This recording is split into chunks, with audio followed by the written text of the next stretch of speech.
After a busy Christmas delivering all your crafty presents, Santa is having some well-deserved rest and relaxation. Well, wake up, Santa! Sewing Street's celebrating Christmas in July.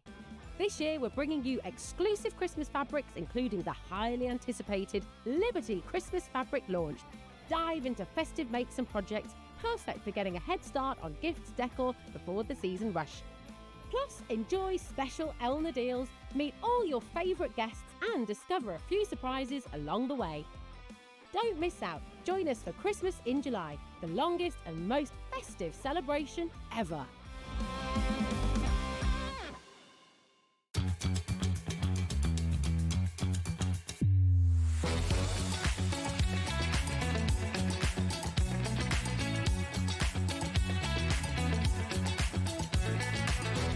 Good morning, welcome to Stone Street. Good morning. Good morning. Good morning, everybody. Good morning. 10, 9, 8, 7, 6, 5 seconds, 4, 3, 2, 1.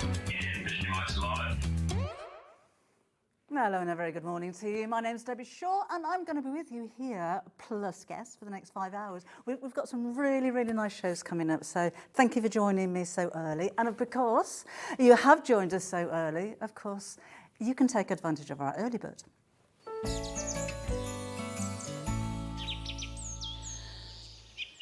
So the early bird is a special offer that we bring you while we have the stock sold for a limited amount of time.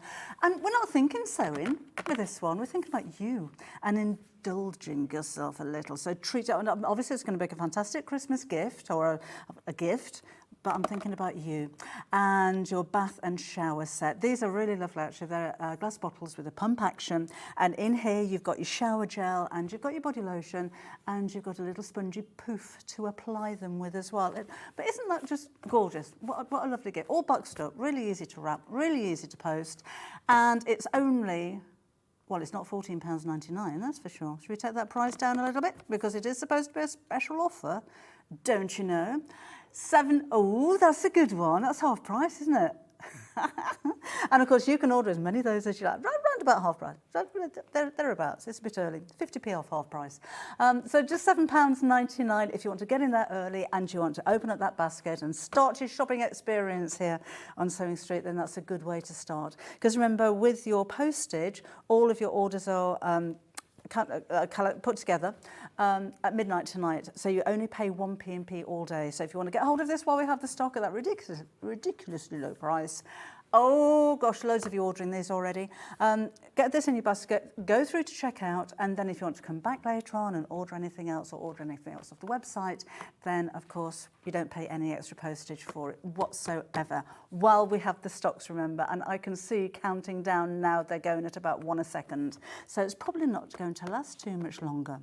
So you have shower gel and lotion, and they are rose fragrant, so they are rich and they are luxurious. It is a premium shower set, and you're getting all 3 pieces in the box there as well. And you know, at that kind of price, what would you pay for a bar of soap? You know, and this is luxury. And apart from that, don't they look a little bit posh in your bathroom or in your downstairs loo? I just think they're very classy, very pretty, very vintage. Oh, I can't talk this morning. It's going to be one of those. I've been up since 2. Catching rats. Pet rats. That's another story. So if my words don't come out as my brain is kind of trying to portray them, then that's my excuse. Right. Going to happen all day, isn't it? A quarter of the stock has now sold out of this already. Now, anything that you buy, if it's the first time you've ordered it in our Christmas event, guess what you're going to get? You're going to get yourself a little bag. I was going to wear it, but you're not going to see it against mine.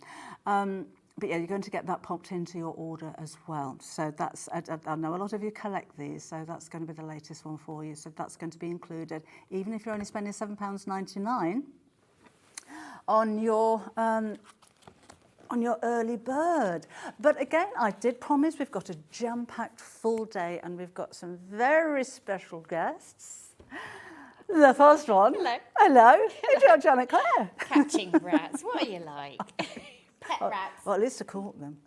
Can you imagine if you hadn't caught I'm rat sitting the grand rats for the week, so grand babies. it would have been a bit of an issue if I lost them.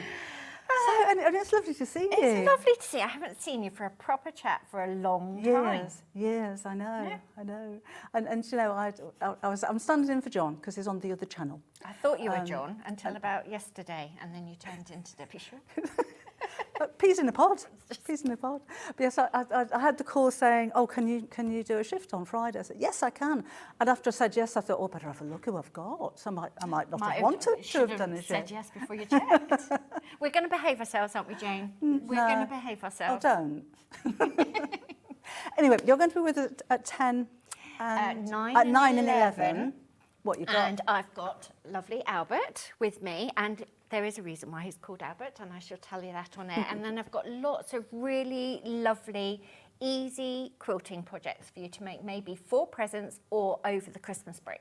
So this is going to be 9 o'clock. That's 9 o'clock. And you've got kits and patterns on their own. Yes, yeah? absolutely. What's this one? This is called Little Village Big Wood, and it's got an applique panel in the centre, which you can personalise. That's beautiful. And really, really simple to make, really quick to make, and just soothing, because we all get a bit fraught, don't we? So really soothing. We have all been a bit fraught today. You've had a moment this morning as well. We have had a moment this morning. Car alarm wouldn't go off in the hotel car park 6:30. Oh, weren't you popular? I know, you just think, oh, I'm so sorry, everyone. Anyway, we've got here. It doesn't matter now. We're all here. Yeah. Rats are okay, the car's okay, and we're going to make a cup of tea and sort my sewing machine out, and then I'll be back with you quite soon. Lovely. Thank you very much. We'll see you in a bit. Looking forward to it. And again, we've got loads of stuff coming up for you later on in the show. Jane Greenoff is in the building as well. So Christmas gifting in a minute for me. And then at 9 o'clock, that's your Albert Quilt with Janet. Jane's with us at 10 o'clock for a little bit of cross stitching. At 11, we've got the Little Village Big Wood Quilt, as you just saw with Janet again. And back again with more stitchery cross stitch. Still can't talk. Can't talk, Jane, this morning. It's the rats. Grand rat, hey? It's stressful looking after other people's pets. Yes, I can imagine. Especially when you lose them. Yes, awful, terrible, how awful. Anyway, yes. how are you? I'm fine, thank you. Good. Yes, I can't see, I've got my glasses on. That's better. Yes, I'm fine, thank you. I'm really looking forward to it. I think it's going to be a really nice. lovely It's day. a long time since we worked together, isn't it? I know, Ages. years. Years. That's ridiculous, really. Anyway, lots of Christmas stuff from you. Yes, lots of Christmas stuff. And for those of you who've been collecting the houses, the Christmas shop is the one for today. Oh. So it's sweet. So that's coming later. There you are. You can see it really clearly now. It's beautiful. So we worked out this is number 7 of the houses. So they're pincushions, or they sit on your a shelf or fireplace. I've got a false back on this one, so it's going to be on the chimney breast. And of course, lined up together, they look ever so pretty. And what's inside there? That's rice and is lavender. it? Oh, how lovely. Yes, because you want it to stay put. Yes. Whereas polyester would be, bouncing all over the place. It keeps it shaped nicely as well, doesn't it? And it keeps the shape, yes. That's beautiful. Yes, so that's coming up when I'm on air at 10. So you'll be with us at 10 o'clock and 12 o'clock. And, we've got so much stuff. So much stuff. You've seen my laundry bag that I arrived with Christmas in it. Oh, dear. It was so festive this morning when, you come into the studio and you Merry Christmas. I actually didn't say that. I'm not going to say what I actually said. It was a gentle swear word, Christmas. We're not allowed to use the C word in our house until December. Oh, really? No, I don't allow it. Once we're into the month of December, people can start giving me their lists. But until then... And that C word, of course, being Christmas. Yeah, quite. What are you like?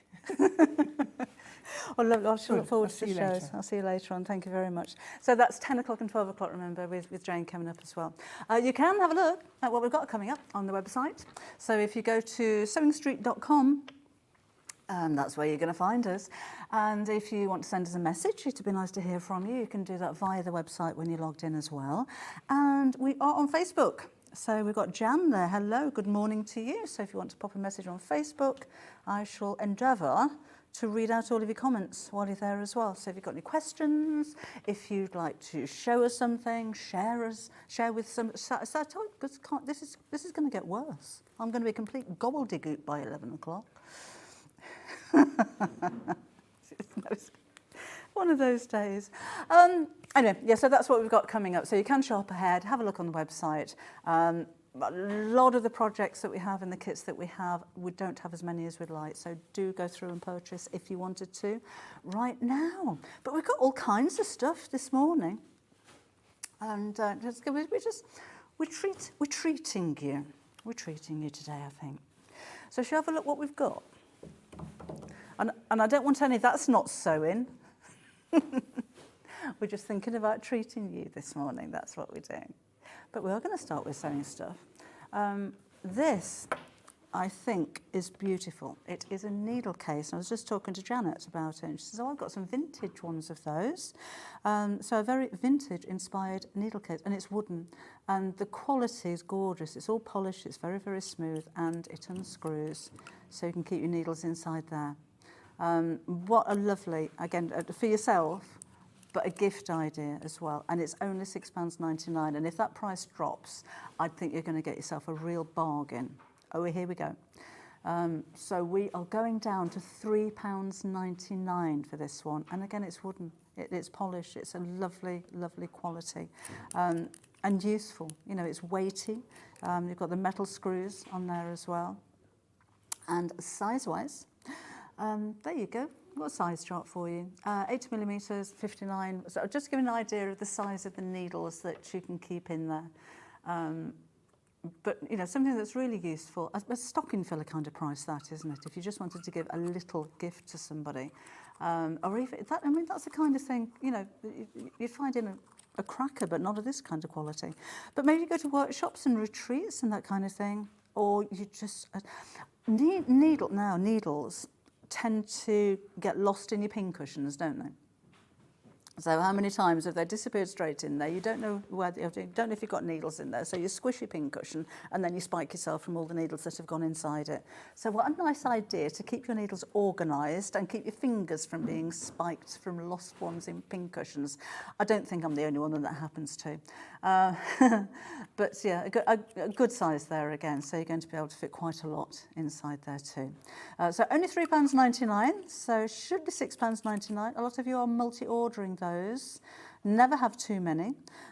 Maybe one for your sharps and one for your darners and one for your, I don't know, your millineries. You could have individual ones for each different type of needles that you have.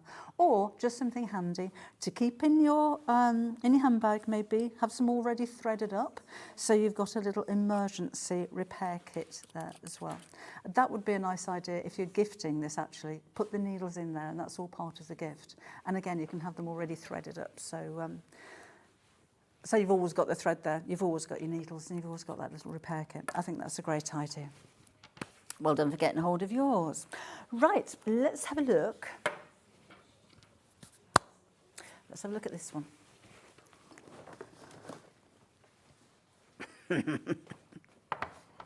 Right, this is a matching set, but they're all sold individually. So the tray, again, really hefty, really lovely quality. This is called Wild Wine Melamine large tray. Just useful, isn't it? If you're serving drinks, if you're eating al fresco, if you're serving, you know, your platters, then absolutely perfect for you, and actually quite nice for storage. And keep your bits and bobs safe on there. But we're not paying £19.99 for this. Oh, no, we're taking it down. We're taking a couple of pounds off this one for you. So it's just £17.99. So it's hard wearing. It's not a flimsy bendy tray. It's really, really solid. And, of course, it's wiped clean and just very stylish and very, very useful. Then we've got, oh, hi, Anne. Hi, morning, Debbie. Lovely to see you presenting today. Thank you very much. Morning to you. Nice and bright and early today.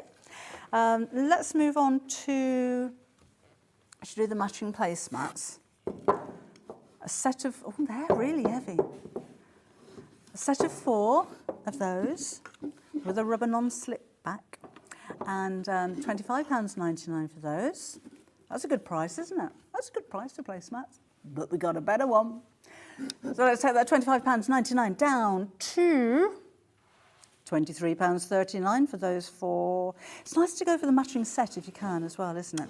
But again, for yourself, for your eating outdoors, if you want to just liven up the dining table, they're nice and bright and fun, but quality and solid, and again, wipe clean.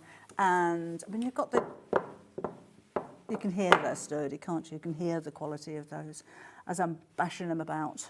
So again, £23.99 for four of those. And also in this set, got coasters. Just waking you up this morning. Set of four coasters. Never have enough coasters, can you? I love the colours on them. They're very modern, they're very contemporary, aren't they? Though £11.99. Nah, let's take it down to £10.79 for those four. And again, you've got that non-slip back on them as well. So to protect your coffee table, I don't know what that is. It must be some kind of rubber, but it feels like velvet. But that's going to stop the coasters and the placemats from slipping around. You don't want a slippy coaster, do you? And you don't want stains on your best mahogany dining table either. So ideal for putting your glasses and your cups on your tables. So again, £10.79 for four of those. Got matching mugs. Two styles of these, actually. So this is the tankard one. I don't think I've seen a tankard mug before. We can be very fussy about our mugs. I like a mug with a lip. I kind of like a mug that's normally a little bit wider at the top than at the bottom. Personally, that is my personal choice of mug. And I think the reason being, I drink black coffee and it tends to get really hot, and the wider the top is, the quicker it cools down to a more drinkable temperature. So I've put a lot of thought into this. I don't like a mug that's too thick. I mean, these are bone china. They're really lovely, lovely quality, and very, very fine as well. It does have the little lip on the top like that, and it's got a very ergonomic handle as well. But I love the shape of that. It's something a little bit different. Should we drop that price? Should we not do £11.99? Do we take it down to £10.79? It's a bit better, isn't it? That's a bit better. And again, it's fine bone china. And the wild wine design again. I think that's just really lovely. But maybe the tankard isn't your cup of tea. See what I did there? Or what about the more standard cup? Nice size this as well. You know, if you like an espresso, it's not the tiny little coffee cups, but you can get a decent amount in there. But it's a nice little coffee cup, that one. So again, it's china, bone china, and it's £11.99. Not. Let's take it down to £10.79 for that one. They make a lovely set, don't they? You know, if you were to go for everything, it looks really classy, really upmarket. Right, so that's that little collection. Oh, I've got some messages. Oh, I like it when you send in your messages. It means I'm not on my own. Morning, Debbie. What a great way to start the show. Chatting with the guest designers first. Have a great day. And that's Bevin. Hello, Bevin Doncaster. What's it like in Doncaster this morning? What's your weather like? Where in the world are you? Where are you joining us from? Is it the first time you've watched Sewing Street? It's been nice to hear from you. Or maybe you're one of those that likes to watch but hasn't emailed in yet and hasn't proposed on Facebook. Come and introduce yourselves. Come and say hello. It'd be really lovely to have a chat with you this morning. Oh, we've got another one. Lots of messages. Morning, Debbie. Loving your Sewing Street shows. Got myself a couple of projects to do now. Thank you. Kathleen in Lancashire. Morning, Kathleen. Well, we like to keep you busy, that's for sure. Right, let's move that up. That's heavy. Let's move that out of the way over there. What should we look at? Let's have a look. This, sewing kit and a pencil case. This is a nice little starter kit. If you know somebody that is going to be, can I undo that? I'm doing it. I don't care, I'm doing it. I've done it. We do have random colours. So this is one of 3 random colours. You'll have all the same ingredients, just in different colours. So in here, you've got scissors, you have a tracing wheel, a set of needles, a chalk pencil, a packet of pins, some threads, great for repairs again, a little plastic tape measure. You have safety pins, you have a plastic needle and an unpicker and a needle threader and a thimble. There's quite a lot in there. So for £7.99, you're getting all of that included. But it's not going to be £7.99 because you can see we're crashing that price down to just £3.99. This is, are you travelling, if you're going on holiday, what a lovely little first aid kit for your wardrobe. For wardrobe malfunctions when you're on your holes. But I'm thinking again, a nice little starter kit if you are introducing somebody to sewing. I bought my eldest granddaughter a sewing machine for her 10th birthday. In May, and she hasn't learned to use it yet because Grandma needs to go over for the day in the summer holidays and teach her. But this would be a really nice starter kit for her. You've got a whole rainbow colour full of threads, little pair of scissors. You've got kind of everything you need accessory-wise to go with that basic sewing machine. So that is absolutely perfect, but a nice little travel kit as well. And whether you sew or whether you don't, it's always important to have these things. You know, a safety pin. You catch your heel in your hem until you can get to repair it. And you can do, because you've got all your bits and bobs, stick a safety pin in it. We've got spare buttons. How many times have you lost a button completely? Even little press studs in there as well. So it's just a really lovely, very affordable little kit for only £3.99. That, I think, is such good value for money, such good value. This isn't something that you're going to be making quilts with and dressmaking. It's a very basic kit, but it does have everything you need. Everything you need to get yourself started, or everything that you need for those repairs as well. Oh, now then, we are limited in number of these ones, and they're going really quickly. You don't choose your colours, though. There is a random selection. So you'll either get the blue, the pink, or the orange, and I really don't think it matters which one. It's just such good value for money at just £3.99. And, of course, then you've got a little clear pencil case as well. But little storage pod. In they go. Oops. We're down to single figures on this one.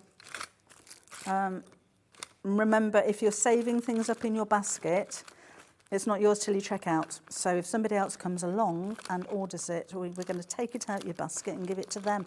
That's really harsh, isn't it? That would be like wandering around the supermarket with your trolley full of stuff and you think, oh, I wonder if I need something else. I'll just leave my trolley there while I go over here and have a look around. And when you come back, your trolley's empty. That's what we're like here.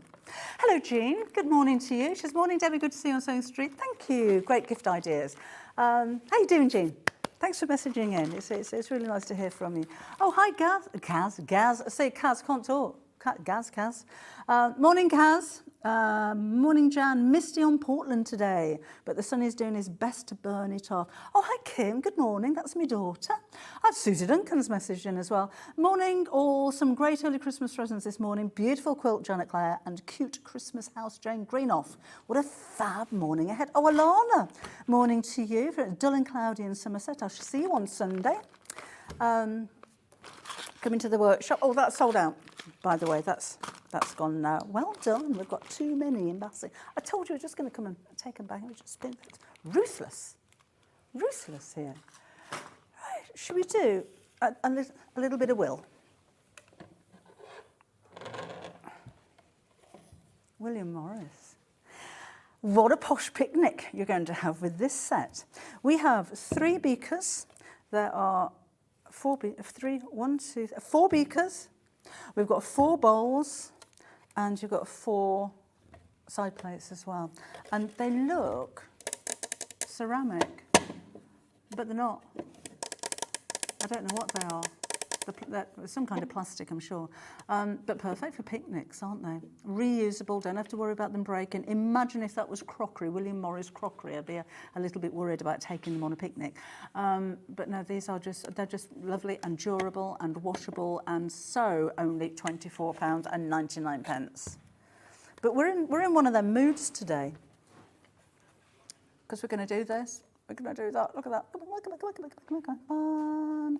£22.49. We don't have very many of them though. So if you wanted them, that's it. When they're all gone, they won't be coming back again. So that's going to be your lot. And it's a hyacinth design, so you may recognise that design as well. And I'm taking it off. I'm just one of them moves. Do what I want. It's more. But it's a really pretty design.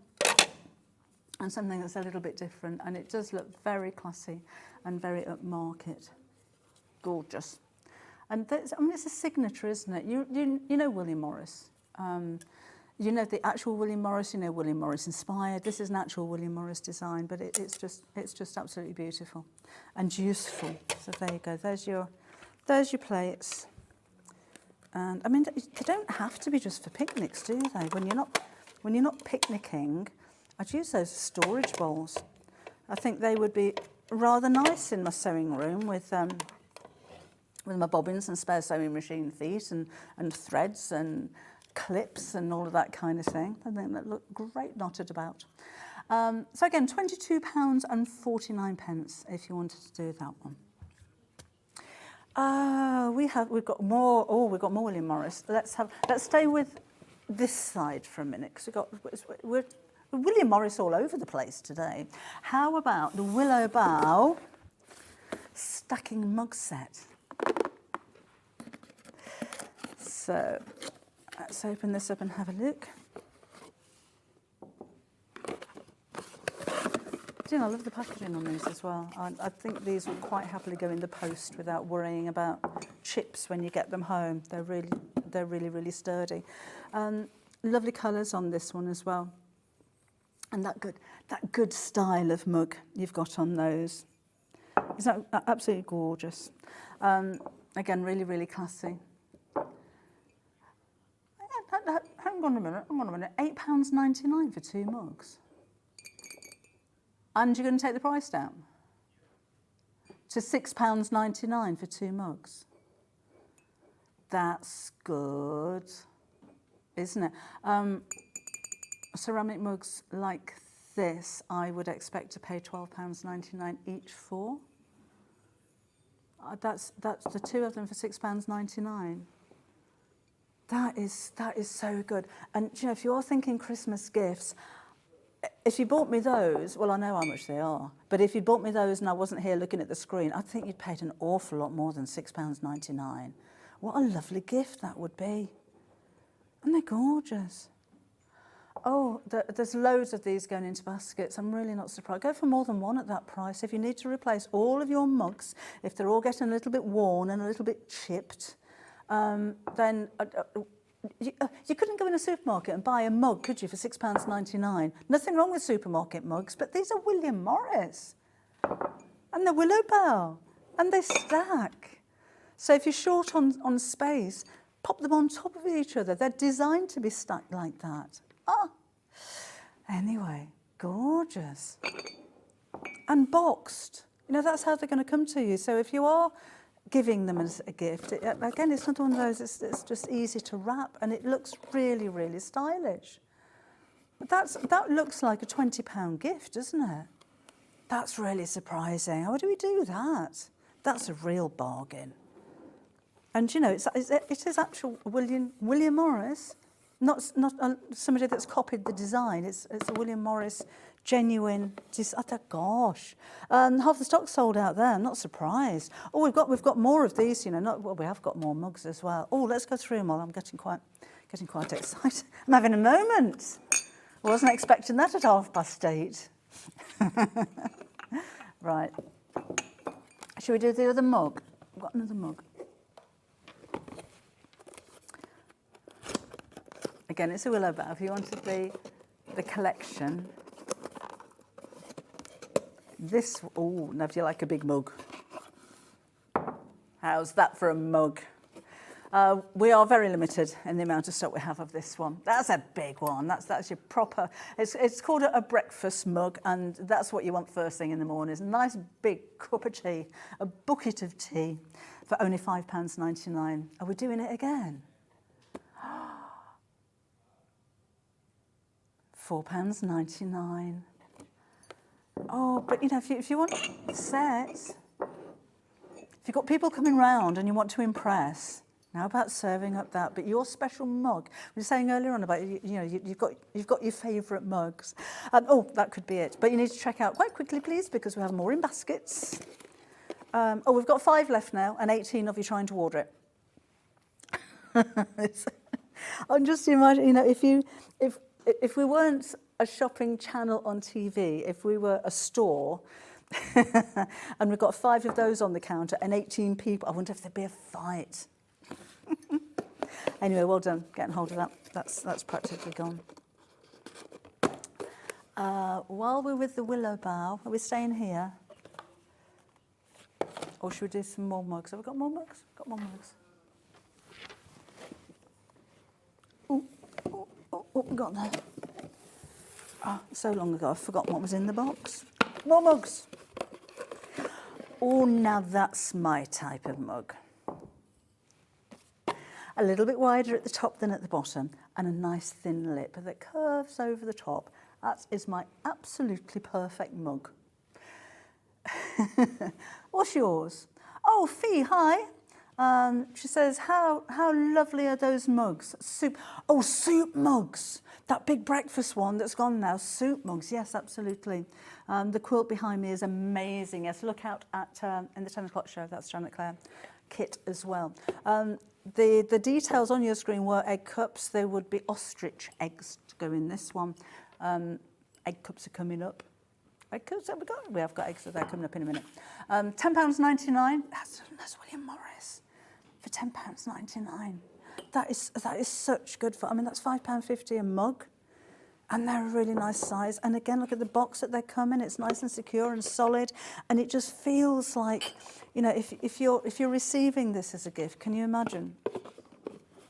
You wouldn't know what was in there, and you thought, well, it's William Morris. That's going to cost a fortune, no matter what it is. And it's a nice heavy box. Oh, Linda's Damp in Lancashire.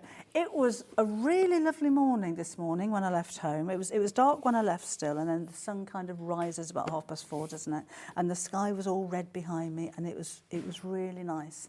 So it's probably raining by now, isn't it? But the lawn will appreciate. We don't have a lawn. We've got straw at the moment, so I don't mind a little bit of rain, to be honest. Fine china, these as well, for only £10.99, which I think is such a good price. What a lovely gift that would be. So willow bough. Oh, it says wash before first use. You'd do that anyway, wouldn't you? We don't need to be told that. Marie, this is not sewing, she's tuning out. Sorry, Marie, we're just thinking about treating you and giving you some bargains and doing something a little bit different. We've got sewing for the rest of the day, so hopefully you'll join us again later on if this isn't for you. All right. So you do know that we had egg cups.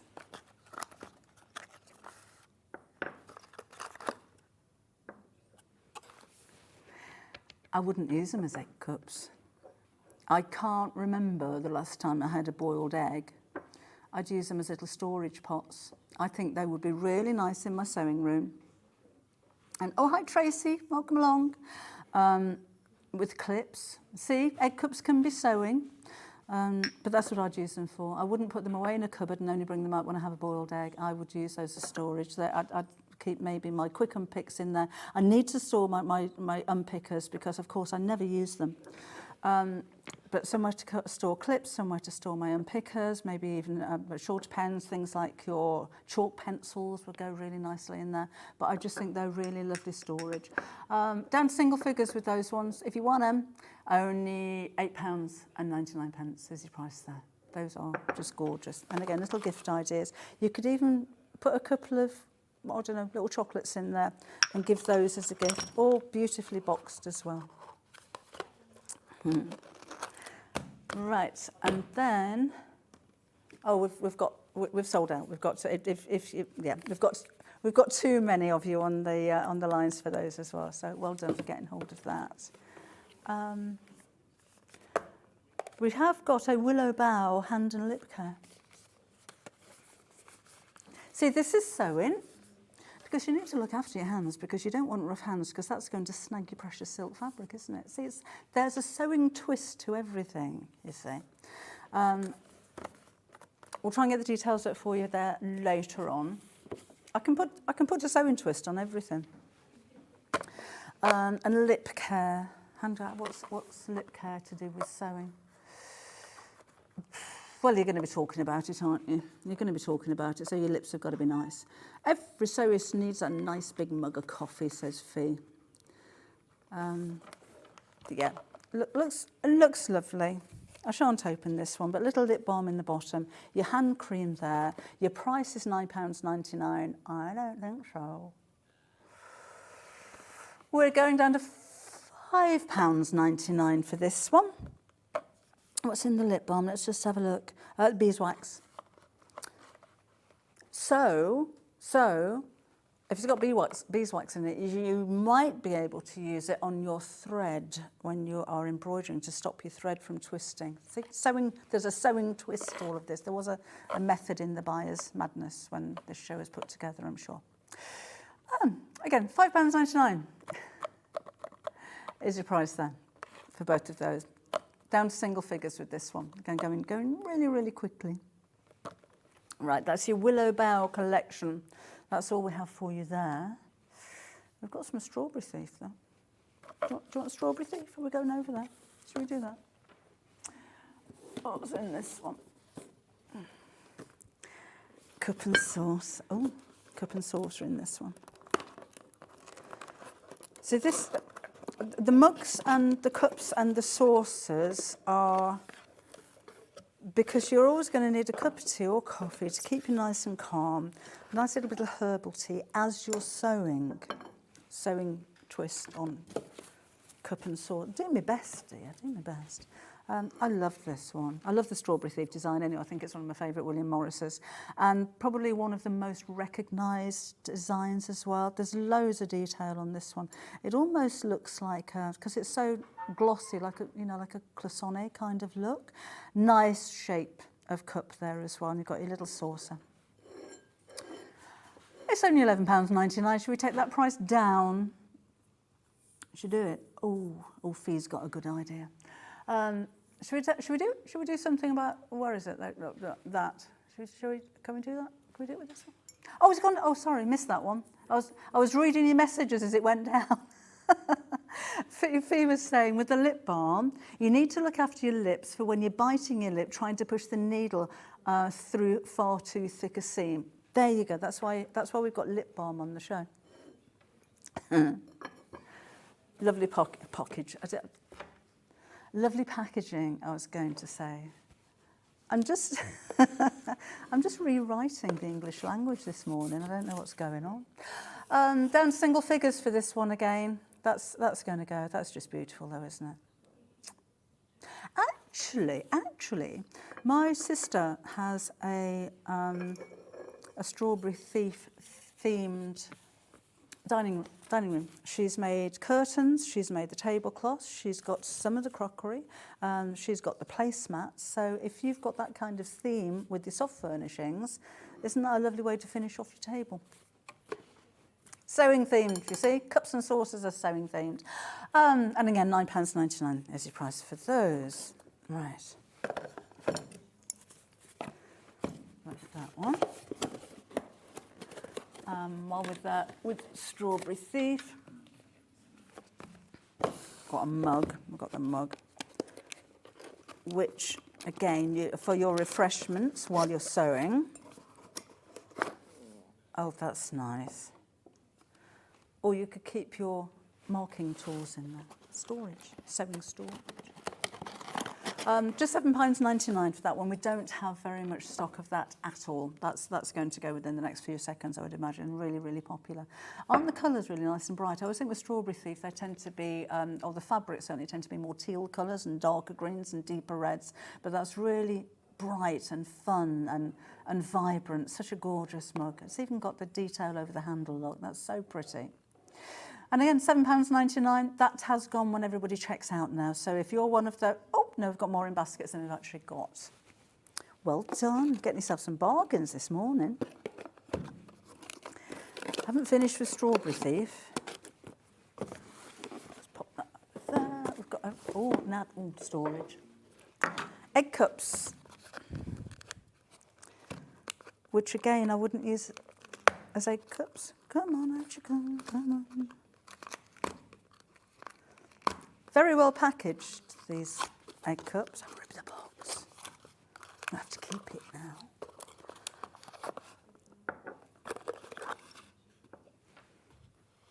I just think they're lovely. And really useful little pots, really useful little tubs there as well. I mean, there's no reason why you couldn't keep your needles in those. And a good shape, you know, they're not traditional egg cup shapes, are they? If I saw that in a fabric store with clips in it, I'd think it was a clip holder. It doesn't scream egg cup at you. I think they're so pretty. I've only got 2 of those left now. Just £8.99 for those. And again, really pretty box. So if you are giving those as a gift, what a lovely way to present them as well. Right, more in baskets than we have for those ones.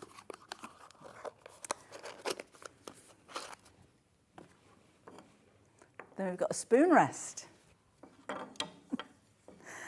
All matching. I wouldn't use it as a spoon rest. I'd keep my, I've not any bits, have I? I'd keep my clips in there. Fabric clips, and you know, things that you just need to get hold of quickly. Or I don't know, your spare buttons, just little bits and bobs, things that you want to keep to hand. I'd store in that. I certainly wouldn't be putting spoons in it. No, it's only £4. That's good, isn't it? It's only £4.99. We're not taking that down, are we? What are we going to do? Oh, £2.99. Wow. And again, it's just like with the egg cups, I wouldn't use it for, that's a bit of an optical illusion, doesn't it? Does that look like it's bowing the other way? How weird is that? And anyway, £2.99. I'm doing fine, thank you, Alan. How are you this morning? And morning to Pat as well on Facebook. So come and say hello if you're there. It'd be nice to hear from you. Oh, Margaret sent in a message as well. And Margaret saying, morning team.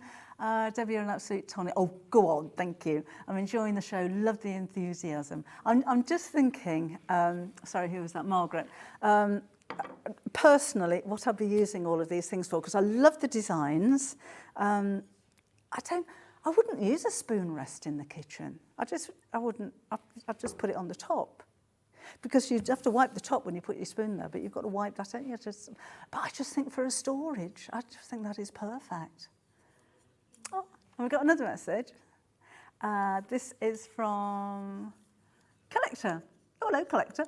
Lovely cup and saucer, room to carry a couple of your favourite biscuits on the saucer. Sit back with your cuppa and admire your latest work in progress. Absolutely, yes.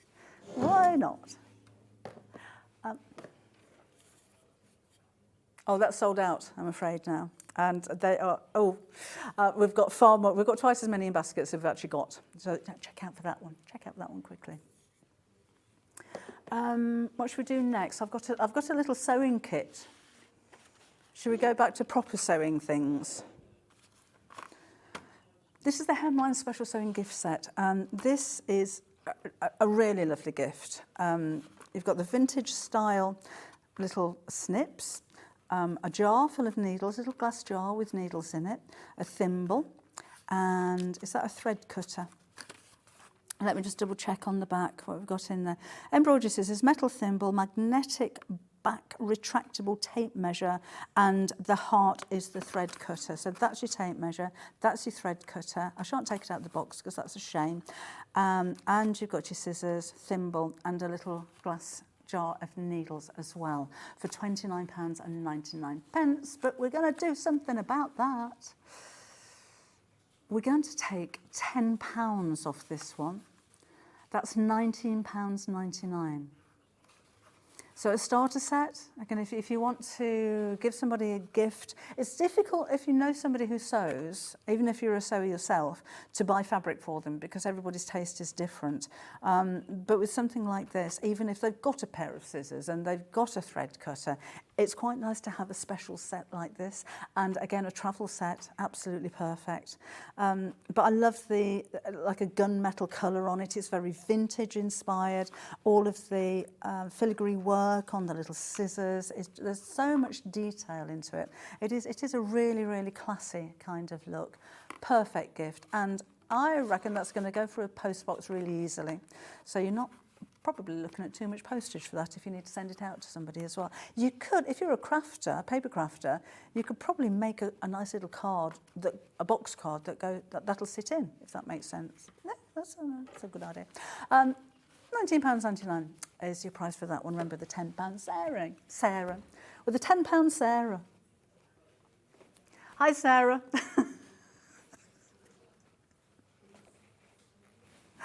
Debbie, I use a spoon rest to put my scissors on during a project. No more lost scissors. Oh, I need a spoon rest. I need a spoon rest for my scissors. Scissors are the one thing, if you've ever seen my Facebook Lives on YouTube, I've got a desk about this big. I don't move from it for an hour, but I lose scissors. And they're there right in front of me somewhere, but I always lose the scissors. A spoon rest would be perfect to keep those in. We're sold out of it, but need to go to a supermarket and get myself a spoon rest. Right, a Van Gogh notebook to write down your requirements for quilting. You've got the pen in there as well, that's included.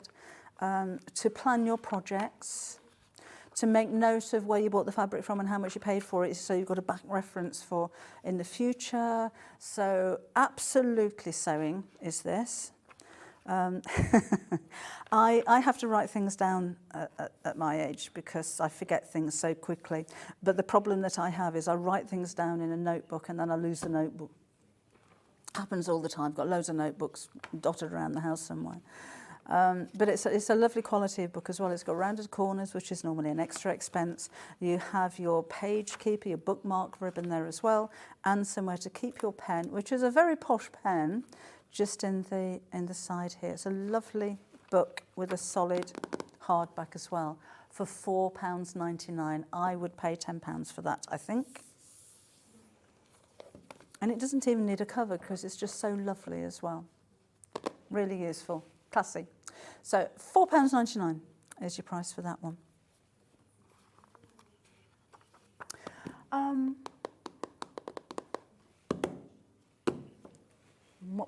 Should we do that one? Okay.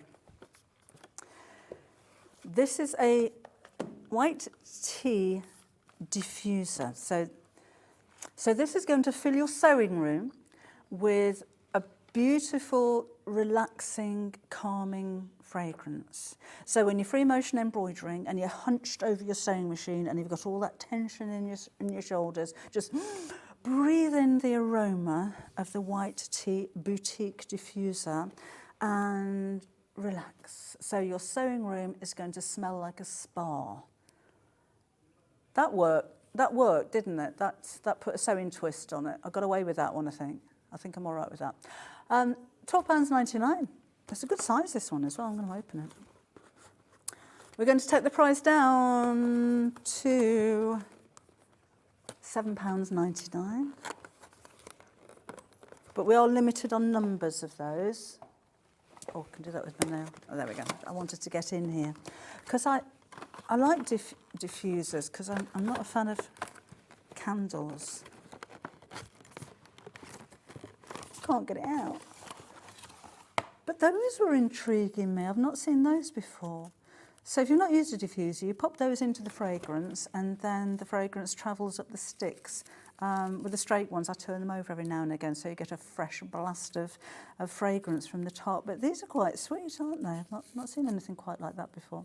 So very, very decorative if you can get it out there.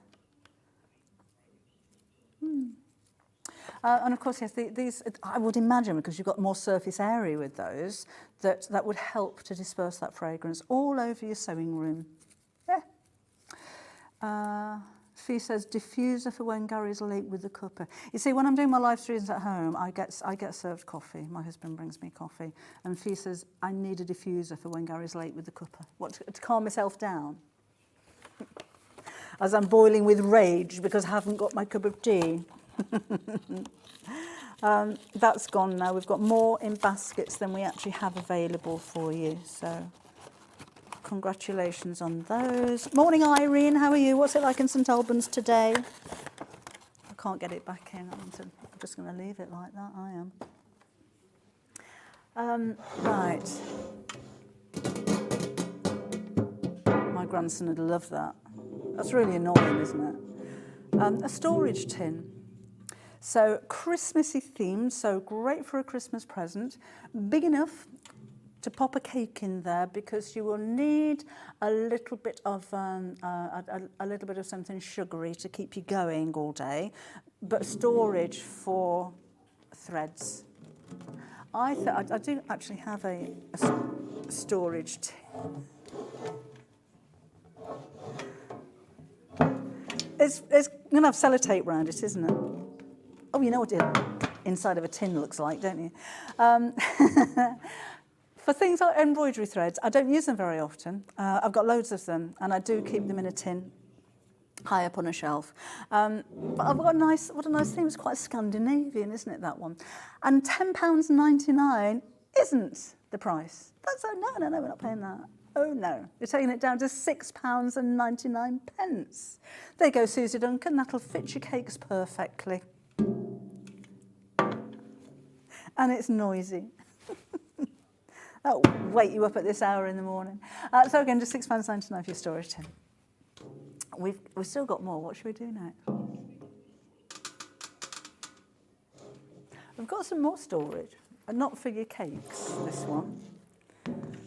It's a Seams storage bag. So Seams is the hand care system especially designed for sewers, so sewing related, but just a nice little teddy fleece travel bag. For your cosmetics, if you use your Seams hand creams already, you can store them in there. You've got a Seams label on the side, and it's got a wipe clean lining, so if you do put something in there that's damp, I can't think what, then that's going to be resistant. But if you get your lipstick on the inside, you can just wipe it clean without washing it. £4.99. It's just really cute, isn't it? Should we take the price down? £2.99. Hello. I think this is just one of those things just to pop on your order. You're going to find it really useful. I wouldn't just order something from a shopping channel for £2.99 because the postage will be more. But the way that it works with the postage here, where everything's kind of gathered together at midnight or just before midnight, if you ordered something else already, it's just £2.99 on your order. And again, it is actually if you're not familiar with Seams, but you are giving a gift to some sewing bits and bobs, then it's kind of got an appropriate label for you there as well, hasn't it? There you go. For £2.99. Let's do pom-pom garlands. It's a kit to make garlands for your tree, but they're pom-poms, look. Isn't that lovely? What a fabulous idea. And all the different colours, everything's included in there to make them. They're coming out. They're coming out. We are limited on numbers of these ones, though. So those are your little garland tops. We've got 1, 2, 3, 4, 5, 6 of those. 1, 2, 3, 7 of those. Can't count either. Your full instructions are included. And then you've got all of these balls of yarns. And you've got your pom-pom maker, which, of course, you can use afterwards as well. And I don't know what's in there. A needle. I'm not going to open that one because it is sealed, but you've got a needle in there as well. But isn't that fun? What a great thing for the kids to get involved in as well, making their own little Christmas decorations. And really comprehensive instructions in there as well. So you make up your pom-pom, use your pom-pom maker, then thread that through the lid needle and trim. Or we can trim it down to different shapes as well. You can trim it down into a point. So you can keep it round or you can make it a little bit pointed. What a lovely idea. And safe Christmas tree decorations as well. And affordable Christmas tree decorations. You've got 7 there for £7.49. Right, I'm not putting those back either.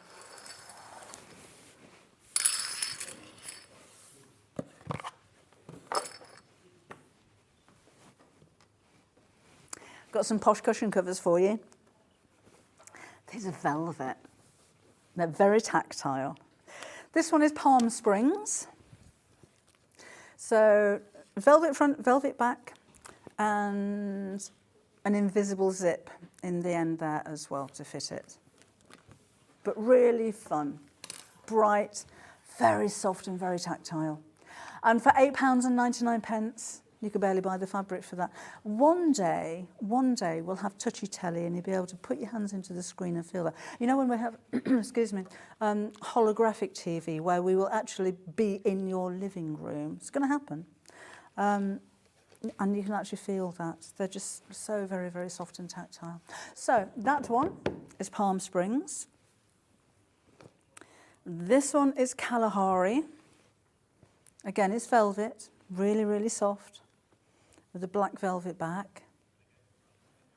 And that's going to go down to, again, £8.99. So soft. And this is a pretty one. They're just so soft. You know what it's like with velvet, you just can't stop stroking it. So this one is Spring Meadows. And the price coming down again to £8.99. And then finally, we've got another little bit of animal.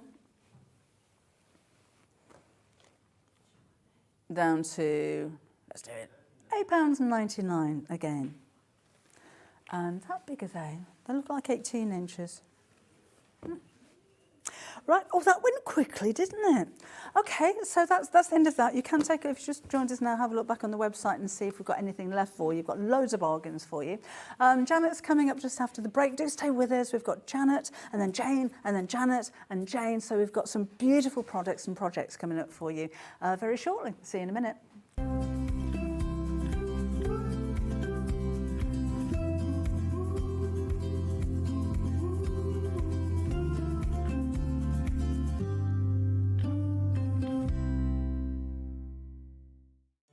Did you know at Sewing Street that on various products we offer split pay?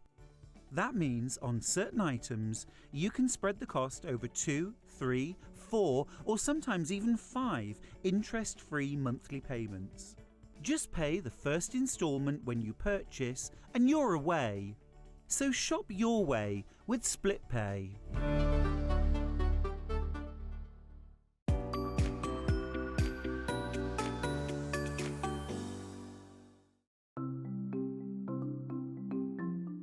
Turning tools are one of my favourite tools. They are perfect for turning tubes of fabric the right way round. So maybe you're making bag handles or straps, or you're doing small rouleau loops, absolutely perfect. So if you've got a piece of fabric here, I've sewed it in half, right sides facing. Turning it right sides out takes quite a long time. So what you need is a turning tool.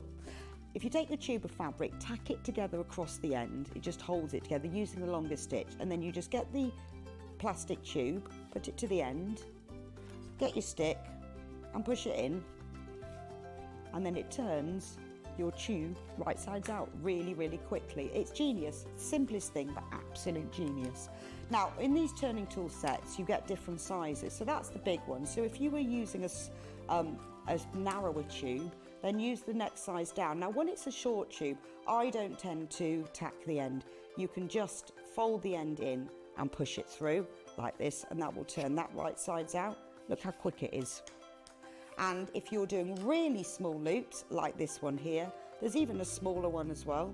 So if you just slide the smaller tube inside, then the smallest one comes with a little metal stick instead of a wooden one, but look how quick and easy that is to turn right sides out. Saves you loads of time.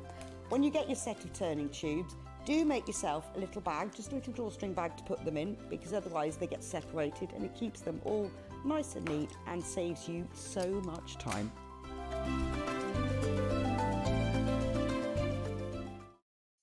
After a busy Christmas delivering all your crafty presents, Santa is having some well-deserved rest and relaxation. Well, wake up, Santa! Sewing Street's celebrating Christmas in July. This year, we're bringing you exclusive Christmas fabrics, including the highly anticipated Liberty Christmas fabric launch. Dive into festive makes and projects, perfect for getting a head start on gifts decor before the season rush. Plus, enjoy special Elna deals, meet all your favourite guests and discover a few surprises along the way. Don't miss out. Join us for Christmas in July, the longest and most festive celebration ever. Shopping with Sewing Street couldn't be easier. You can shop via our website at www.sewingstreet.com, where you can watch our live shows and see all the products from that day. We also have a huge amount of products on our website, from your sewing room essentials to fabrics, sewing machines and much more. You can download and shop on the go with our Sewing Street app. Simply head over to your app store and search Sewing Street.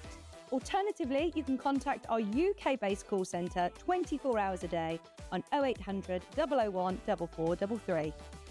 Shopping made easy at Sewing Street.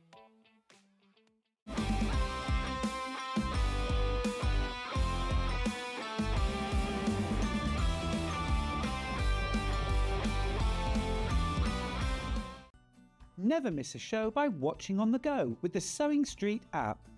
Head over to your app store now and search Sewing Street and simply download to your smartphone or tablet. You can watch the shows live and see your favourite presenters and guests. Click on the Today button to shop all of the products that are featured in today's show. Want to know what's hot? Then click here to see today's bestsellers and highlights. Have you missed a show or want to watch one back? Then click the schedule button and you can go back 7 days to watch and shop, and you can also see what's coming up over the next 7 days. Want to say hello or ask a question to our guests? Then send a message to the studio. You can also keep in touch with all the latest news, events, product launches and much more by clicking here for our social media pages. Never miss a show by watching on the go with Sewing Street.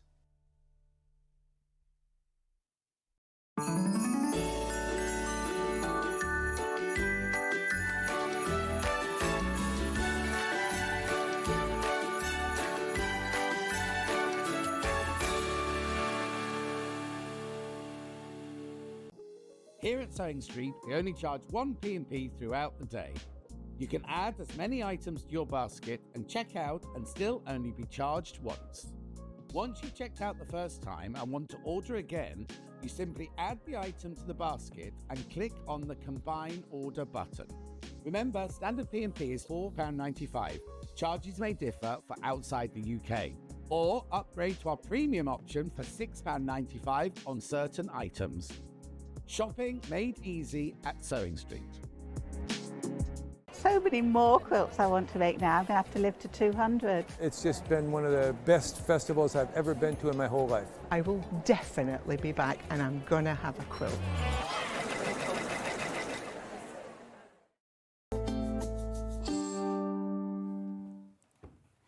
Hello again, welcome back. Now in the previous hour when I had Janet's Albert quilt behind me, there was we had so many comments, it was lovely. Lovely. Yeah. But do you know, and it's been busy for this one already. Before we go through everything, can we have a chat about you?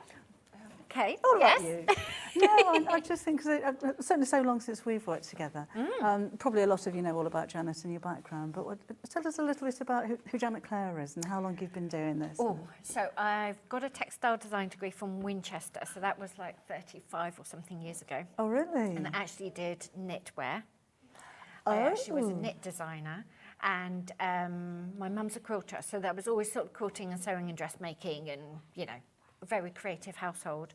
And so sewing and patchwork was my hobby. And then when I had the children, I've got 2 boys, when I had the children, I stopped sort of knitting and for work and had more time for my hobbies, and then patchwork obviously just got completely obsessed.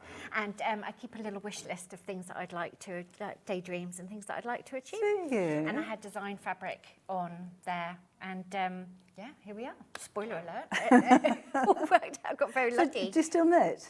I do still knit, and I have been designing for knit. Have you? Yes. So now I knit in the evenings. I wouldn't sew in the evenings. I knit in the evenings, unless it's too hot. It's been too hot. But yeah, just always very creative, always trying to do something, like interested in everything. I was looking at Jane doing her stitching, thinking, oh, I could do that. Is that on the list now? You'd love to have a little go at that. But yeah, I think if you're creative, you're just sort of interested in all sorts of areas, aren't you? And it's just the joy. Do you find as well, when I've been speaking to other people and with my family, that they were all creative in their own way? Yes. You know, my sister knits and sews, and she does stained glass, and I can't remember what it's called, where you burn into wood and that kind of thing. Lovely. My mum was a painter and a poet. My dad was an engineer. Everyone's creative outlet. I yeah. think everyone needs a creative outlet. Yeah. You don't even have to be good at it. You just have to be comfortable and feel like you're enjoying yourself, like enjoying the process. It doesn't really matter. So when I knit, Tony, my husband, at the other end of the sofa would go, what are you making? It'd be like a navy cardigan. I'm not knitting because I need a navy cardigan. It's just the byproduct of me knitting. Yes. It's like with the quilts. Yeah, I don't need another quilt, but I need to be quilting. Yes. So, yeah, you definitely need that creative outlet. So the business has been supporting the family for about the last sort of 10 years. Oh, really? So Tony runs the business now, and I'm just the art department again, which is real luxury. I'm just the art department now, because you know the business side of things and all the logistics and liaising with the printers and everything. That's not my forte. I can do it, but it's not my forte. So it's just a pleasure to be able to sit and draw and sew and daydream. And then we hit the real world at 5 a.m. when we're running around getting ready to come here. With a car alarm that doesn't go off. Car alarm that didn't go off. Anyway. So let's take a look at this quilt then. I'm stroking your fabric. It's really soft, isn't it? It's lovely, lovely quality. It really now, is. Moda fabric's always beautiful, as you know, but these collections have been digitally printed. Right. And that means that the grey goods, so the fabric that the designs are printed on is the same. Each company will have their own grey good. Moda's has always been really beautiful, but they've actually had to increase the quality of the pure cotton grey good to get the digital printing to have the quality that they want. So it's actually a finer weave and sort of thinner fibres, and it's really soft and beautiful, and it's got lovely drape, so you can dressmake with it as well. It's really noticeably soft, isn't it? It is. It's that's the width of the yarn of the thread that's used, isn't it? It just gives it a smoothness. It just feels smoother and it feels cooler. It's not as thin as it does actually. Yeah, it does. It's not as thin as a lawn, so it's not like a Liberty lawn, but it's finer. And as I say, it's got a bit of drape. And the print quality, I mean, is unbelievable. Well, you can tell that with the very fine prints, can't you? Yeah. So we've got a couple of options for you. This is the complete kit. So there's everything that you need to complete the quilt. Will it cover the backing and binding? No, it doesn't. It has the binding in it, so everything to make the pretty front, and it doesn't have the backing in it. Right. And you've got everything you need, and you've got plenty if you make a mistake, you've got plenty. So who's Albert? Albert. Now, there is a quilt called Victoria as well. Oh, okay. Which I brought on, I think we've had quite recently here. And I love the V&A, the Victoria and Albert Museum, and I go on the train. And on the train home, I'm usually sort of doodling or sort of trying to reflect, not just looking at my phone, try to reflect on what I've seen and take some notes. And I decided that I would design a pair of quilts that were complementary to each other, called Victoria and Albert. And I'd been looking at some traditional African weaving, and they're woven on very narrow strips, and any big cloth is just multiples of that thin woven strip sewn together. So you can see the seams. And I'll be looking at that and always carry graph paper with me. Graph paper is essential. And so I drew Victoria and then I drew Albert on the train home. So you don't use software, you actually sit and you draw on graph paper? Yeah, so I will always use a sketchbook and graph paper first, and then I hand everything over to Tony and he will put them in EQ8, which is a computer program. Right. And because I can't think on the computer. There's that whole barrier. Yeah. I cannot think on the computer, so it takes me a long time.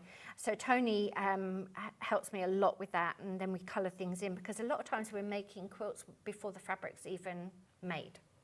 So we've just got like a digital image of the repeat, and EQ8 lets you drop those little files in, and you can colour in a quilt on the computer. But as I say, Tony helps me enormously with that, because it would just take me days. And how did you get involved with Moda? Did they approach you, or did you? No, they have over 100 submissions a week, they told me. Do they? And they've probably got more now because it's easier to submit digitally. So that was in 2012, so a long time ago. I sent them original drawings and paintings, and fully expected them just to ignore me, not do anything. And then Tony again, he comes up quite a lot. He said, well, I hadn't heard anything from sending in these drawings. And he said, well, you have to follow up, you have to phone. And I thought, oh no, I don't know if I can, I have to be so brave. So I did. I actually phoned the design director and she answered her phone. I thought there'd be like secretaries and, you just wouldn't get through to her. She answered her phone. I don't know who was more flabbergasted, me or her. And I don't even know what I said to her. But I remember her saying, I'll have another look at your drawings. And then a couple of weeks later, she emailed back and said, yeah, we'll take them. And they weren't worked up into a repeat, and they weren't on Illustrator or anything. A lot of the designers turn in a layered file, and mine were literally sheets of watercolour paper. And I thought she'd say, but we need these Illustrator files. And I thought, I'm going to have to pay for them to be done. I'm going to have to learn very fast how to do these. And she said, no, we'll just take, what we need is the artwork, and you've given us that. And then they just did that. So for 13 years, I just hand in bits of watercolour paper that I've drawn on, painted on. Yeah. So they haven't asked me to change, and I still don't know how to use Illustrator. So hopefully it'll all work out. But they like the hand-drawn quality of it, and they like you to have your own original voice, so they don't send out colour trends or predictions. Like when I was working for the knit agency, you had to follow fashion trends, and you had to follow the colours that were in the shops and were going to be in the shops. And Moda just want you to have your own voice and your own taste. And then hopefully you can walk into a quilt shop and thought, right, I know whose fabric that is, I know whose fabric that is. That's kind of the Because you have very much a signature. Absolutely, Don't yeah. you? Does that ever change? It is changing, because we've got a new design director, and she's been more open to me sort of painting flowers and sort of moving away from the blues all the time, whereas the old director just wanted me to keep very much in that box. And it's a lovely luxury box, don't get me wrong, I'm not complaining about the box. But I have turned in some different colour palettes and some florals, so they're coming. Because, of course, we're working 2 years in advance. Yeah. Oh, yeah. wow. So anyway, it's good. Anyway, Kit's been really busy so far. How much fabric do you actually have in here, do you know? We have yards and yards and yards. Because it's a heavy bundle. It is a lovely heavy bundle. As I say, we do the maths, so you've got at least 10% more than you will need. And if you make a mistake, just save all your fabric. You can sew it all back together again. Your fabric is still there. It's just a little bit smaller than it needed to be. But yeah, you've got yards of fabric that you need. It's all beautifully digitally printed. And as I say, you've got plenty. And yeah, you're going to enjoy sewing. It's a nice, easy project. So does it explain in the instructions which fabric goes where? Because I've noticed it's slightly different to the sample that you've got. So my sample is really scrappy. So it's just, I'm not going to open that because it's got the little sticker on it. Okay. I've got this one here. So it's, my sample is all my indigo and cream scraps that I had. And it's very, very good to use your scraps up in, because you're making like a log cabin type block, but you only need small units of fabric.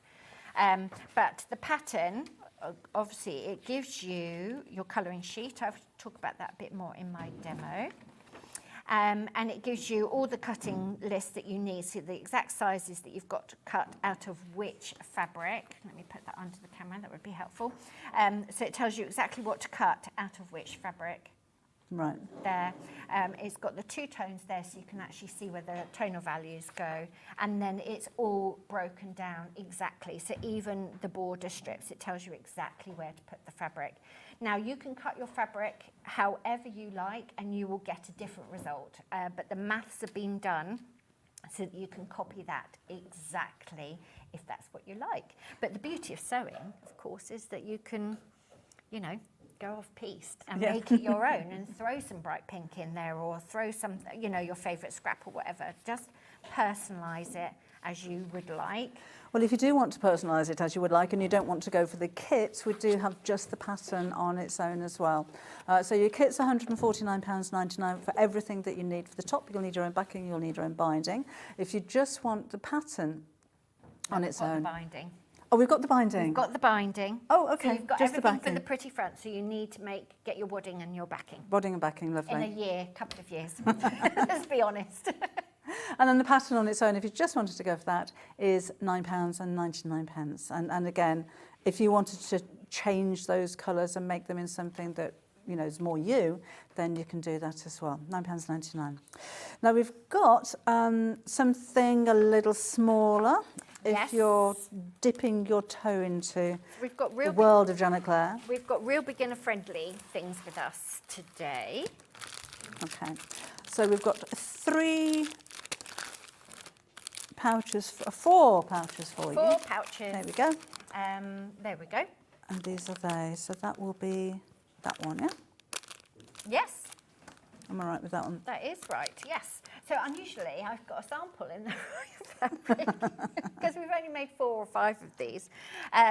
So yes, they're a really nice, everybody loves a pouch. The more pouches you've got, the more you need somehow. You get into the habit of putting things in away, and you need them more. It's no waste, so you're going to use up all of your little charm pack. And then we've given you really beautiful fabric for the lining, and you've got a zip. So this is pink, but that's what it's going to look like, is that right? Yes. Right. So there is lovely and pink and really, really pretty soft colours. If you've watched regularly, you'll have seen that fabric before. So this is one that's very different from me, isn't it? Blooming lovely. I wouldn't have recognised that as yours at all. No, you wouldn't. This was inspired by a chocolate Labrador in the park. Oh, really? It had a lilac collar on. And the combination of the chocolate Labrador and the lilac collar was just so beautiful. Who would have thought a fabric range would have been inspired by a pooch? It's called Muffin. So we've told Muffin that she inspired a fabric collection. She's underwhelmed, to say the least. You've got really, really pretty lining, because that's a really nice trick. I know you can put like cheap calico or something inside, but it's lovely to have a pretty lining as well. Really useful size, no waste, and one of those little candies makes these little the little what do you call the tops? Tabs. There's tabs little for the zip, because then you get nice crisp corner. You know, sometimes you make a pouch and it sort of folds in with the zip, so I've tried to avoid that. Yeah. Really lovely little project. Half square triangles. If you can make a half square triangle, you could just make quilts out of half square triangles for the rest of your life and still have ideas. I think it's one of the most versatile blocks. It really is. It really is. So that's a really nice skill builder. That's blooming lovely. Then let's have a look at Bon Voyage. Bon Voyage. So Bon Voyage is about rose-tinted travel. Like, forget all the queues at passport and your luggage being overweight and all of that kind of stuff. It's all the best bits of travel. So there are lovely passport stamps and ML letters, and you can open it up, that's fine. And then we've got little map markings, we've got bridleways, we've got a little motif for a river. This has got little pops of like a nice sort of vintagey red, and that lovely sort of tealy, turquoisey green in there as well. I think the image on the website is wrong for this one. So this is Bon Voyage. That's the fabric that you're going to get, and that is the right. Yeah, there should be photos for all the colourways, but the gremlins are definitely with us in full force this morning from 2 a.m. One of those days today. So this is called Bon Voyage. As I say, it's got my indigo colours in it. It's got cream. It's got a little touch of red, and it's got the really soft sort of turquoisey sort of tealy colour. And it's about that rose-tinted, soft colour. Yeah, they're rivers. So I was thinking about what you could do to sort of mimic the sort of the flowing and everything without being too literal. And then, thank you. And then there's a city block. So that I really like the little candies and all the Moda pre-cuts because they're cut by lasers, so they're perfectly square and straight, and you just start sewing with them immediately. And they're so useful and versatile to have. And I love to design a project that uses them all up. You know, like don't want to just use 2/3 or something because I find that's really irritating. It's just like I wanted to use it all. Lovely. Now, if you go onto the website for this one, the pictures for Bon Voyage is the Larkin kit. And the Larkin kit has the Bon Voyage picture. So we will get those swapped over. But what you're seeing here is what you're going to get. So if you order Bon Voyage, that's the one that you're going to get. Don't worry, it'll be me, Tony and Tessa sending everything out on Monday morning. So we will read what you wanted. Don't worry about it. So this is Larkin. So this is the newest fabric collection that we've got. I haven't got a sample for that yet. I shan't take this one out. And it's about, have you heard of mudlarking? No. Oh, new audience. Mudlarking is, posh name is intertidal archaeology. And it's the looking on the riverbed, primarily on sort of rivers that run through cities, but any river. And at the tide as well, like the sea, and it's picking up sort of things that have been lost over the years. So you can find coins and bottles and china chips and lots of sort of clay pipes and pots and things like that. And you need a license to lark on the Thames because it's all historic waterfront. Yeah. But I find a lot of my little china chips when I'm walking the dog. I found them in churchyards, I found them along my canal. You know, they're just everywhere. If you get your eye in, unfortunately, you will walk with your head down looking for treasure. But yeah, it's quite an important way of, because of course the last person who saw that was the person who lost it. Yes, of course. So it's fascinating. And you can do organised mudlarking. So Henry and I went for one of his, I think it was his birthday or my birthday. We went got up really early because, of course, you're playing with the tide. You know, you can't just think, oh, 10 a.m. on a Sunday, civilised. It was probably 7 a.m. or something. And we had a proper guide who had the licence. You're not allowed to disturb the surface at all. You're not allowed to dig or scuff with your toe of your shoe or anything. Really? So we found lots, and then we were making little displays, and then she talked through how old things were. We found a bit of medieval tile, just absolutely fascinating. And then we left it, a lovely display, and then you leave it for the tide and the next person to come along and find. Oh, really? Yeah, and that was right by St Paul's. So there's a bridge that goes basically from St Paul's, a step back, but St Paul's to the Tate Modern, that bridge there. And we were just on that foreshore. Fascinating. I had no idea. You're going to be digging up in your garden. And Jane Austen's house as well. They had a garden archaeologist in one day when I was visiting, and she was saving bits of china, and because they're from the family, they were burying their rubbish. Oh. So the chances are, if they're the right period, that they were thrown away by an Austen at some point. So yeah, amazing. You find treasure everywhere. And then, of course, when I was designing the fabric, I was thinking about not just the patterns on the china, but what they would have been. So that's why I started drawing teapots and patterns on the like dinner services and things. So that's larking. I told you we were going to have a lovely day today, didn't I? You never know what we're going to be inspired by. That's what's so fascinating, isn't it? Like everyone just has their own take on things. Yes. This is the final one of the pouch kits that we have for you. This one is Bluebell. Bluebell, and that is cyanotypes. So I had the best day learning how to do cyanotypes. Do what? Cyanotypes. What? So it's a really early form of photography, and you're using the UV lights from the sun on light reactive fabric or paper. So you mix these chemicals. I don't understand the chemistry, as you probably twigged. But you keep your fabric or your paper sort of in a black plastic bag until you're really ready. So I pressed all my flowers and everything and I was ready. And then you lay your fabric out, put your flowers down quite quickly, and then anything that is covered up stays white, and the rest goes this lovely sort of Prussian blue. And it's really early photography. There's examples in the V&A. And then I found this lovely lady called Dr. Kathy Corbishley-Michelle, who doesn't teach it. I have asked her if she teaches, and she doesn't, because it's so labour intensive. And it's hard to do it more than like one-on-one, because everything's light sensitive. So you can't just say, right, everyone get your fabric out, because it's exposing. But anyway, she taught me very well, and she's got me mildly addicted to it. I want to play again. Oh, but it's such a amazing. lovely thing. You can buy little kits online, and it's one of those crafts that a 2-year-old could do. Really? But to get refined could take you a lifetime. You know, Yes. there's more and more. So you could put a daisy on a piece of light sensitive fabric. A toddler could do that, or put their car on it or something, and get a cyanotype. But the techniques would take you a lifetime to sort of perfect. So that collection was very much helped along by the wonderful Kathy. That's amazing. Oh, I'm so enjoying this.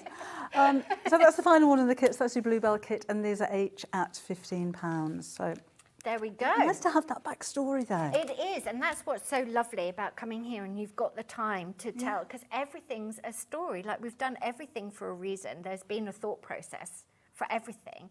And people here, we're all very small businesses. We've got our hands on every part of it, and we take pride in every part of it. So it's lovely to have the willing audience to listen and to share with. Yeah, and thank you for sharing it with everybody.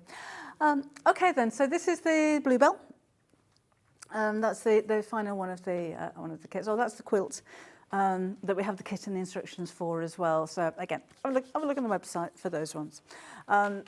Everything that you need to make the top and the binding, you'll need your own backing, and you'll need your own wadding in there as well.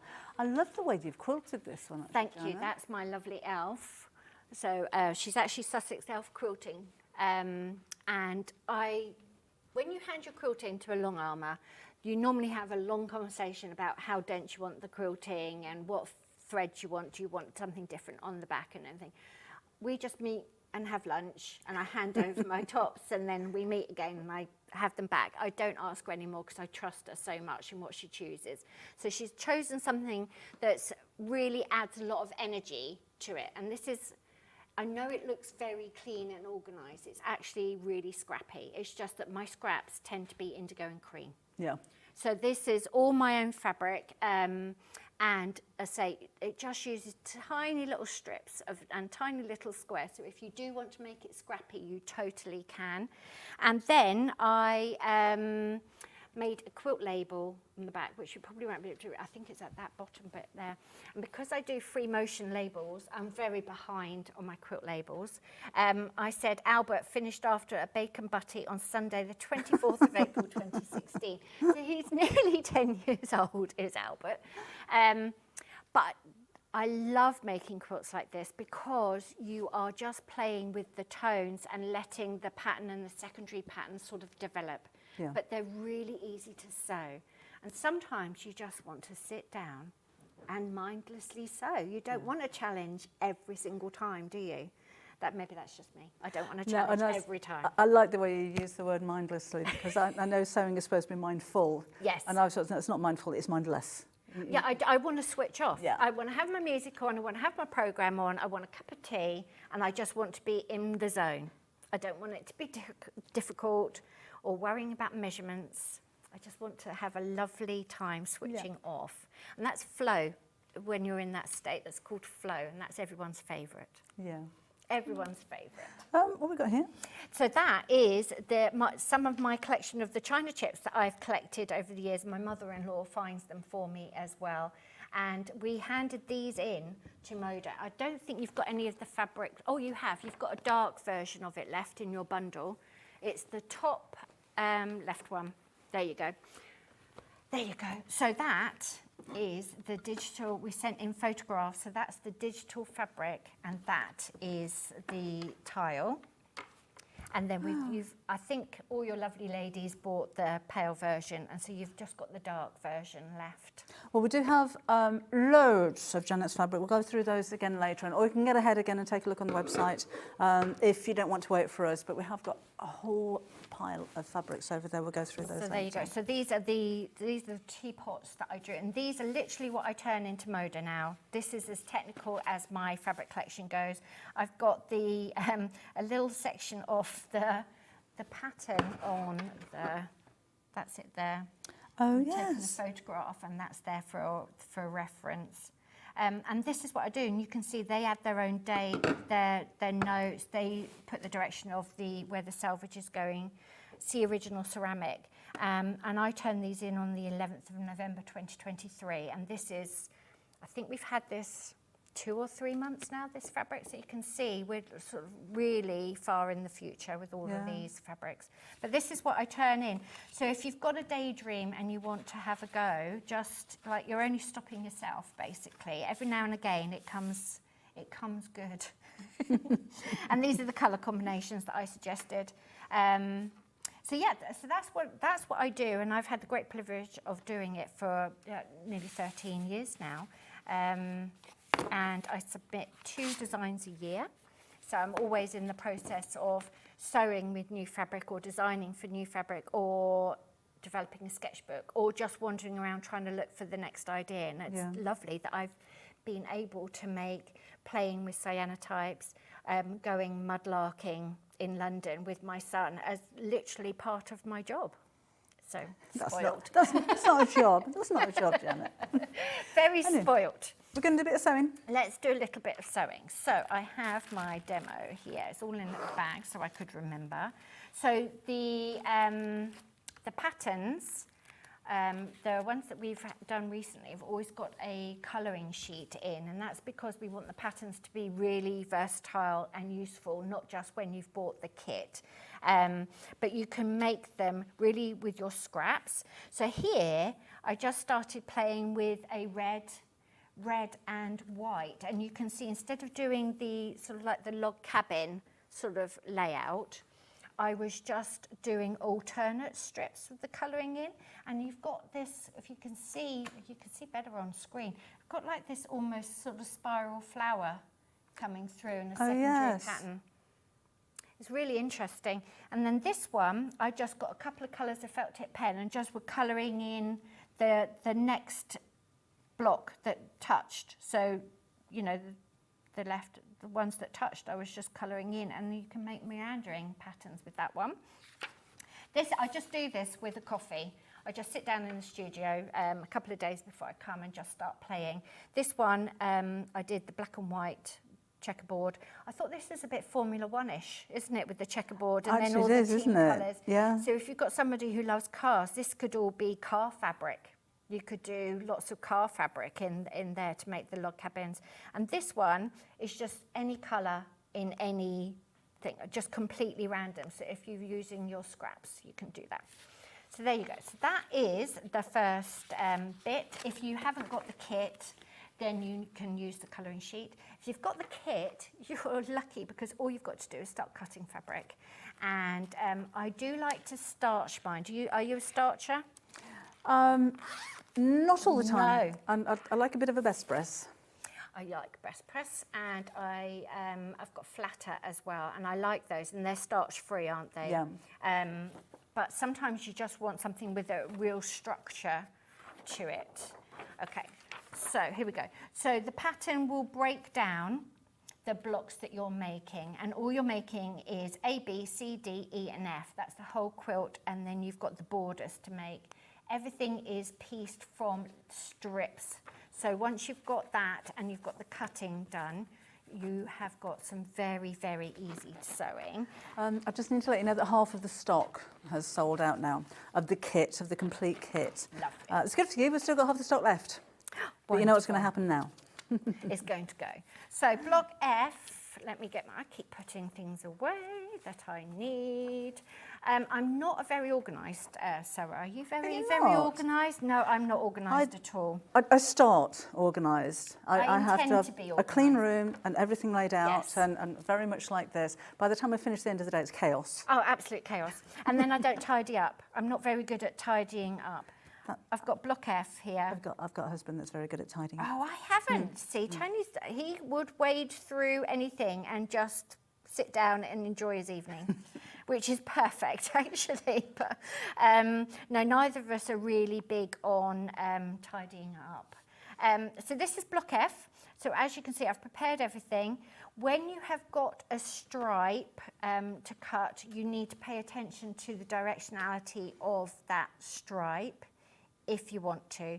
Now, this has been drummed into me by Pippa, who does a lot of our technical sewing, because a directional fabric that changes through the quilt drives her nuts, and she can see it. Yeah. So if it bothers you, pay careful attention to how you're cutting your striped fabric. And I do like them to be consistent in the block. So that's F. And basically, all the prep is going to be like this. So block A, what's this? Block A. No, it's not.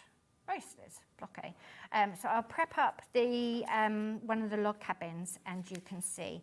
But I do lots of cutting, and then I will put a label on, and I will put them into separate bags, because I can't always start a project and then finish it. And I think most people are like that. And often we've got more than one thing on the go, haven't we? Yeah. And these little boards with the wadding on, that I just glue the wadding on, are really useful because they're stackable. So this is the sort of system I would have to keep myself somewhere on love track. that idea. It's so Kim, my daughter, simple. does a lot of patchwork, and she's got the wall that sticks them to. Kim, what a This good is really idea. useful. This is like back of a sketchbook, or you can buy a card, and literally just PVA glue and some thin wadding. And you can lay your blocks out just like I did, and they don't move. It's like your design wall. Love that idea. And they're really, really useful. And as I say, they're stackable. So you can put block F here and just stack them up, and then you're ready to sew. Fabulous. There you go. I'm so pinching that one off you. Yeah, do, because I probably pinched it off someone else as well, because I haven't got a very logical brain sometimes. So look at the mess I'm making on the desk, even, like you're not surprised. So all you've got to do when you're doing these is to remember whether you're making block A or block B, because they have very subtle differences in the fabric. As I say, if you go off and do your own thing, that's absolutely fine, but the maths have been done for you to make these blocks in this quantity. Right. So if you veer off that, then you are you're on your own with your maths there, I'm afraid. So I'm just laying it out. So I had all these starched and cut, and then, as I said to you when we were prepping the show this morning, the sewing is so straightforward and easy. I mean, that is block A. And we've got to make 8 of them. And then we're just doing a really nice 1/4 inch seam, and we're just putting pretty sides together. Now, will you chain piece for hours and hours and hours? I don't chain piece. Don't you? What do you do? I'll just finish the seam, cut it off, and go on to the next one.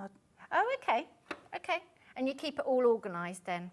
I don't think me chain piecing like the whole top, I think I would get in a muddle, and then I spend half a day unmuddling myself. Yeah. Whereas if I make the whole block or a couple of blocks, we're better.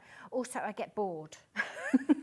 I get really bored. So all I'm doing is a 1/4 inch seam, and I haven't got the machine on very fast, as you can see, and just keep everything as neat as you can. And it's as neat as you still enjoy your sewing, basically. You don't pin? No, not with these. These are starched, and they're very short lengths. I will pin if I want the sections to match, and I will pin if I've got a more complicated sort of design block to build up with more elements, particularly if you've got things that might have a bit of bias to them. But I know these were all cut on the grain and the fabric's all starched, so. Lots of the kits in baskets, by the way, so we're running a little bit low now. So go check out if you're going to order. So 1/4 inch seam, and I haven't got scissors on this machine, I don't think. I'm so spoilt now. I don't have to cut my own thread, and I don't have to lift my presser foot either on my machine. It's amazing what you get used to, isn't it? You're there thinking, well, I've got to lift that. I've got to lift that by myself. So what machine do you use at home? I've got a Janome at the moment, and she's very computerised and very clever. And it took me a while to get used to her, but now we're good friends now. And it's a she, is it? She's definitely a she. She's called Queenie. Oh. She's called Queenie. Now, are you a press open or a press flat? I'm a press flat. Are you? Personally. Are you a presser open? I press open. Okay. See, I've already got these in unorganised in the time that I was doing. So I like to have the instructions with me so I can see where to put things, because it's hard to see the overall. Right, I asked for an iron. Should we do some ironing? Oh. As I asked as soon as you asked for it. I know. I did that the other day. I even asked for a sewing machine one day, and then we didn't get to sewing. You just think they were running around. We've got a message coming in, Lovely. and this is from Rachel. Hi, Rachel. Hi, Rachel. She's morning, you two. What a breath of fresh air Janet is. Please give her a regular slot. I love her tips and I love the quilt. Thank you very much. I am here about every month. Right. We are Got to be here now, regularly. you've said it. Yes, now I've said it. But Rachel wants me to come, so that's very good. I can't get used to these irons popping up either. It's far too techy, isn't it? So I press open. The only thing with pressing open is that you can't stitch in the ditch because you haven't actually got any fabric to stitch. You've got no ditch? You've got no ditch. There's no fabric there protecting that. So if you like to stitch in the ditch, which I think is the hardest quilting to do, by the way. I'm not very good at that. It's so hard. I can stitch to one side of the ditch. If you stitch like 1/4 inch away, it looks really lovely. Try stitching in there. But if you do like to stitch in the ditch, or you want to, you need to make sure you've got fabric actually behind the ditch. This you can't do. So there you go. And I'm not very, I let a lot of mismatched seams go. I just want to enjoy my sewing. I will match it up the best I can, and then it is what it is. Shouldn't be saying that, should I? We're not the quilt police. We don't like the quilt police. We just want to enjoy our sewing. And I'm sewing a quilt at work at the moment with fabric that's coming. And I really wanted it to be done for the Festival of Quilts. And I was really rushing through and not enjoying it. And I said to my husband, I don't know how this is going to be finished. I'm going to have to set up really late and get it finished. And he went, it doesn't have to be finished. Like, why did you impose an arbitrary deadline on it? And then you're taking away the joy of sewing it. So I think, you just have to work in a way that you're going to enjoy working and, get the result that you get, really, aren't you? Well, for the most part, and most of you watching at home, you're not sticking to deadlines and you don't have to produce something by a certain date. It's not a chore, sewing. No. Because if it is, don't do it. And the chore comes in when we've got the deadline. Yes. I think. And as I say, if you haven't gotten a deadline, then don't it's worry all about enjoying Sorry, it. I'm going to iron that again. Press. Open. I'm going to press that seam first. It keeps the stitches where they're supposed to be, allegedly. Tailors do that, yes, please. And tailors do that, apparently. They sort of set the seam in. Right, I can get that one in. So there you go. Really, really simple sewing. No stress. So do you mind, now we've done that little bit, could we move on to the pouches? Oh, yes. Because we're just talking so much. I thought we forgot we had the pouches. Yes. Now, the pouches, they're really, really easy to make as well. They are half square triangles. Here we go. Open another little plasticky bag. What colour have you got there? So I've got some larking with me. And my demos are in all sorts of different fabrics, but you're going to be making half square triangles, really easy. So this is the zip, so you're going to prepare it with a little zipper tab, beginning and ending of that, using one of your squares that you've got. I cut the zip down a little bit, but you won't have to do that.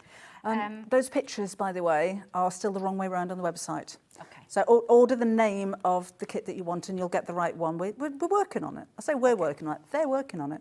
So it's Bon Voyage and Larkin are the wrong way around at the moment. Okay, cool. Right, so then you're going to put the zip in first, and you have to, this always confuses me, you put a zip in, so you hide it first of all, don't you? Pretty sides together. Yeah. You hide it first of all, and you're going to sew along there. And then you open it out, and it looks like this. So this would be the pretty side, and this is going to be the lining. But yours will be half square triangles. And then you have to put the other sides together, because we're making a fully lined pouch. So you have to go pretty sides together. So that is the pretty side. You have to put pretty sides together. And you want to line that up as much as you can, and I will get some pins, and you're going to put the top of the zip there, and you're going to make sure that they are all parallel to each other. Step in if you know a tip, and then you have to do pretty sides together with the lining as well. So pretty sides lining, and So then you do sandwiching the zip in that. between You're the two pieces. Sandwiching the zip, and I have to talk myself through this every single time I make it, because it doesn't seem like that is going to make a very neat line zip, does it?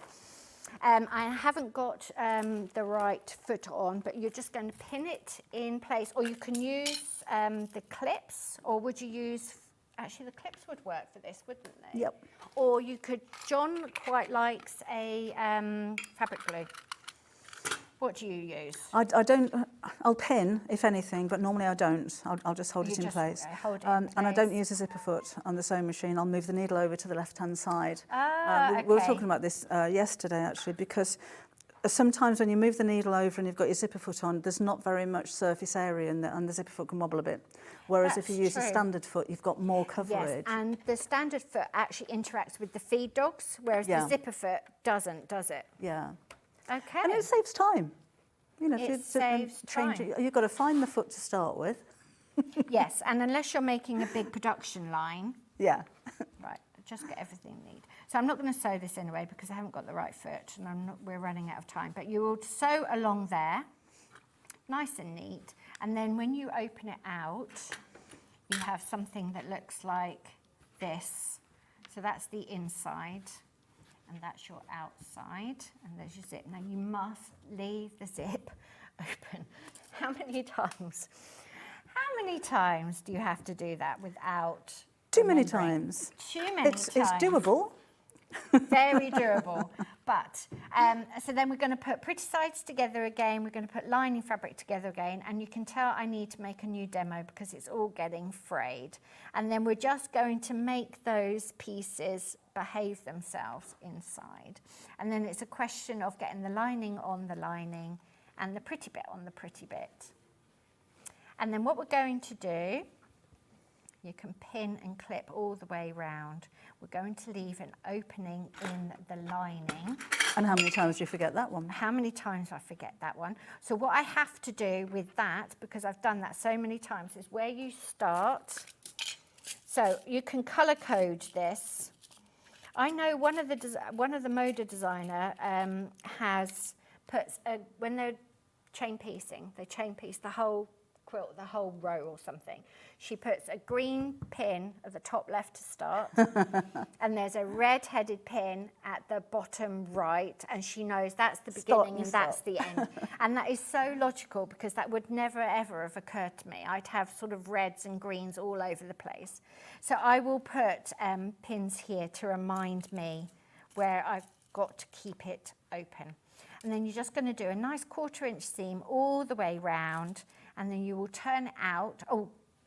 Turn it out and check that you're happy with everything, and then turn it back inside out, and then just sew over that opening again, and you will have a lovely, fully lined pouch. And then they get quite addictive because they're quick. And then once you get over the fear of the putting a zip in, which is a really useful life skill to have all round, you will be able to make pouches for presents and they're just, you can never have enough. They're so useful. These are zip pouches, they are useful, whether it's, you know, you're storing your hair accessories, you're sewing notions, your cosmetics, they're just really, really useful for travelling and certainly as gifts, you know, and if you're making up one of the kits like this, I love the size of this. You know, it's a really handy yes, size. Yeah. And the squares are too, you know, they're really nice, handy size when they're finished, and there's no waste, and you've a lot of the cuttings done for you because you can make these 2 at a time. So layer up. And then by finishing off the zip, as you have done, like you said, it gives you that really smart, because this is shorter than your seam allowance. Yes, yes. So you don't catch that You're tab trying in not the seam. to catch that in.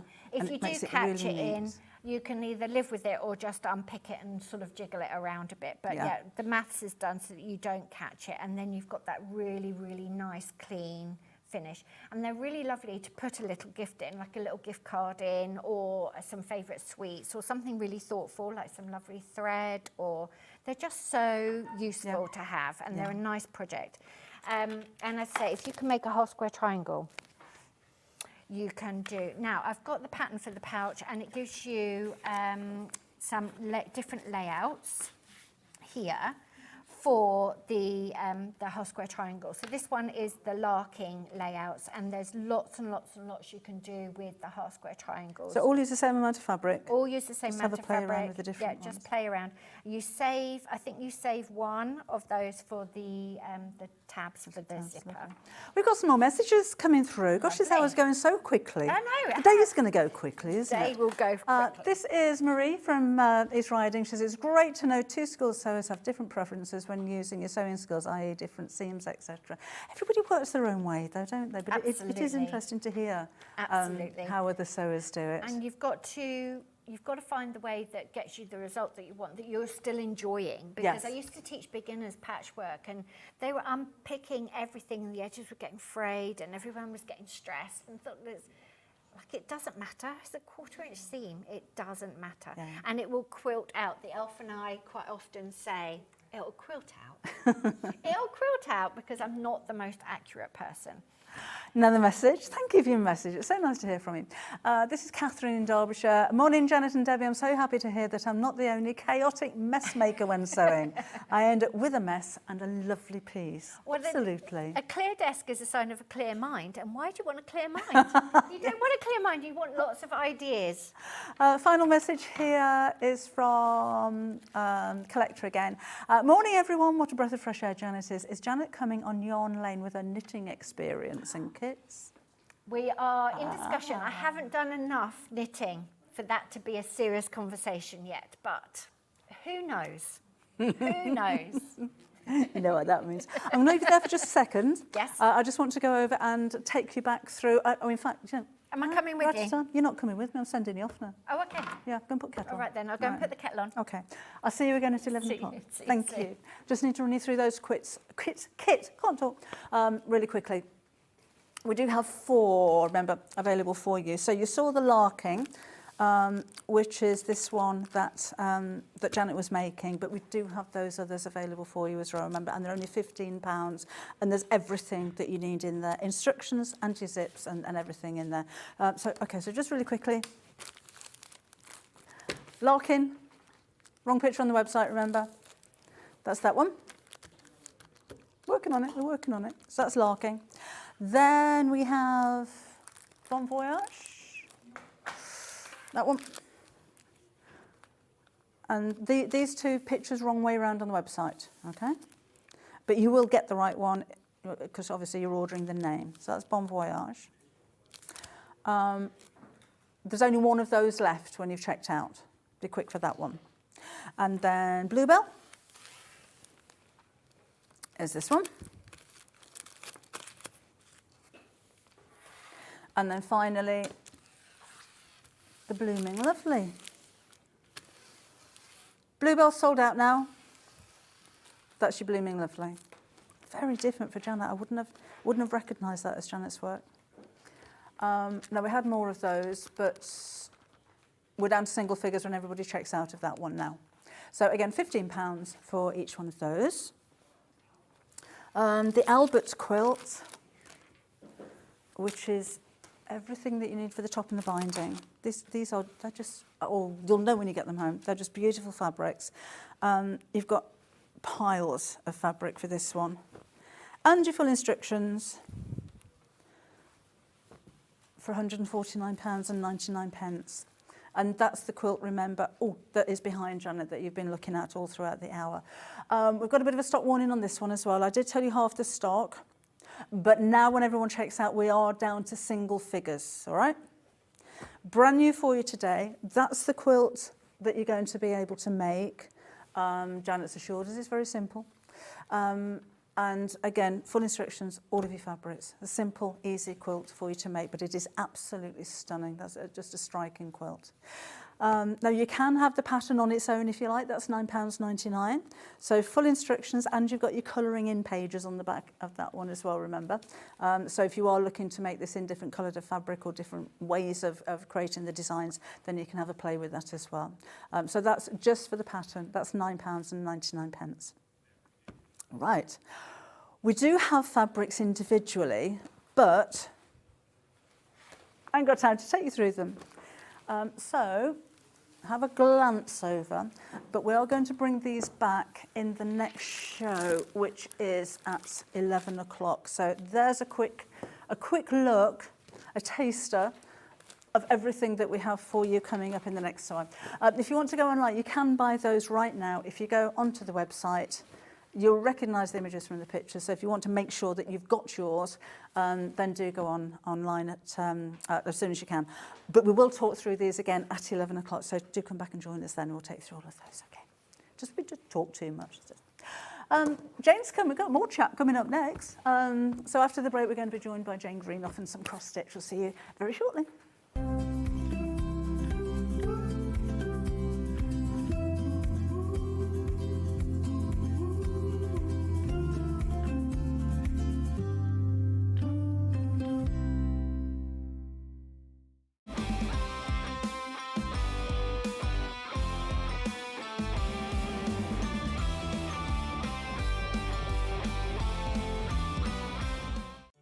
Did you know at Sewing Street that on various products we offer split pay? That means on certain items you can spread the cost over 2, 3, 4 or sometimes even 5 interest-free monthly payments. Just pay the first instalment when you purchase and you're away. So shop your way with split pay.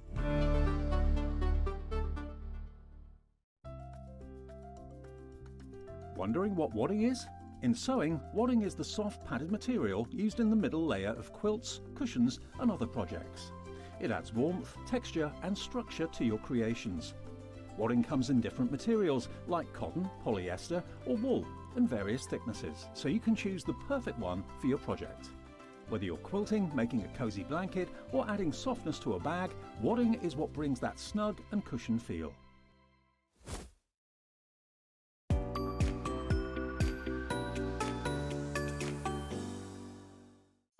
After a busy Christmas delivering all your crafty presents, Santa is having some well-deserved rest and relaxation. Well, wake up, Santa! Sewing Street's celebrating Christmas in July. This year, we're bringing you exclusive Christmas fabrics, including the highly anticipated Liberty Christmas fabric launch. Dive into festive makes and projects, perfect for getting a head start on gifts decor before the season rush. Plus, enjoy special Elna deals, meet all your favourite guests and discover a few surprises along the way. Don't miss out. Join us for Christmas in July, the longest and most festive celebration ever. Shopping with Sewing Street couldn't be easier. You can shop via our website at www.sewingstreet.com, where you can watch our live shows and see all the products from that day. We also have a huge amount of products on our website, from your sewing room essentials to fabrics, sewing machines and much more. You can download and shop on the go with our Sewing Street app. Simply head over to your app store and search Sewing Street. Alternatively, you can contact our UK-based call centre 24 hours a day on 0800 001 4433. Shopping made easy at Sewing Street. Ever heard of a design roll? It's a bundle of pre-cut fabric strips, each typically 2.5 inches wide and the full width of the fabric. Design rolls are made up of coordinating prints and colours, making them perfect for quilts, patchwork or other strip sewing projects. No cutting or matching needed, just unroll and start creating. Design roll, a simple way to bring your project to life. Keep up to date with what's on Sewing Street, as well as all the latest news and special offers by signing up to our email newsletter. Go to sewingstreet.com and scroll down to the bottom of the homepage. Type in your email address and click the envelope. That's it. You'll never miss out on the latest news and special offers ever again. In sewing, the term square up means trimming your fabric or block to ensure it has straight edges and perfect corners. Using a ruler and rotary cutter, trimming away any uneven edges. This step helps your pieces fit together neatly in your project. Square up is a quick way to keep everything perfectly aligned. Never miss a show by watching on the go with the Sewing Street app. Head over to your app store now and search Sewing Street and simply download to your smartphone or tablet. You can watch the shows live and see your favourite presenters and guests. Click on the Today button to shop all of the products that are featured in today's show. Want to know what's hot?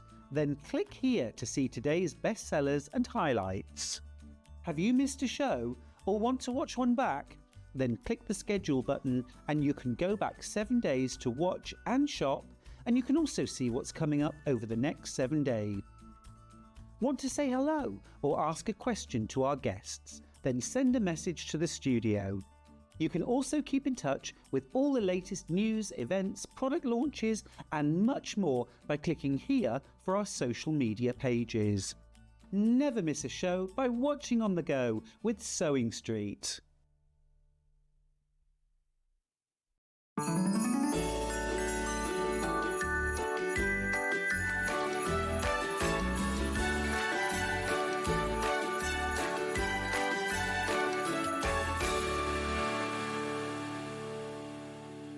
So many more quilts I want to make now. I'm going to have to live to 200. It's just been one of the best festivals I've ever been to in my whole life. I will definitely be back and I'm going to have a quilt.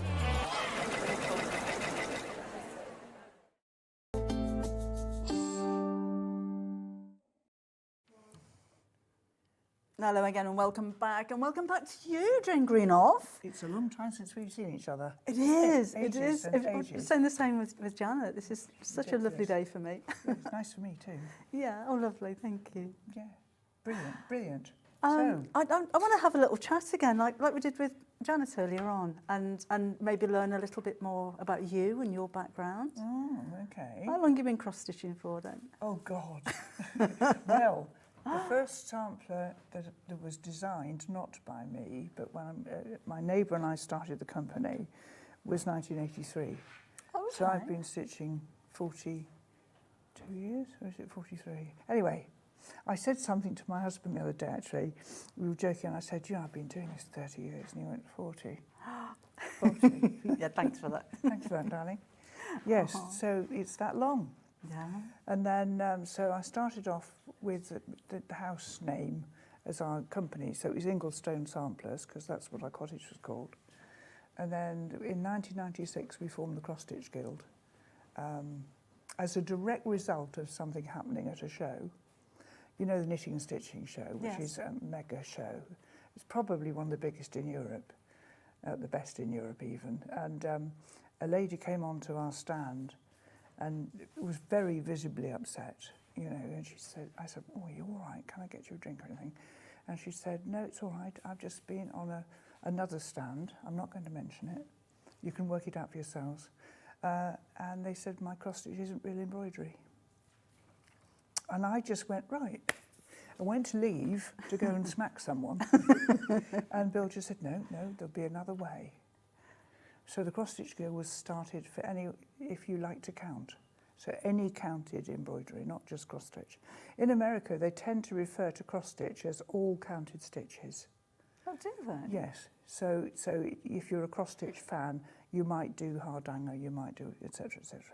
So yes, the cross-stitch was formed in March the 16th, 1996. I remember it very well. And it's 30 years old next year, which is fantastic, isn't it? Well, have you been with Jane for all of that time? Have you been a Some of collector? you Have you been a follower? Some of you have been. Yeah, come and have a chat with us. Come and let us When know. you say, I remember you all those years ago, if I look a bit, gnarly, it's just, it's a lot of years ago now. I still feel 30, Anyway. But just don't say bless. No.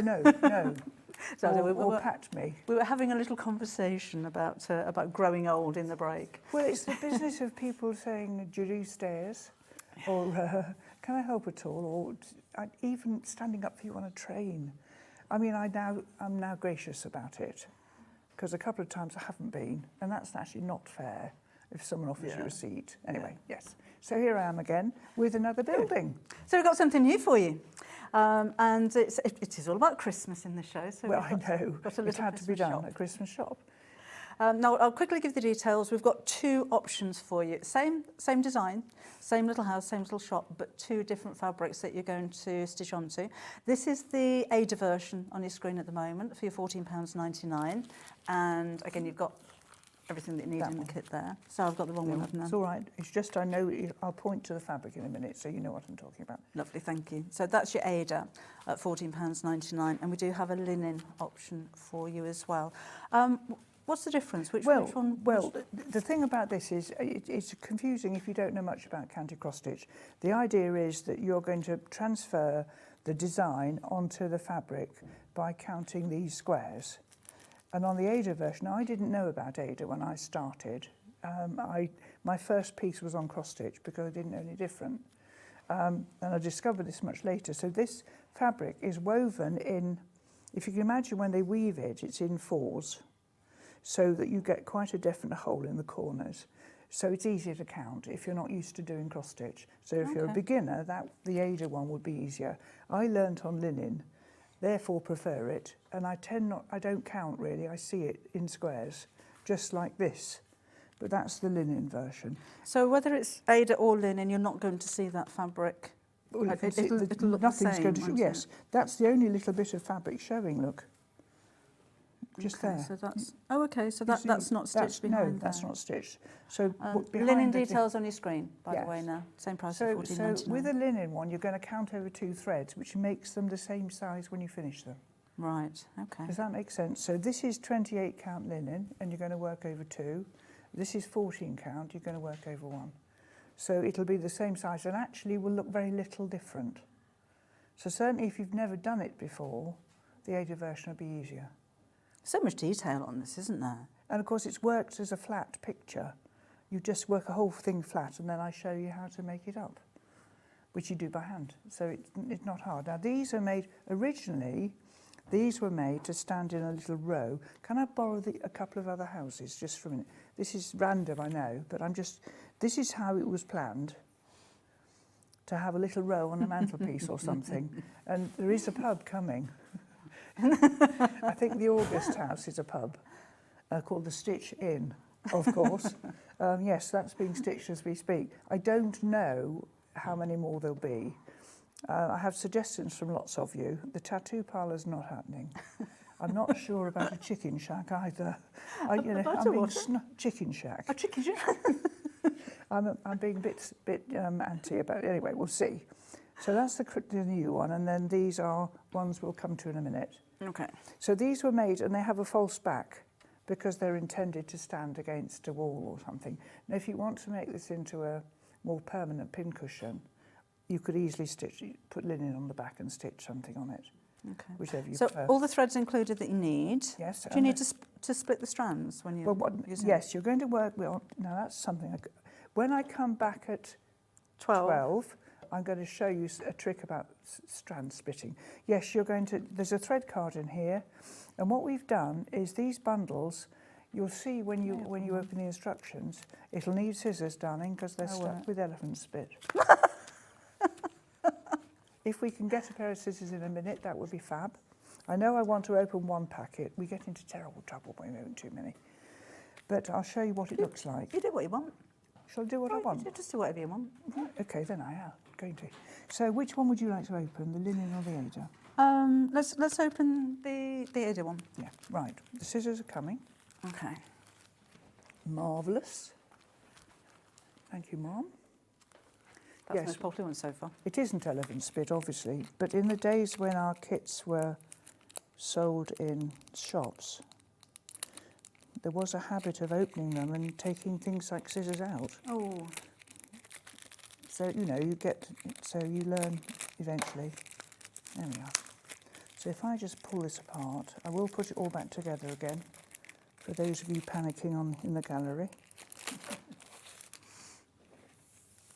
So that's the fabric, so that's quite clearly in squares, look. And then that's what you're going to stitch. That'll help you see that it's not hard. Okay, so that's the... So that's, you stitch the whole thing, that's just the base. blank, that'll be the base. Right. And then this stitch gets joined to there. It's not, as I said, if I can find a picture, which I might well be able So where do you start? Do you start in one corner and work across? No, or in I the centre? start in the middle. Oh, do you? Yeah, start in the middle if you can, because you can see here, I've folded across the bottom and folded up the sides, and already you're starting to see how to put it together. But all the instructions are there, and these are, in everything we do across Stitch Guild, you get one of these. Now I have to tell you, when I asked my graphics man, the wonderful Ethan Danielson, I sent him the words and the pictures that I wanted, his drawings. I said, you want this on one sheet of A4? Really? I said, if you can try to, because all this is useful in every kit. You won't need everything in it, but certainly a way of starting, another way of starting, how your backstitch looks, cross stitch on Ada, cross stitch on linen, a French knot, and how to finish off. So it covers, you know, if you've got additional instructions, we put them in, but this goes in everything. Yeah. Isn't he good? He's so clever. Yeah. He's the man who first made it possible for us to show linen actually three-dimensionally, so that you can see where the thread's behind the fabric. And that's really helpful, isn't it? Yes, when I started, I bought a book, I think it was from a Coates, or I think it was Coates, published these books, and they were brilliant, but there was no fabric. Yeah. It was just the stitch. Well, it didn't know where your needle was going with some things. So this is really helpful. Anyway, so yes, you start this in the middle and just go that way. And I would imagine such a relaxing pastime. Yes, you see. And quiet, and no machinery involved, and It's perfect for outdoors yes. and travelling. Goosebumps? Yeah, I get them when we say things like this. No, I always want to say it's mindless. Actually, it's mindful, isn't it? No, we're talking to Janet. I think it's mindless. Yes. I think it just takes your mind out. Away. Same with any kind of sewing. It's relaxing, and it just takes your mind off things. Yes. And I know that on those occasions I have been very stressed. My husband had cancer 18 years ago, and 5 hours surgery, 5 hours and 47 minutes actually. I remember every one of them. I sat in with my back to, I'll put that away in a minute. I sat with my back to the mirror and stitched. Did you? Sanity. Just sanity. And ditto when my son had surgery, when he was a little lad. Yes, when things are really difficult. And when I meet people at shows and things, and they say, you know, my cross stitch has been an absolute lifesaver, because you can just do it. You can be thinking of other things at the same time, but you are distracted with this. So I've met quite a few people recently at retreats and workshops and things like that. And when you start to talk to people. You realise, don't you? What people live through that you would never know. I know. And how sewing of any kind of genre, or crafting in general, can really help. Just really make a difference. Yeah. Yes, we had when we do cross stitch go weekends, where people come on a Friday for a large glass of wine, and then stitch themselves daft till Sunday. After the wine? Yes, well, sometimes, yes, and a lot of unpicking on Saturday morning. People, when we do sort of bring and brag or show and tell or whatever you want to call it, and we're talking about things, one lady actually said, I want to put this in bring and brag, and she handed me this piece of fabric that was sort of scruffy and there's some bit of sewing on it and it was watermarked, and I said, okay, and I'm the one that talks about each item, so I get to the front and I say, right, whose is this? Who's responsible for this? And then there's someone and I put their hand up. And I said, I've been asked to show you this, and I'm going to be told why in a minute by so-and-so. And she said it was the only thing left when my husband talked to the house. And it was in the scullery at the back of the house, and the water was from the fire engines. Oh, my word. And you just think, oh. I mean, it looked like I've been smacked, you know. But yes, people go through all sorts of dreadful things. Yeah. And I know stitching doesn't cure things, but it does help. Yeah. It does help keep your mind. I know that my only issues now are the eyesight department. And that is, I can stitch 40 to the inch over one, still. But if I do, I then can't see anything else in the house for about an hour and 20 minutes because I don't accommodate quickly enough. So I have to wear specs for sewing now. We've had some messages. Thank you for these. Smashing. Right, tell me. Joyce in Cheshire. Hi. She says, hi Debbie and Jane. I have lots of Jane's books, knitting and cross-stitch books. I was in my 20s. I'm now 67 and still making items from the book. Well, that's very sweet of you, dear, but not the knitting. I suspect that was Jane Greenoff. Oh, okay. Who was a great knitter, and I have been mistaken for her 100 times. But certainly the cross-stitch is me. We've got more. Tina, hello. She says, morning, Debbie. Nice meeting you at the NEC. Morning, Jane. I'm collecting the little houses. I hope to meet you soon. Are you at the Festival of Quilts this year? Yes. Every day? No. I'm only there on the Thursday. Okay. Yes, I'll be there on the Thursday. Are you on a stand or are you just visiting? No, I'm on the stand. Okay. Yeah, I'll be there all day. Lovely. From Crack of Sparrows. Fran has messaged in as well, and she says, morning, I had the same comment from a line manager who was doing Jacobean Tudor style embroidery. I've done recognisable faces on stitch. Yes, maybe you've done some, yes. So let me just, I will get the hang of this a minute. A line manager who was doing Jacobean and Tudor style embroidery. She's referring to when... And then she's obviously done... When you started the Guild, yeah. Yes, she's done some cross stitches using something like, I'm just trying to think of the name of them. There's various packages where you can scan a photograph in. And do a cross stitch, and it can be a recognisable face. Oh, right. Okay, but therefore it's not really embroidery. Just walk away. We've just been talking about my book coming out in October, which is about me. You've got a book coming out in October, Jo? Have I mentioned it? No, you haven't mentioned that. Much. I've got a sample with me and I'm not showing it to you because they're not arriving by ship until they're late September, and I'll just get irritating phone calls from people. But I put in there once, when I got so tired of people being frankly rude about cross-stitch, I said, look up the definition of embroidery in a dictionary before you carp. End of discussion. It's decoration of a story, of a piece of fabric. That's what embroidery is.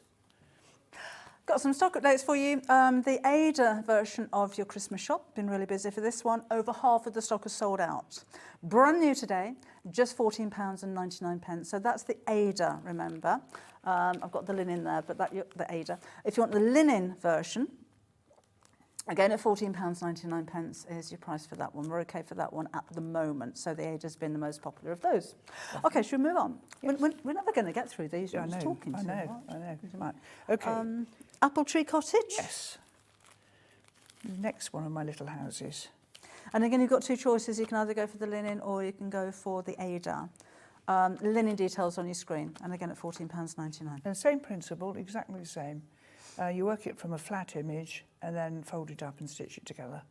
And again, if you want to add some fabric to the back or put a back door on, or you can do. I've just tucked a piece of silk lining in, and the lining comes with each one, obviously. And you pop rice in there? And that was, yes, rice and lavender I used as a general rule. I like some, I use my pincushions to have rice in. It's that nice plump. Yes. And it stays there. If I put polyester wadding in, I never get the shape as pretty. No, they go a bit fatter and fluffier. But you can't get a good stab without them rolling around your table. Exactly. Yeah, exactly. They're nice and solid. So that is your Ada version. Oh, sorry, that is your linen version, details on the screen. We also have the Ada version. And again, that's £14.99 is your price there. Oh, you've got to go for a lot, haven't you? You've got to go for the whole row. Well, I think so, actually. So there were previous houses before these? Yes, you've got Posh House there. And then we've got a flower shop. I'm having to remember. A black and white house. Oh, I saw that one in your bag. Yes. That one. So what I'll do is I'll pop the others up to show you when we come on again later. Okay. So you can see what they look like in a row. So you can see the whole terrace together. Yeah. So this one again is the Posh House. I mean, look at those drapes. I know. That is posh, isn't it? I know. What would it have cost? Oh dear. Aren't they fun though?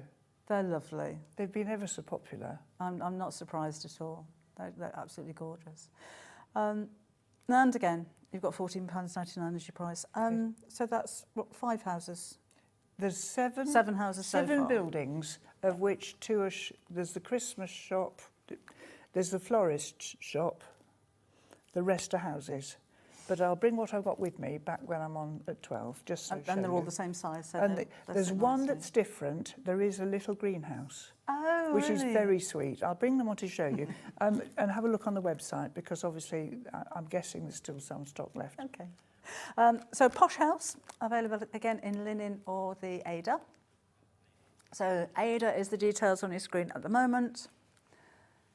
And then, again, we've got the linen version for you as well, with all of your threads and everything that you need in there, and your full instructions as well. So all you need is your filler. Oh, and backing fabric? No, it's in. Oh, that's in there as well. Okay, lovely. Right. What we're going to do next? Do you want to do Joy? So this is starting off with Christmas now. A bit more Christmassy, isn't it? I'm a real Christmas freak, actually. Oh, yeah. As I said earlier, you're not allowed to use the C word in our house until December. But once it's free reign. And our funny wine tasting circle I've been part of for 40 plus years, we have the Christmas one at ours because we've got the piano and half the group are in the choir. So there's a lot of carols and things. So the house is much decorated. And if there's a knob or a hook, there's something on it. So door handles, cupboard handles. And this is the sort of thing that I do. So just welcome, Merry Christmas, anything. And this was just something. This came from one of our little books on alphabet letters. It was on the cover, and it was decided it was such a sweet, easy thing to do quickly, so you can send it as a gift to somebody and they can hang it on a knob or a hook. I love the colour. It's nice, isn't it? Yeah, it's very elegant. Nice sage green. Yes, it's very pleased with that. And that's the linen, isn't it? And that's the linen version, but you can have it on the Ada.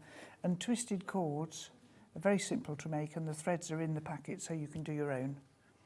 So that's what you're going to get. Again, you've got your instructions. That's your linen. Yes. You've even got a needle in there as well.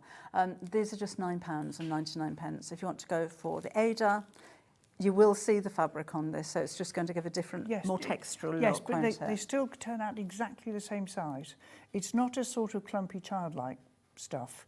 It is a really elegant, beautifully woven. I've seen this on the factory floor in Germany where they're making it, and it's very precise. So it's designed for cross-stitch, for counter cross-stitch. That's what it was invented for over 100 years ago. And the idea is that the squares are actually square. With linen, the reason we work over 2 fabric threads is there are often slubs in the fabric. So you might find that you've got a little bump, but they even out over the the width. So this is on linen, as I said, but it would be the same on Ada. Yeah. There are some fractional stitches in this one. That means they're triangles rather than squares, but the instructions are in your packet. Which ones are they then? They're to make the berries round. Oh, I see. Because they wouldn't be. They'd be that shape. Yeah, yes. So you get a triangle in the corner. Oh, wow. If you'd be an angel and pass me the stitch book, which is over there, while we're talking, I'll just find the illustration because that will help. Yes, so let's just see what it's, this works. We do have the stitch book on the show, by the way. Let's just go. I'm just wondering, I should be able to find, right, there's, and that's interesting. Look, there's cross stitch on Ada. And you can see the fabric's woven in blocks. And then if you look at it on linen, it's in even. Oh, yes. Individuals. Now let me find you half cross stitch. I know I should just, oh, come on, Jane. And remember, these kits are brand new for you today as well. Have you done anything similar to this before? Would that be a collection of anything? Not really. No, that one isn't a collection of anything. It might be. These things do happen. Sorry about this. I should be able to find this quicker than this. I can't even see the writing properly. There we are. So that's what I mean about a triangular stitch. Oh, right.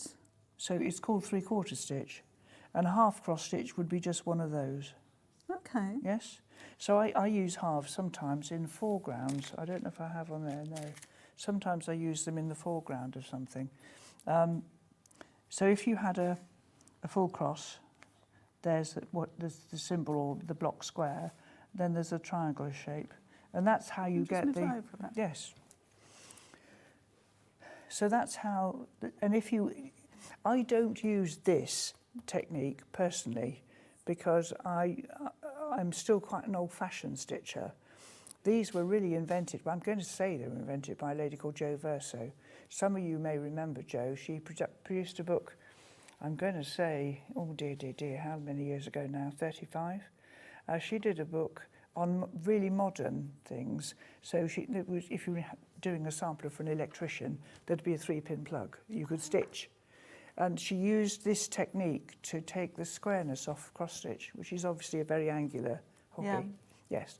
So she really perfected this and would use this with 2 colours, occupying 1 square. I tend not to. Oh, interesting. But I do use them. Was it the linen one of this one? We're down to single figures off now. Sorry, the Ada version, we are down to single figures. That's going to go really, really quickly. All right. With the linen option, which is this one, when everyone checks out, that's sold out now. That's gone. But do check out. Don't think that it's gone yet. You do need to check out. So this is the stitch book. Yes. Let's pop those Bit back out of over order there. here now. Sorry. Those diagrams are Yeah, so useful. I told you to do what you want. Okay. Do go in any order you like. All right. Okay. I'll remind everybody of that later. So this happened because my Cross Stitcher's Bible book was out of print, and I was actually trying to do what is called a cut hem in my office. And I know how to do cut hem. I've done hundreds of cut hems. And I'm there with a needle and the thread, and I go, okay, so I start. Now, do I start that way? No. And I realised that I needed a refresher on how I started the stitch. And what I wanted was a stitch, and I said it out loud, I need a stitch book next to my, I need a stitch book, is how it started. This is the 4th edition. The 1st edition sold out incredibly quickly, and then I got notes. Can you do the so-and-so knot? Could you show us how to do? And, you know, so this, I'm told, this is the most we can get in this size ring binding. All right. So it's the last one. It's possible that I might add a couple of pages when we next reprint, if I can get it past management, husband. So this includes counted cross stitch, hardanger and hem stitch. And then when we get to the end in a minute, you see that's an interesting one. That's a truly counted knot. French knots are really embroiderer's stitches that we've nicked. This is a Palestrina knot, but you do need a diagram to work out how to do it. Yeah. It's quite difficult to see. Okay, But what aren't are you the going to say about diagrams fab? the end? Oh, The yes. diagrams are amazing. So if I whiz to the end, look. So then we've got hardanger stitches. Now there's a book on hardanger as well, but this is the basic stitch that you have to learn to make hardanger. And some of the little bits and pieces you can learn afterwards. And then, this is when the hem stitch business started. I wanted to do a cut hem, which is that. Because when you've done those stitches, you cut along here.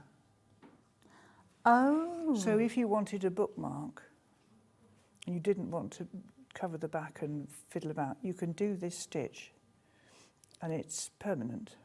Oh, right. And you can double it up and make it even more permanent. When I was trying to do it that day, I couldn't remember which way round it had to be. So that's a cut hem. So the little scissors run along the sticks, not this side, which is interesting, isn't it? Let me find the one with the scissors on.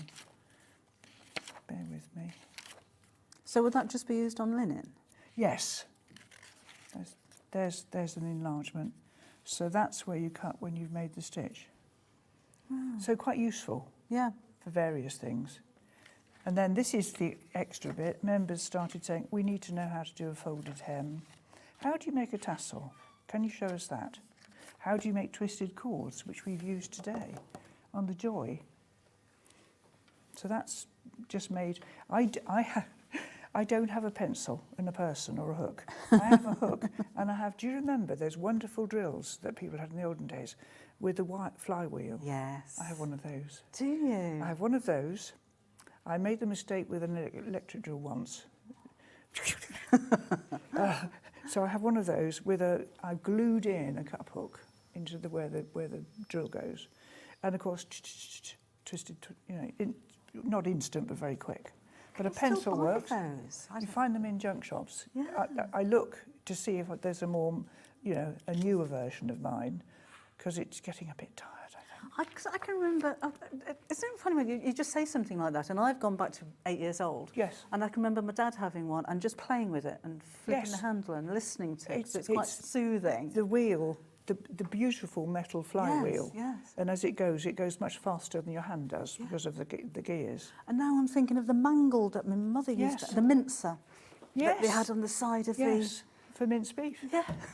And so it goes on. You see, we have a food processor now, don't we? Yeah. This is here. Oh, you youngsters, you don't know you're born. You know nothing. We're coming up to these. When I'm on air again later, I'm going to be showing you my Christmas decorations, which are based on this shape, which is a watt bow. I was asking that. We looked at those earlier, but that's so easy. You stitch something that shape. And then I show you, so this is how it ended up, getting bigger and bigger and bigger. How to mount cards, needle, that's life size. So when you go into your box of assorted needles, you can actually sort them. Because they don't have identification. They don't have numbers on, do they? We've got another message. Oh, good. And this is it Fran? Oh, Fran says, hello. Advice on where to start for a beginner? Yes. What you're going to do is you're going to fold your fabric into 4. First of all, what I would do is I would press the fabric so it hasn't got any creases in it. If it's a big project, I would either put a hem around the edge, just a very simple one, or I'd overlock it on my sewing machine just quickly, because linen frays, and you might be cross if you lost more than you expect to. Ada doesn't, but linen does fray. And then fold the fabric into 4. And if it's a little project this size, all I would do is fold it into 4 and finger press like that, to make, you can see the shape, so you can find the middle. And then you find the middle. Now in this case, it would be somewhere about here. Yeah. So you start stitching, you'd count across to 4 green, and then do 4 more green, a 2 and a 1. Yes, and expand outwards. And which kit do you think would be best for a beginner, or would they all be That's about the same? Anything on Ada would be fine. That would be lovely. The little red tree decoration would be a fun thing to do. One? Yes. Tree decorations are a wizard because, mine come out every year, I did once attempt to have a colour-coded modern tree, and my daughter said, I'm too exhausted to mock you. So we still have a Christmas tree with a dead robin on it that James bought at school 40 years ago. Really? Yes, we've got one left, and it's a bit bedraggled now. And the first thing he does at Christmas is come and check it's on the tree. So this one in Ada? Yes, so that in Ada would be fab. Right. That's the main design. Okay, this is one I'm going to open. All right. And we're going to talk this through properly. So this is actually on the Ada fabric. This, I mean, look, you see goosebumps. Oh, it's ridiculous. But I remember, as if it were yesterday, discovering that my neighbour had worked a sampler that was beautiful, and there was no printing on the fabric, and she'd counted from the chart. And it was dying. I don't know. In the book, I write about the light bulb moment, and I still don't know. Right, there's your chart. Okay, you have 2 pieces of material. So take one. With this, I wouldn't worry about overlocking because it's going to be finished nice and quickly. So fold it into 4. Now you get plenty of fabric, and all our fabrics come from Valper and Zawitsky. No, they don't. Linen Band comes from there. All our fabrics, by the metre, come from Zweigart in Germany. And I have been there many times and watched the machines. So there's your fabric. Now there's the middle. So if we're working, we've got 2 charts. So this is, let me explain this. There we go. So generally, stitchers like these, because you can colour in where you've been with a pencil or a highlighter pen. If your phone rings, you come back and you can't remember which leaf you're on, you can just colour in where you've gone. Occasionally, I will do that so that I can see what I'm doing. Once you've got some of the design in, you'll be able to do it without. Obviously, it's harder to do that on here, but you can see what you're aiming at. Yeah. So we put both in. Right, so I'm going to the middle of this. Now, in fact, this is a tricky one because underneath these French knots are cross stitches. Oh, okay. So you're going to work, if I got to the middle there, what I think I'd do, if it was me, I'd count out 1, 2, 3, 4, and I'd start working that dark red there in blue. Blue? Jane, wake up. In red with a dark symbol on it. So I'd work those 4 and I'd work those. If I had enough thread on my needle, I'd come back and I'd work those. Yes? Right. And then I can work the lighter colour going around the edge. And you'll know you're in the right place when you get back to the middle. And then you could outline this, which is done in backstitch, but I'd probably leave that till I got a bit more done. I'd count across to here and I'd work up here. Does that make sense? Yes. So you're expanding, and the reason for the middle is twofold, really. One is that when you come to make it up, it's in the middle, and there's no disaster. The other thing is that your design is not the size of the chart. So sometimes you can think, oh, I've got plenty of room. Yeah. And then it can be the other way around. The chart can be much bigger, and it isn't life size. So if you start there with what's under there, you'll be fine. All right, thank you very much. So with the Christmas tree flower, we've got the Ada and we've got the linen. So the Ada details on your screen at the moment, that's £9.99. Oh, that's about to sell out. So go for the linen. There was the linen. That's the sample actually made from the linen, and again, that's £9.99. And it will be the same size on the Ada. Just so you realise, it's simply a matter, there's no point in struggling. There's no point in struggling, it just makes you dismal and not like it. Yeah. The trick is to work something small and get it finished. Okay. And when you've got it finished, you could hang your scissors on the end of that. That's a nice idea. It would be a really nice thing to do and show everybody that you've done it. Okay.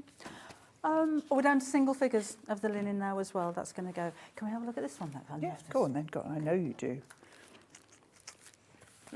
Being a diva today. She is being a diva. I want to do this one next.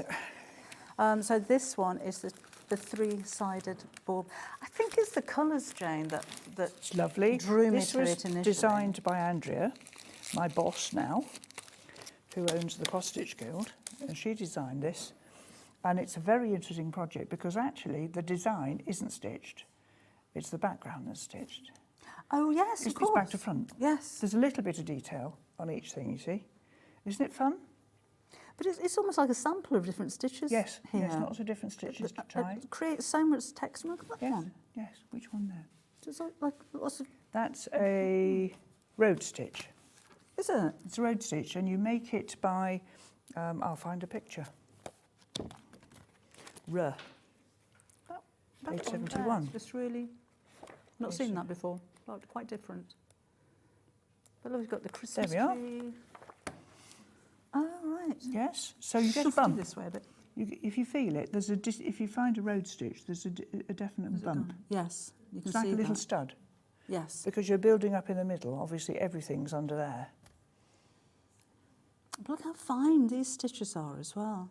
But it's on a 28 count fabric, so it's not tiny by any means. It's the same as a 14. And is this that hem stitch, or is this a different stitch? No, this is just 2 rows of cross stitch joined together. Oh, is it? Yes. Oh, no, I Isn't think it that's, fun? it's just so Different. lovely. Yeah, absolutely. So that's to hang that in the window.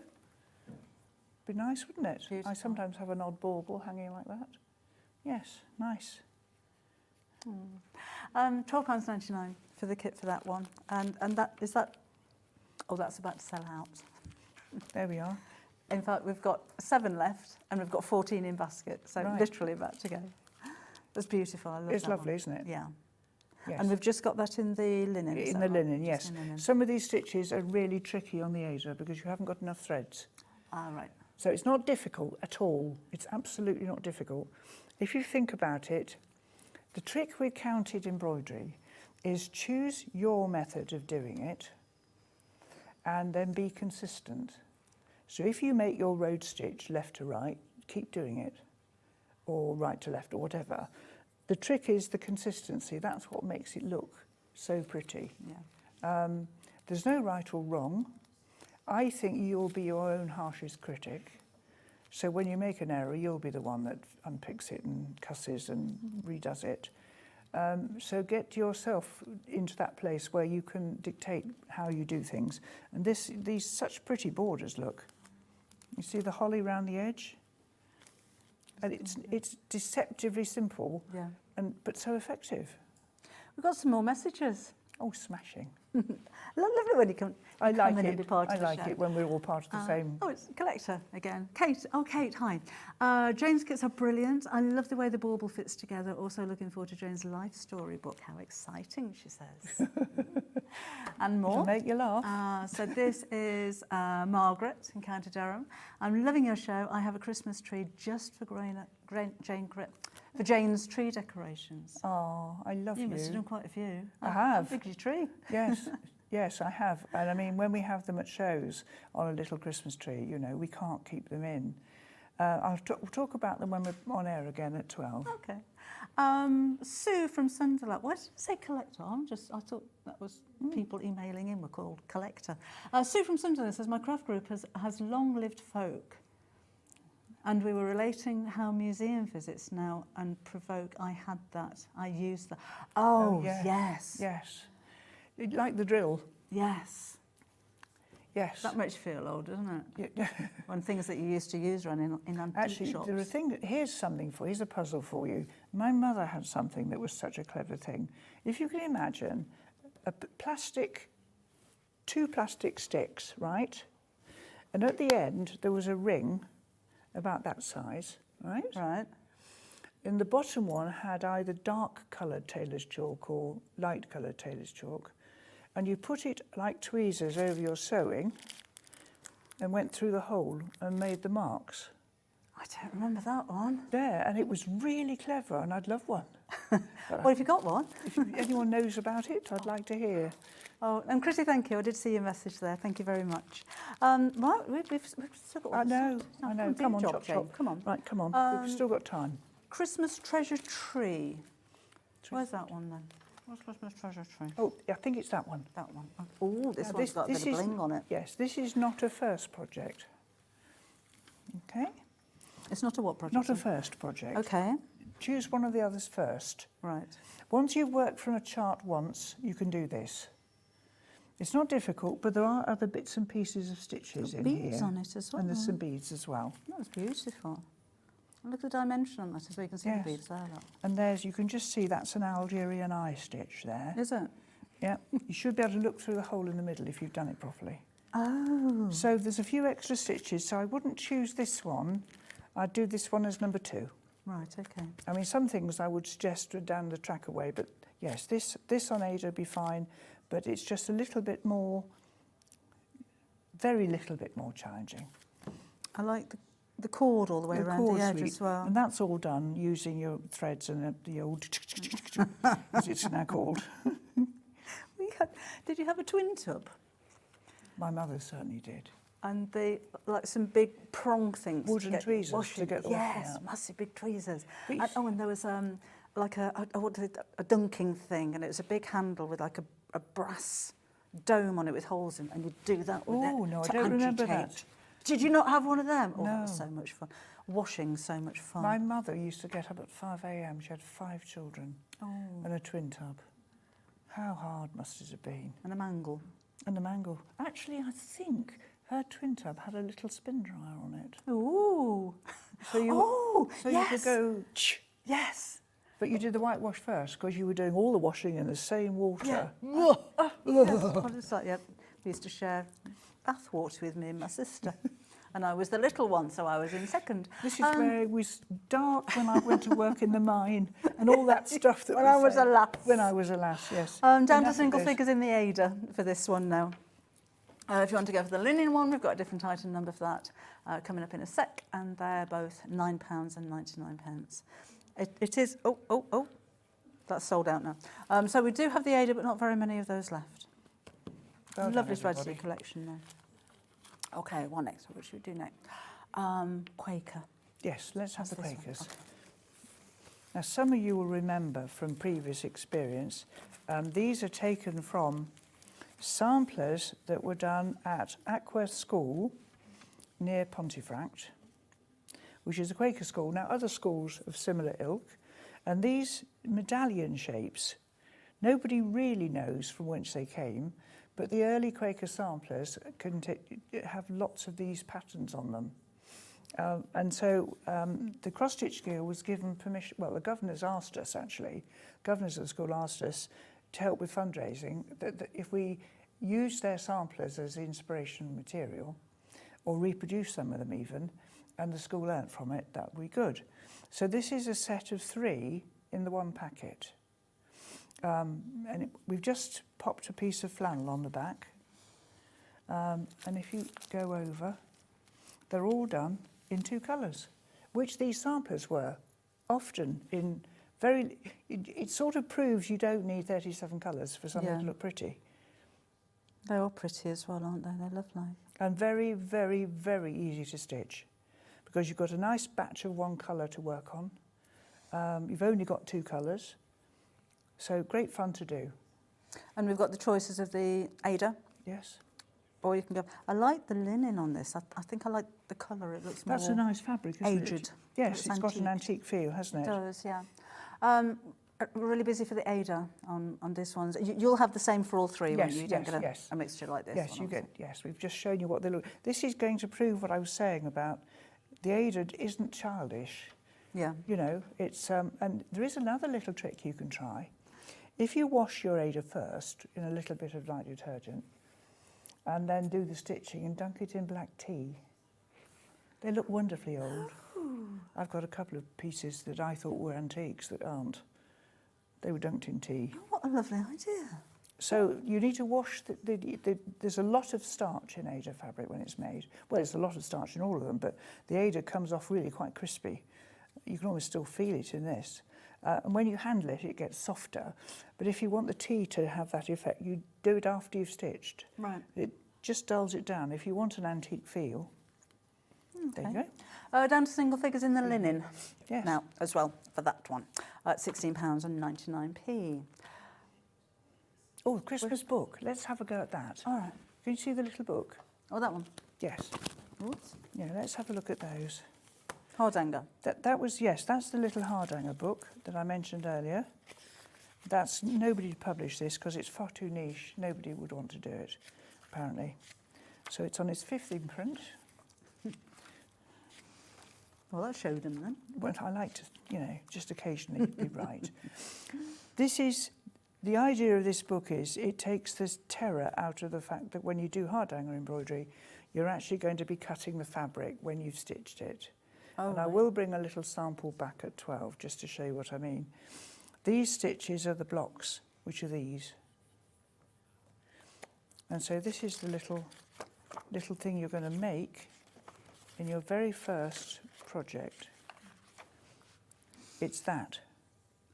So if you do this bit, you make that and put it on your scissors, and then you can make all of these because you know how to do it by then. Okay. And there's a bit of history in here about the Hardanger area of Norway. There you are. And that's the little Christmas book. Right, yeah. This is for those of you who like to collect charts and patterns. And I've never met a cross-stitcher who doesn't. Because you never know when you need a little something to go on a card, and obviously holly. So you can use the threads out of your stash, little scraps that you've got. I know how many you've saved up from projects. I always reckon cross-stitch is the meanest race on earth. You try and get your Christmas cards out of your odds and ends. So as with quilters and patchworkers or anybody who says you've got your stash of fabrics, you have a stash of threads? Yes. Oh, yes. Absolutely you do. I don't have large quantities of threads at my home anymore because the Cross Stitch Guild moved to Warrington when Andrew took over eight years ago now. But when I send work out to my stitchers, they obviously get a thread card with all the colours on for the first of something, and they come back and they go in my box, which is just heaven. Because they're on cards, they're numbered, but they're in a heap in the box. Because my palette is about 120 colours. Oh. And in fact, on one occasion, I can remember going to Andrea's, going up to the office where they have the spinner with all the Madeira threads on. And I thought, I'm going to use some new colours, actually, dag-nabbit. And I went over and I sorted and brought them, and they were all ready in my range, all of them. Oh. So I can't really change it, because what I've got, nothing argues from my colour palette. So I know that it's probably going to be all right. Yeah. There isn't anything in there to shock. You know, the yellows and oranges are always tricky, but even then I keep them simple. Lovely. Oh, and needles. But we're almost there. Oh, flip. Needles. Gold-plated needles. I know. Why? And why not? Because the coefficient of friction is less on gold than nickel. Is which it? means they slide through the fabric perfectly. Oh. That isn't the reason I have them. The reason I have them is I was introduced to them in America when my daughter was 5 months old and she's 30-something, 7, 30-something. I was introduced to a number of these golden needles and I was told about them. And the first one, I took the gold off in the evening. And I thought, well, that was a waste of time. And then as I learnt about them and how much gold has to be on them and the quality of the needle underneath, so I got my first lot gold-plated when she was about a year old in Coventry. It took me all day on the phone, no internet, of course, on the phone going to gold-plating people in this area, obviously. And eventually a chap called Jeff Bradshaw, I won't try and do the accent because my husband told me off last time, it was so bad. But he said, how much gold do you want on them? And I said, well, I don't know, what does it come in? I mean, I'd not bought gold before. Well, Ministry of Defence have 2 microns. I said, well, does the gold come off? He said, no. I said, well, that's what I want. What are they used for? Detonators on grenades. Oh, gosh. So that's what we have. So we have 2 microns of gold put on. We have a machine that measures them and to make sure they are 2 microns of gold. This is our Perfect set, is what we call it. And we used to have a perfect set, and we had to have a more than perfect set. And that was the introduction of this little curved needle, which if you're making boxes, covered boxes, stitch boxes, they're very useful for that. Yeah. But obviously not everyone is doing that. But in here you get a beading needle, a sharp, Remember, the needles we use for counting are always blunt because you're parting threads, not piercing them. And then we've got the 2 next ones are going to be for hard hanger, for the thicker thread, and the rest are cross stitch. And that one at the very end there is a 28, which is for 1 strand only. Okay. They're gold plated and they're a smashing present if you're a stitcher. Right. And Beautiful. £18. Okay, we've covered everything that we have for you, but we have had lots of sellouts. I'm going to go right back to where we started with the brand new little Christmas shop. That hasn't sold out, has it? Oh no, we're okay. The Ada's been the most popular out of the 2 of those. It's £14.99. 3/4 of the stock of that one has now sold out. Brand new for you today. So if you're collecting the little houses, lots of you still got these in baskets actually. So please would you mind just going and checking out just so that you can make sure that you secure your order, if you don't mind. Thank you very much. So that one, thank you. That was very quick. Is your Ada version. And I've got that the wrong way around, haven't I? Is that your linen? Actually, I'll look and see. Well, that was the Ada anyway. No, there we are. That's the Ada, and that's something else. Okay. Right, there we are. We get there in the end. So we want the linen one now. What we do the linen one? I don't know. Is that that's the linen? There we are. That's the linen one. There you go. For £14.99. We do still have some stock, so don't worry about that. We haven't quite sold out yet of those ones. What else do we want to have a look at while we're here then? Oh, got some more messages. Oh, lovely. Okay. Talking about the drill again. Hello, Jane and Debbie. The hand drill you're talking about is still available on the Long River. My dad had one from Heather in Essex. What's the Long River? What's the Long River? Available at... Oh, what's the Long River? At Heather. Oh, it's in Amazon. Oh. Ah. Yes. Amazon, for goodness sake. Suja, that's a lovely name, in Stockton. T says, enjoying the show, bringing back memories and showing our age. It's the best era. Oh, I don't... We'll be lucky. I don't know. And then this is Heather. Love the houses. I've just started collecting them. I started with the greenhouse and then the flower shop, and I've just ordered the sea shop. Well done, the sea shop, absolutely. Well done. I'll bring the other bits I've got with me. I'll bring you to just show you at 12. I presume some are still on the website there, so you can have a look. It's all right for some. I remember when the internet was invented. Oh, goodness me. I was modelling at the time, and I was at a photographer's place, and he had the internet. And he said, have you seen that? Never heard of it before. Let me show you. He said, you can put anything in here, and there will be other people that are like-minded and posted about it. So he said, what's your hobby? I said, keep chickens. So he put chickens in there, and 13 posts came on. Not 13 pages, there were 13 articles. Yes. Put chicken in now, there's millions. I got caught out. We were with friends, and he's mixed up with artificial intelligence. Oh, right. And he said, of course, you'll be able to get a Jane Greenoff sampler now. And I went, oh, yeah, come on. And he typed in sampler in the style of Jane Greenoff. 3 seconds. 3 seconds. Wow. There was a sampler on there. It wasn't mine, but it was in my colour palette. Wow. I'm glad I'm 75, not 15. I mean, I don't think I could keep up with it. But, you know, it is here and here to stay, obviously. Yeah, I'd like the hips of a 15-year-old to be happy with everything else. My hips were exactly 40 inches when I was 16. I know that because I was collecting clothing to go to be a cadet nurse in Hastings, and my gran took me to Bainbridge's to buy. I bought a skirt and a top and a gabardine and the black shoes, you know, the nurse's shoes. Yeah. And I had 40 hips. Wow. They're there. I wish I had 40 hips now, actually. Well, you and your hips go and get a cuppa. I will. And I'll see you again at 12 o'clock, and I'll see you again with Janet in just a second. Bye.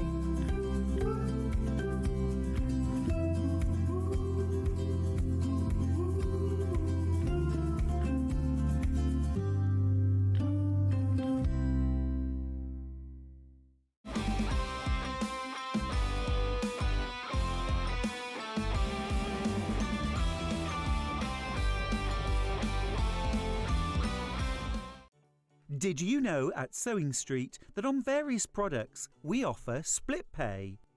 That means on certain items, you can spread the cost over 2, 3, 4, or sometimes even 5 interest-free monthly payments. Just pay the first instalment when you purchase and you're away. So shop your way with Split Pay.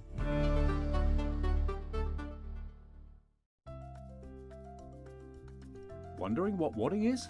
In sewing, wadding is the soft padded material used in the middle layer of quilts, cushions and other projects.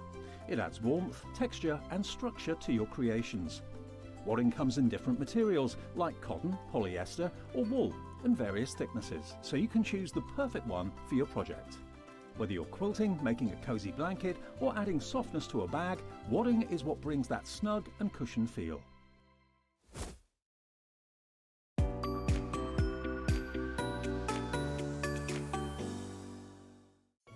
After a busy Christmas delivering all your crafty presents, Santa is having some well-deserved rest and relaxation.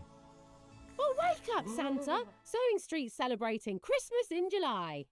This year, we're bringing you exclusive Christmas fabrics, including the highly anticipated Liberty Christmas fabric launch.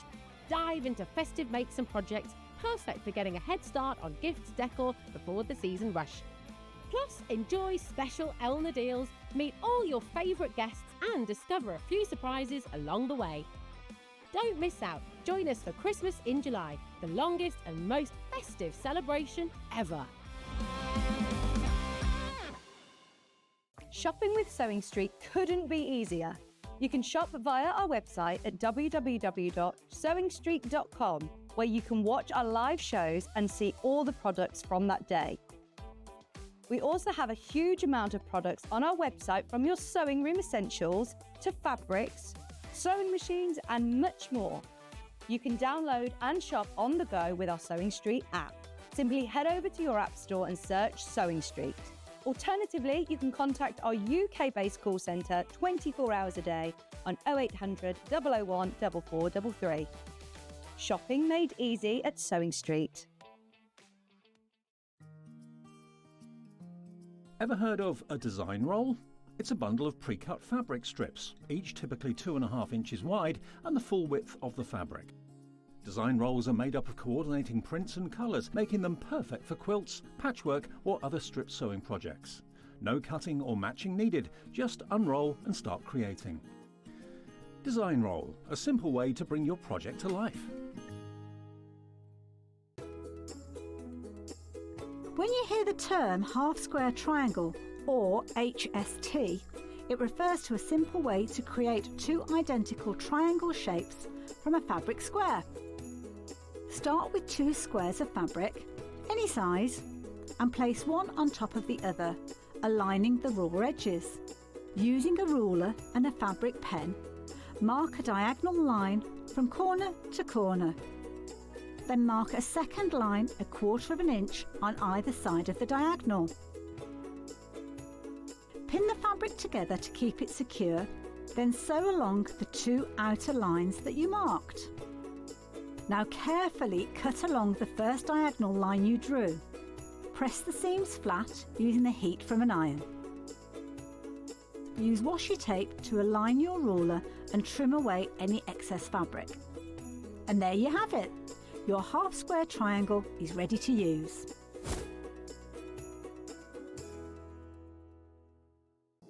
Here at Sewing Street, we only charge 1 P&P throughout the day. You can add as many items to your basket and check out and still only be charged once. Once you've checked out the first time and want to order again, you simply add the item to the basket and click on the Combine Order button. Remember, standard P&P is £4.95. Charges may differ for outside the UK. Or upgrade to our premium option for £6.95 on certain items. Shopping made easy at Sewing Street. Keep up to date with what's on Sewing Street, as well as all the latest news and special offers, by signing up to our email newsletter. Go to sewingstreet.com and scroll down to the bottom of the homepage. Type in your email address and click the envelope. That's it. You'll never miss out on the latest news and special offers ever again. In sewing, the term square up means trimming your fabric or block to ensure it has straight edges and perfect corners. Using a ruler and rotary cutter, trimming away any uneven edges. This step helps your pieces fit together neatly in your project. Square up is a quick way to keep everything perfectly aligned.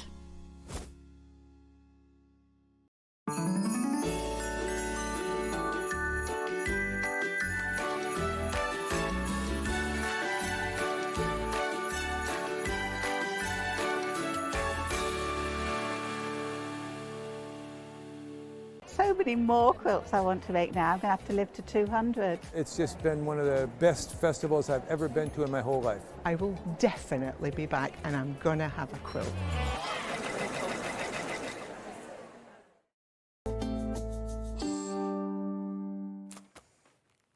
Welcome back again. I've got a whole hour with Janet, last hour, and we've got an awful lot to show you. So I'm just going to run you through really quickly because you've already seen what we've got coming up this hour. This is the Little Village Big Wood Quilt Kit. So in here we've got jelly rolls and we've got fabrics and you've got your fusible adhesive for your applique pieces in there as well. What a beautiful quilt. It's right behind Janet now, so you're going to see that in just a second. But I just think it's striking, and I'm thinking she's going to tell me it's quite simple as well. But all of this is all the applique around the edge. I think that's so stylish.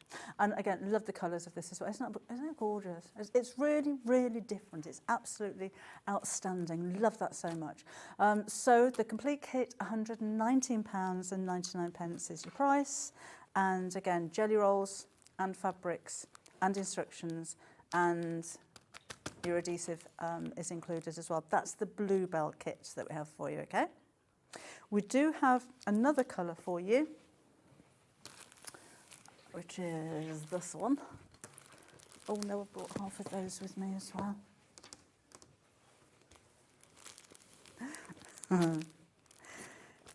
So this one, you've got your bond web. This time you've got a layer cake. And you've got your fabrics included in there as well. And again, that's £119.99. So that's a Bon Voyage fabric. And of course, again, you've got all of your instructions in there as well. We'll go through this in more detail with Janet later on. I just wanted to show you everything that we've got because I'm very aware this is the last hour we've got with her. We do have the pattern available on its own as well if you wanted to go for that, which will be £9.99. And I shan't open it. But again, you've got complete... Oh, we've got a digital one. Oh, have we? Okay, brilliant. You can have that right now then. That's downloaded straight away. No P&P if that's all you're ordering today as well. You could be starting on this by the end of the hour. And again, that's £9.99 is your price if you wanted to go for that one. Right. Well, that was quick, wasn't it? That was very quick. That was quick. There's a mock-up on that table of the Little Village quilt made up in the Bluebell fabric. This one? It's a laminated sheet. Yeah, Oh, right. there's a laminated This sheet as well because Tony This one? Oh, there. worked his magic. There you go. This is what the Bluebell layer cake looks like. So just so you get an idea of the tones and things you're going to get. And that is the mock-up. So you've got a really pretty background fabric. I think we've put that one in. Is it that one? I think that's the one we've put in for the background of the applique. Okay. And then all of these, you've got at least one jelly roll for every single one of these prints that are in the Bluebell collection. So it's a really pretty quilt. That lovely soft green there, the greens. I love this. I think it's so stylish. Thank you. And it's really, as you said, it's really easy. So this is very simple piecing. The jelly roll and the layer cake have exactly the same amount of yardage. So you just have slightly more cutting to do with the layer cake. Right. Because you're cutting into strips, whereas the jelly roll is already stripped, so you're just cutting that bit shorter. And then all of this, there are full-size templates in your pattern, and they are bodies of houses and different shaped roofs and little elements, so you can customise your own little village as you fancy. You could put as many trees as you like. I taught this on a retreat in Switzerland, and so we were trying to make the houses look Swiss, and we were adding lettering, so we had Switzerland across it, and we were really personalising it. So everyone went home with a unique quilt, which is lovely, really lovely. But it's very, very simple, and what we did on retreat was we just wanted to enjoy our sewing. And we were chatting and stopping and having a snack and going for a walk, and just really, really calm, lovely sewing time. Yes, it's a really nice, easy project. Great for a beginner. Really good for a beginner. Yes, that's some of the ones that they customise, some of the centres. So this lady could really draw, so she drew bears and all sorts, and she had lots of sort of cultural references and the skiing and all sorts. So hers was amazing, Edelweiss. And then other people were just sort of customising roof shapes and things. So it was really, really lovely little project to do on a little holiday, which is why we thought we'd bring it back now, because you just want to sew over Christmas maybe, and this you want to be able to pick it up and put it down, and have no stress. So you'll need your own backing fabric and modding again. Yes, but you've got the binding. So this is a sample that I made, obviously, in an older fabric collection of mine, but you get to see the whole fabric collection as we designed it, and it's just easy. Fabulous. So what are you going to show us now? Right, are we demoing this? Are we into demos? Yeah. Okay, good, because we've got lots to get through this hour. It's been very busy. Right, Little Village, Big Wood. I just threw that on the floor, you know. I'm going to regret that, aren't I? Yeah. Excuse me, I'll just rummage around in my trolley and find where I put my demo, which I should have got out organised. Talk amongst yourselves. Talk amongst yourselves. Here it is, the bottom of the bottom of the bottom. Here you go. The Bluebell fabric bundle, by the way, just to show you what that looks like. Yes, and the other one was in Bon Voyage. Lovely. There you go. I've got everything with me, it's just not always in the right place. And I've got the machine set up for free motion, which is my favourite technique, and it comes up in the book that we've got to show you later, and how you make these applique templates as well. Okay. So that's your Bon Voyage fabric? This is Bon Voyage fabric. So my demo is actually in the right fabric. All you're going to do is cut your squares down, cut them into your strips. All the instructions are in the pattern. Don't worry, you don't have to do any guessing. And then exactly as I did in the last hour, very, very simple, 1/4 inch seam allowance. If your seam allowances, or you find it really hard to sew 1/4 inch, as long as you're consistent, you can sew it bigger, smaller, but really you just want it to be consistent, because you've got quite a lot of leeway with you know, these borders, because they're scrappy. So if you're not exact, you can get away with like missing a little bit. Like, I wouldn't worry too much. It's not a precision piece, is what I'm saying. You're making a border that fits across your centre square. So it's a medallion quilt, a border for the top and the bottom, and then you're going to make a border that fits there. So if it's not perfect, this quilt would be very forgiving. So I would focus on practicing your 1/4 inch seam and practicing the ironing and the cutting, and be less concerned about following the actual rigid dimensions that I've got, because you can get so hung up on all that, can't you? Really, really can. And I've very, very lightly quilted this. So this hasn't been through the elf. Can you see I've just stitched 1/4 inch away, just round, just to stabilise it. So it's actually quite a loose quilt, which means that it's really, really soft and cuddly as well. Because the more quilting they are, they get a bit harder, don't they? They get a bit harder. Right, so there you go. So that's easy. Bondweb. I like Bondweb because it's got a real tracing paper side, and it's very, very fine, so that when you're sewing it into your quilt, it's very, very thin, and you can't really feel it very much. So I've got little step outs for everything. It's a little church. Now I've deliberately sewn around that in a pale thread so you can see it. Here you go. So you've got all the templates, full-size templates of my draft pattern that I've got here. All your full-size templates are in the pattern, and as I say, you can customise the roofs and add little windmills, and you can change little elements if you like, put one chimney on, Lots and lots of scope for you to do. A couple of trees and a bird. So you're going to trace those just with a pencil onto the papery side. So this is the actual fusible bit. And you're going to trace that, and it's come off because it's been in my bag for a long time. It's going to be attached, and you'll trace that onto your bond web with just a pencil, and then you just cut loosely round all of it so that you've got, I'm going to call it a seam allowance, but it's not a measured seam allowance, it's just a bit round. I don't know if you can even see that. Leave a bit of allowance round, and then you're going to iron all your pieces to the reverse of your fabric that you're using for the applique. So I've got a bit of indigo here. And you're going to iron that to the reverse there. And then you're going to cut out on your drawn line. So then you've got all these shapes. We'll put the iron on in a minute. You've got, please, thank you. You've got all of these shapes which have got the fusible on the back. There you go. And you can see the fusible there. It's like that filmy stuff. And then you've got to remove that paper because the fusible web is like double-sided sticky tape for fabric. So honestly, I should have had more coffee. Instead of it being sticky, the heat from... I needed a gin and tonic at 7 o'clock this morning. Espresso martini, that's what we should have had. We could have pretended we were on a girls' weekend. We would have had a lovely time. Right, so the heat from the iron will make your bond web stick. All those double-sided sticky tape things are with the heat of the iron.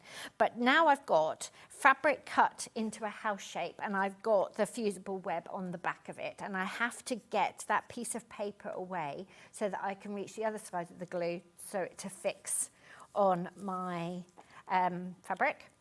And all I'm going to do, if I start peeling away from the edge there, it's going to fray. So I'm going to fold it over my finger, and I'm just going to score it with my scissors, and then it will peel away. This is just like the tracing paper bit. And there's a very fine layer of glue there. And the fun about fusible applique is that it will stay where it's put. So I'm just going to put a few elements on here. It will stay where it's put, and you can then just stitch on it as much as you like. So you could embroider on it, you could buttonhole it, you could satin stitch on your machine, you could wait until it was all layered up and just quilt over it all. You could do whatever you like. You've got lots and lots of scope. The paper's fallen off the back of that, but I'll see if it glues anyway. Yours will be absolutely fine to do all of this with, because yours won't be in and out of your project bag all the time. So this is prepped when I went to Switzerland on the holiday. It's always very nice when you get a little sample that you've already prepped.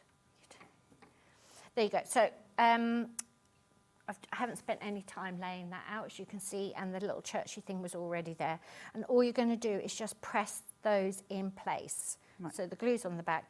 You can't lift them because you will leave a little bit of glue on that surface again, so you don't want to do that. We'll just press them in place, and then your stitches can be decorative. Excuse me, I'll just move that over. And odd numbers work better. Oh, the mess, Debbie, the mess. I'm going to talk about it behind your back, guys. It's so messy. I've got a pile on the floor.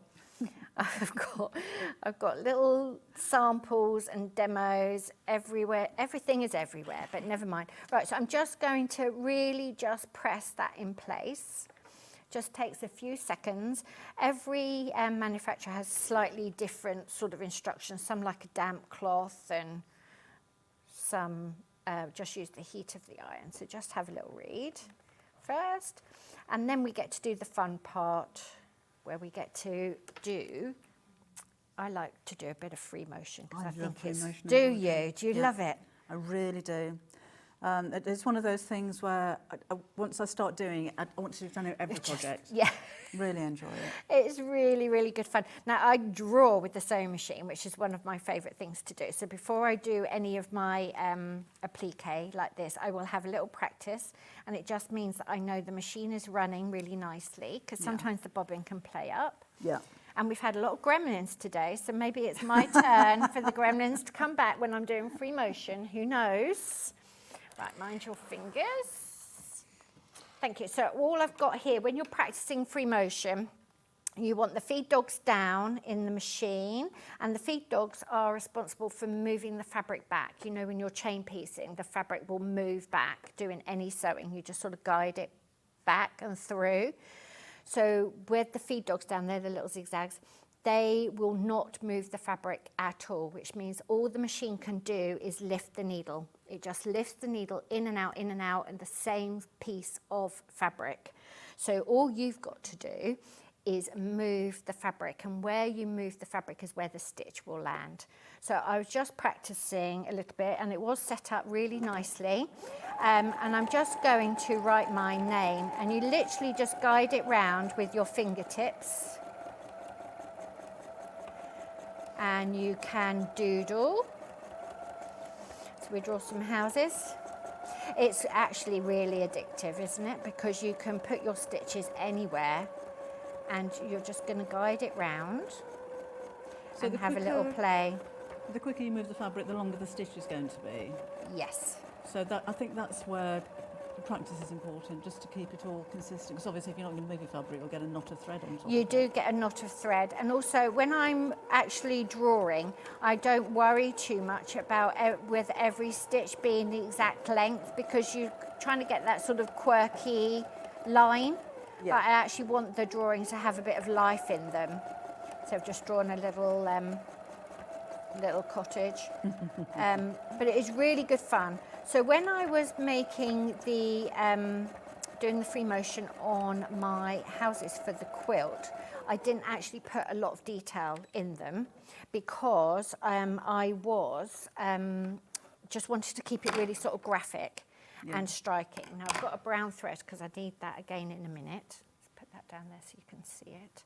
Just really simple little doodle, but that's exactly what you're going to do. That's the same technique. When I'm practicing on just a piece of scrap cloth, I have a bit of wadding behind it, because it is a quilting stitch, and the machine likes that depth and that structure. They likes the fabric to be stabilised. So when you're working on your medallion, the centre panel here and your borders, you need to keep all of your free motion on that applique, on that fusible thing, because that's got that strength and stability to it, and that will make life a lot easier for you. Just got a couple of minutes here, is that okay? Yes, yeah, absolutely. So I've got brown thread. I would normally have one that matched, and then all you're going to do is exactly the same again. You're going to just put some detail on your trees and your houses. You can do as much as you like, but you're just doing an extra, it's like belts and braces, because the fusible web will have attached itself to your fabric anyway. It will go through the washing machine, not every day, but you know, it'll go through the washing machine a couple of times without lifting. So your stitches can be decorative, or you can put a lot of detail in them. It's up to you. And then what you would do to finish is I'm going to pull that out, and then just to finish, I'm going to pull the threads to the back, and then you can either knot them or you can, you know, darn them in. And I would probably knot them. I don't think I'd probably darn them in. If you pull on the bobbin thread, you should be able, it will lift the needle thread, and then you've got the pair. There you go. And I would just knot these in place, and that means it's finished. Tension is appalling, as you can see. I didn't notice that on the front. That's me setting up quickly in the green room without checking. There you go. Done. And then just imagine that's fine. Actually, it is annoyingly okay on the front. I don't know why the bobbin's playing up on the back, but there you go. But you'll TV always practice gremlin. first anyway. So Always practice first. Practice on a scrap. And those stitches aren't, they're going to they won't worry anyway, because you'll have wadding behind them, and the front is good.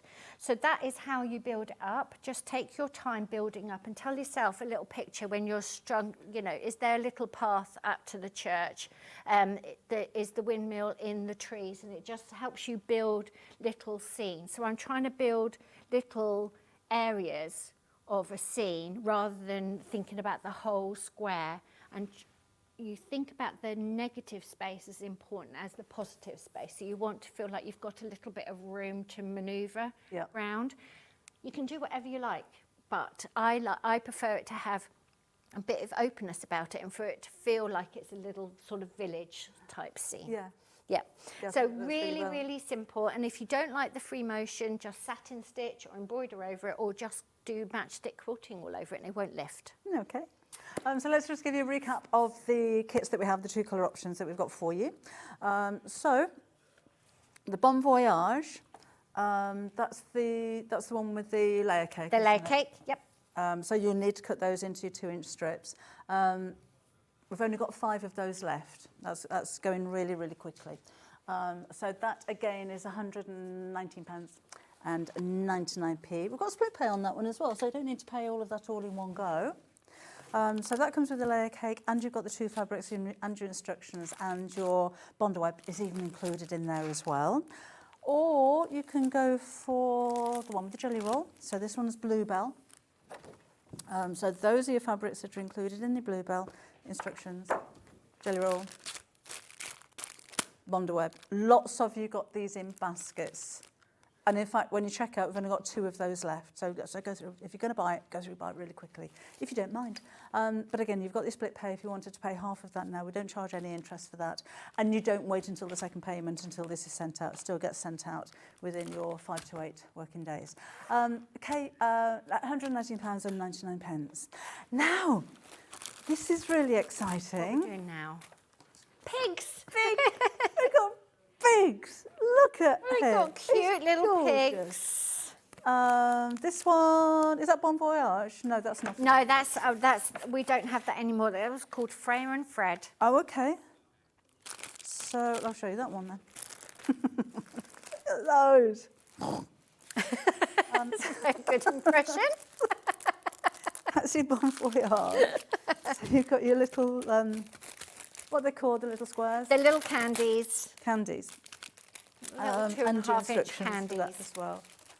And you've got, so one candy makes one side of the patchwork pig, and then you can use the other one. So I think it's quite nice to have them double-sided. But if you wanted to be really thrifty, you could do a plain side. No, use that. Look at his tail. His tail's got a knot in it. It has got a knot in it. That's so funny. He's gorgeous. Thank you. Good fun. And just £16.50. It's absolutely gorgeous again. So your little squares, that's your Bon Voyage. And the Astra is the second option that we've got for you here. See, that's pigs in space. That's taking pigs in space. Yeah, that's what we've been calling them at work, pigs in space. And Bon Voyage is flying pigs. Pigs might fly. There you go. Right, again, £16.50 is the, was for both of them. I love those. I think they're fabulous. They are good fun. They are good fun. Why a pig then? Where did that come from? They're just such a really cool, graphic, easy to recognise shape, aren't they? Yeah. So they're fun. They can be like a little pillow, or I know you have to be careful about giving children, the toys and everything, but they're very sort of soft and harmless. For a child, that's making a nice little neck pillow, actually. It would be quite cute. It would be quite cute. So it's really, really simple. This is my extensive draft 3. I kept making pigs over and over again. Here's one just completely plain, really, really simple. Because you've got the pattern. You've got the pattern. You can do whatever you like with it. All you're going to do, here's the scraps from my flying pig. All you do is make yourself a patchwork, basically. You make yourself a patchwork. You're going to cut out the pig pattern, and you're going to lay it on top. And literally, I would draw around it, draw around it, and then maybe stitch on that line just to keep all of your edges of your patchwork together, because of course you've got lots of seams. I've pressed all of my seams open just so it will lay a bit flatter, but you're stuffing it anyway, so it doesn't matter. Just make sure your edges of your seams are nice and secured, cut it out. And then what I would do is when you're putting the pretty sides together, I would probably only, I may not even cut the second side out. I would have that as a piece. Yes. And then you're not trying to match the curves. The curves will fall where they fall. Does that make sense to everyone? Perfect. Well, it does to me anyway. Good, good. Because if you cut both sides of the pig out, then you're trying to match, and you could just have one pig cut and then one piece of fabric behind it, and that will make it easy. Don't forget to put the tail in. And then for stuffing, I know you've all got scraps. And I never know what to do with them, because, you know, once they get under like a couple of inches, you think, what am I going to do with them? So you can just turn them into like little rags and use those for stuffing. And again, that's really, really thrifty, and you know it's going to wash exactly the same as the little pig that you're making. So all of those could go in and stuff your pig.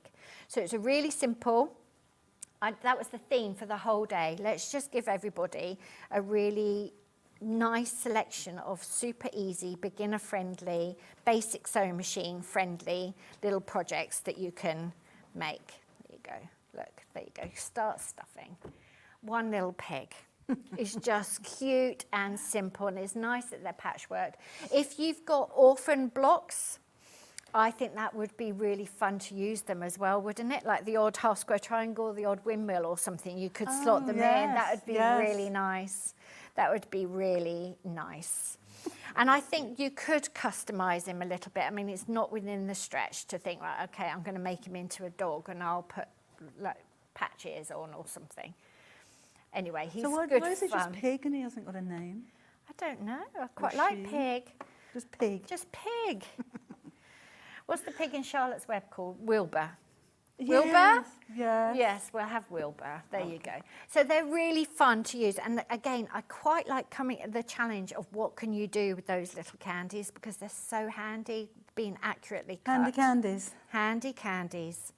So there you go. Little pigs. Can we have a chat about Freya and Fred? Yes, I've got lots of the projects with me for Freya and Fred. And they're all conveniently on the floor. So this is the first book that I wrote. I've written 7 now. And this was inspired by a trip to the Museum of Childhood, which is now called the Young V&A. And they have dolls' houses and old teddy bears and lots of lovely things. And on the train home, it's always on the train home, when I've had a nice day, my brain switched off, I started to think about my love of applique and those paper dolls with all the clothes with the little tabs on that you could fold over, you know, the little dresses and make their little wardrobes and things. And I'm 8 years old today. I know, I just love it. We're playing. And I thought, well, you could do that with applique. So all you need is I'm going to turn you back, sorry. I'm going to turn you back. You've got the little girl here, which I've called Freya. And this is Fred. I've got lots of quilts, dragging the quilts in. And then you've got a wardrobe of clothes for her, different hairstyles, and also so that you don't have hundreds of layers, so you don't always have to start with the full body. She's got little long legs and little short legs and little hands that you can just tuck under the dresses and everything. She's got different hairstyles. And just be playing with your scraps and changing the skin tones and really having the best fun with all your bits. You can make so many cute little projects. So I was thinking about ballerinas and what she went to school, and on Sunday she went to bed early. This is the little dolly bed that I made. This is the little dolly bed. She's so cute. Very, very simple little project. Little papier-mâché, cardboard, bed, little bedding. I mean, it's just fun to play. And then this is Fred, who had his tail chewed off by our puppy Betty. And Betty is all grown up and not with us anymore, and I haven't replaced his tail. So there you go. And then that's I just enlarged it. But yeah, Fred lives in there with the little sleeping dolly. And I had the best fun. I made her the most beautiful little quilt, and she's got a little sheet. And I mean, we just like playing, don't we? Yes. You're never too old to play. So that's the book. It's got lots of ideas in for you, and the idea is that you can use and chop and change all the different elements that are in the book and make your own unique quilts for your little people or for yourselves. It doesn't have to be anything, there's nothing stopping you making a little girly quilt for yourself. So there you go. Lots and lots of ideas. There's a little dolly bed. She's got a little nightie on. Lots of things. So we'll show you some quilts. Oh, that's Fred in a tutu as well, which was just a random idea one afternoon. You weren't kidding about having a lot of samples here, were you? Yes, no, I brought lots with them because I'm in the car and I just load the car up. Just bring it with me. So this is the alphabet quilt, as you've guessed. And every child is made using the same template, same body template, and just by changing skin tone and giving them different clothes, different combinations of shoes and socks and things, you can have a really nice time. And then I did hand embroidered the letters, upper and lowercase, and embroidered their little faces.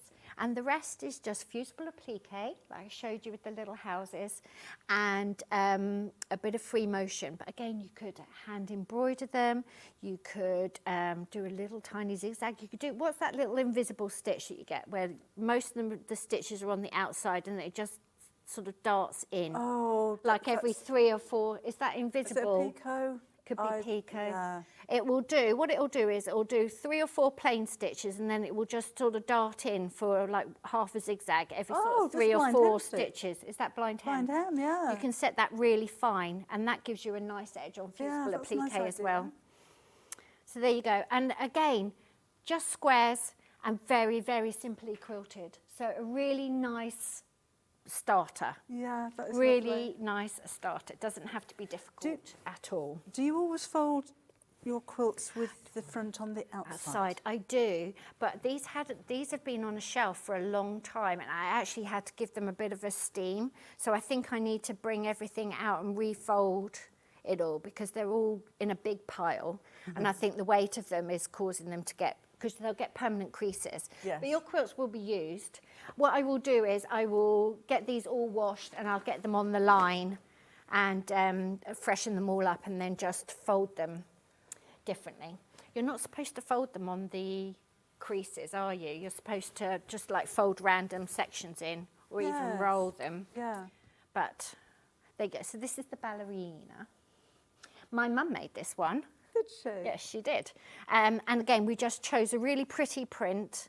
That you could personalise, you could put more ballerinas on, you could write names, do whatever you like. We kept it really, really easy and simple, and let all of the work on the ballerinas show. So are the quilt instructions actually in there? They're in there. Everything's in there, so it tells you how to do it. Right, now, I tell you, it's going to take me about an hour to tidy up back here. Good job there's nobody coming after me. Now, the ballerinas and the dog, they're jointed.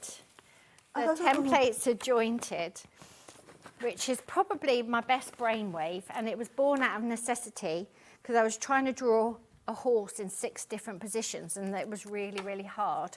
And then thought, all I need to do is have one that you can move.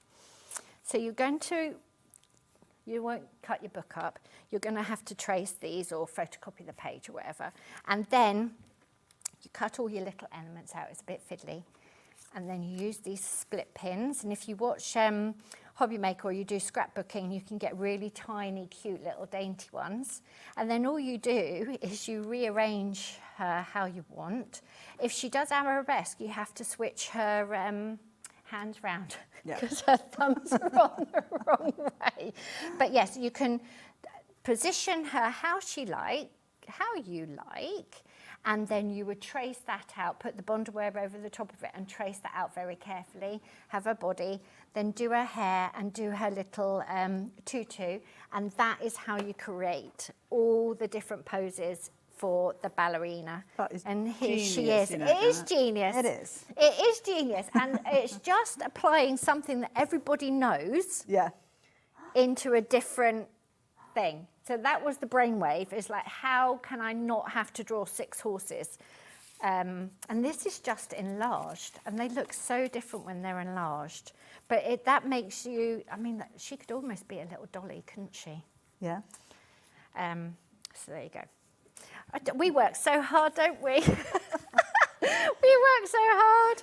Yeah, we're having fun all the time. This is messaged in, and she says, I've used Janet's jointed templates. Genius. Thank you so much. So easy to use. There you go. I've had my one brainwave. But it's really simple, really versatile. Christine's messaged in as well, and she says, hi everyone, brilliant show, so happy I got the pig for my daughter who's 28. She loves pigs, and I hope it will be done before she's back from her holidays. Oh, nice. Lovely surprise. That would be lovely to come back to. Okay. So that's your Freya and Fred. That's Freya and Fred. And £16.99 is your price there. Don't trip over the quilts. I'm coming with you. I'm coming with you. No, you're not coming. I'm not coming. Okay. You can come next time. I just want to give the details of Janet's apron. And we've got the children's sizes for you as well. The adult one up to size, was it 34, Janet? So we gave the pattern cutter a UK dress size of a 32. 32, lovely, thank you very much. So that's your artisan apron, modelled by a very highly paid supermodel earlier on this morning. Looking quite self-conscious this morning. Like, what do you want me to do? That was after the 7 o'clock gin and tonic. That was.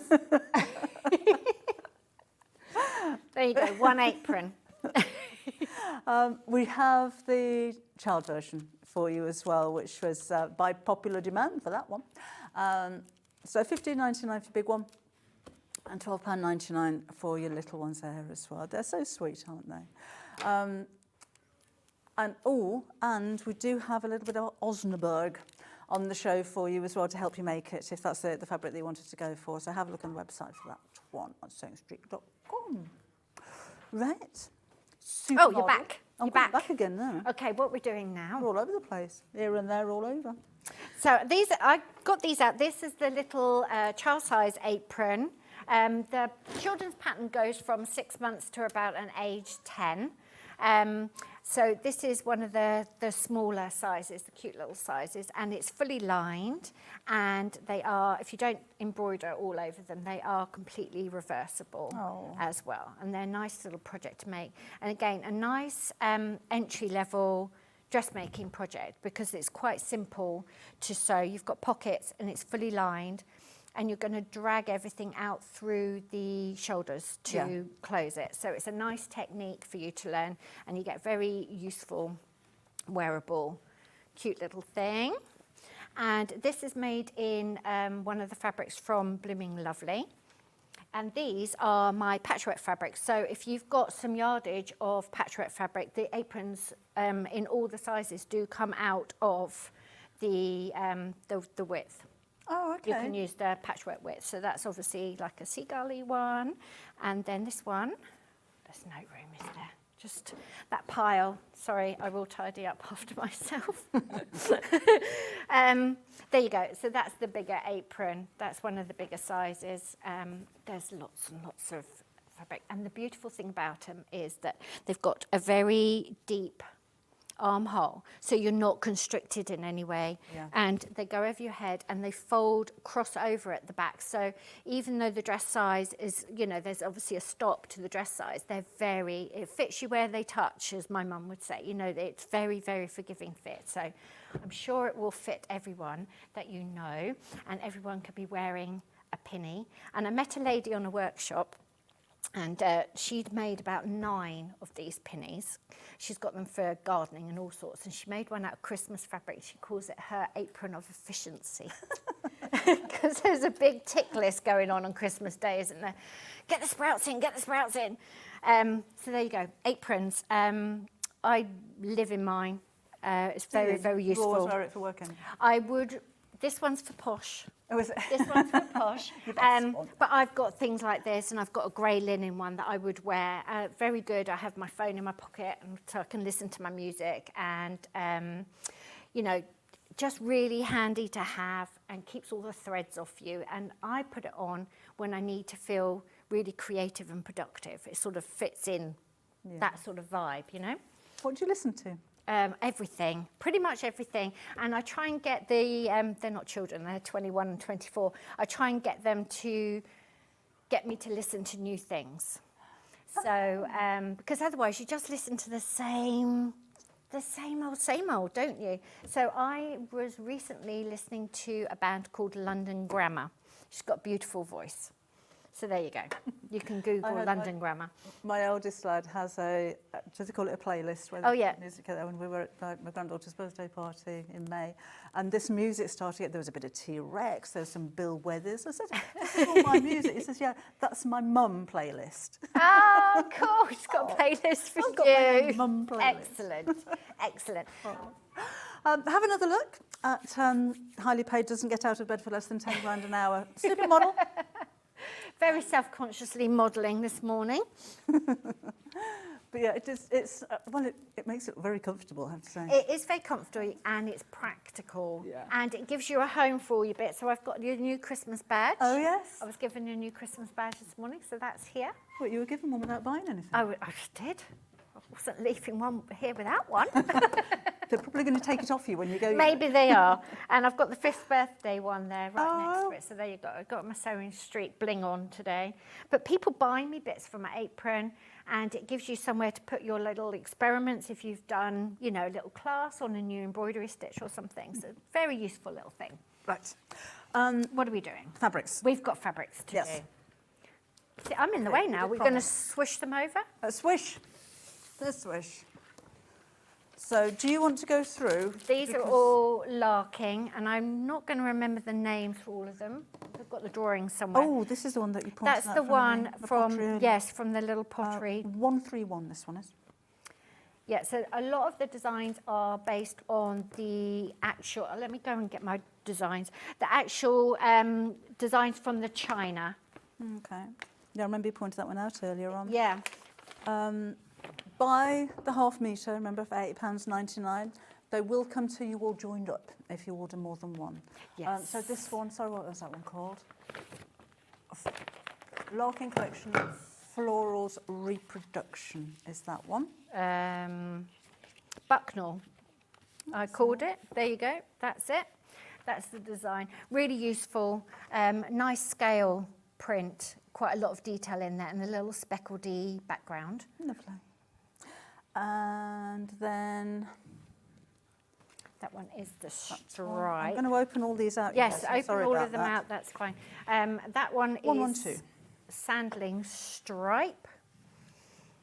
So it's almost like a chain stitch. Yes, I love a stripe. You can really play with that and change the angles and the direction, or do mitres and things. 112. Really play with that. They're very subtle on the inside, the digital prints, so you're really, really soft. So don't forget you can use the inside of your print as well. You don't have to use just the outside. Okay, and then the teapots. Teapots, which is it's called Thames. 159. 159. There you go. So you've got those in a couple of colours. Oh, it's non-directional. Yeah, it's kind of directional, but the teapots run upside down as well. Lovely. So that was a good day at work. And this is that's the original drawing. Yeah, so I was drawing on with my ink pen. And then those are the colour combinations that I suggested. And yeah, they've got tiny little specks of the green just coming through. So 162 is that colour option. That's a really pretty pretty colour. And I try with the collections that are blue and indigo, I try and keep some of the colours consistent so that they do sort of slot in. So you're building, you know, if you're building a stash, you know, they will fit together. What are the numbers? They are, this was from, I was looking at a China catalogue, like Wedgwood and everything would have a China catalogue, and then you could order your tea service from a drawing. So I was copying lots of the styles of teapots and wrote some of the numbers down. Oh, how lovely that's on been there. kept Yeah. in. Yeah. Oh. And then with the white background, I like this one. There's a number on it somewhere. Is there a number somewhere? Can't see it. Oh, we've got it anyway. There you go. It's on the screen now. There you go. So that's got soft green and lots and lots of little. There you go. There's the number. Right in the middle. Who put it right in the middle where we could see it clearly? And lots of tea, lots of cups of tea on the selvage. Look at those. There you go. Would you use that for anything? Yeah, people do. Yeah, people collect those. We design the selvage as well. We can say what font we want our writing in, and what icons we want for the selvage. Yeah, we get to do that. Write a little bit of poetry or whatever, little nice message. idea. Yeah, it's very nice. Their attention to detail is so good. Oh, it must be so rewarding. It is very rewarding. It's lovely. And then you get to see people, you know, using your fabric. So if you've used my fabric, send me photos. I love that. We are together at the Festival of Quilts. Oh, on the Friday? Yes. I've got an hour to talk to you and demo. Oh, have you? Yes. Oh, thanks for letting me know. There you go. There you go. So we'll be back together again. I don't know what I'm demonstrating yet. I'll come up with something. It's got a couple of weeks. It's soon. It's coming around quickly, isn't it? It's really coming away, and it's because it's in July. Because I always think it's the middle of August, but it's not. It's the end of July. Oh, because we're there on the 1st. Yeah. So I'm thinking it's in August, but yes, it's earlier than that. Yeah, it's really early. So we'll be there from the Tuesday. The time going. I know. But the Festival of Quilts is amazing if you can get there. It's really good. It's really good to get there. So these are my textures, and they're never completely flat. They've always got a bit of a subtlety, sort of linen effect or watercolour wash running through them, so that they sit nicely with my hand-drawn paintings. Because a sort of a thread-dyed fabric can look quite heavy against them. Yeah, those are really pretty colours. Thank you. Really soft, livable with. Yes, absolutely. Classy. This one is 105. There you go. So that's what I was drawing, just giving them the idea of the repeat. Oh, I didn't notice that. Yeah. Originally. So Yeah. it's like a box in a box. A little box in a box. And that is on a lot of the china as well. That's quite a consistent pattern. I'm not going to be able to find a bit now. We're peering over bits of china. It is. We're not going to be able to find. Yeah, that sort of thing. Yeah, there, tiny little bit there. Who would have thought? You know that the whole fabric range can come from. Oh yeah, I think I It's a could have pot. kept going as well. Then we move on to 196. There you go. It's nice to have the original drawings as well, because you can see sort of the whole process. That's probably in here somewhere as well. There they are. There. Oh yes. There you go. Who's Fran then? They would all be named after mudlarkers who on social media and write books and do actual historical research, or china companies like ceramic companies. So they've all got some meaning. And then there's different colours. Yeah, different colourway. And there's that one as well. That's the same colourway. So that one is 185. So I can see, obviously you've explained where the inspirations come from. Yeah. But where do the colours The colours come from, I would have started with my indigo and my cream, and then I just mix. And I've got a few little bits of green china, tiny, tiny little flecks of green. So I would have mixed that paint. And then I just have a palette open with those sort of cool colours and just keep mixing and remixing, and then till I get a palette that I'm happy with. Moda like me to do an indigo collection quite regularly. So I'm always aware of what would work with that indigo. And is it Is the blues something that you're just drawn to, or is that? Yes, it's what I handed in first. I handed in the Seaside collection first, and they accepted it because they didn't have anyone working in that style or that palette, which is how come you get in that sort of luxury box. It's because they don't want, because they're not asking you to follow colour or fashion trends. They don't want every designer to turn in the same thing. So you've got to have your own style. So I know not to design in like Fig Tree's buttermilk yellow, which she's famous for. Like, why would I turn in yellow when if everyone wants that yellow, they'll just go to Fig, you know? Yes, yeah. So it makes sense for everyone.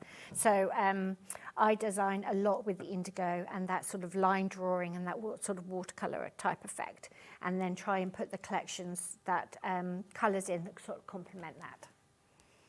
There you go. I just find it so interesting. Thank you. We're supposed to be selling fabric. Let's sell some fabric. Boxes in boxes again for this Boxes one. in This boxes. is 186.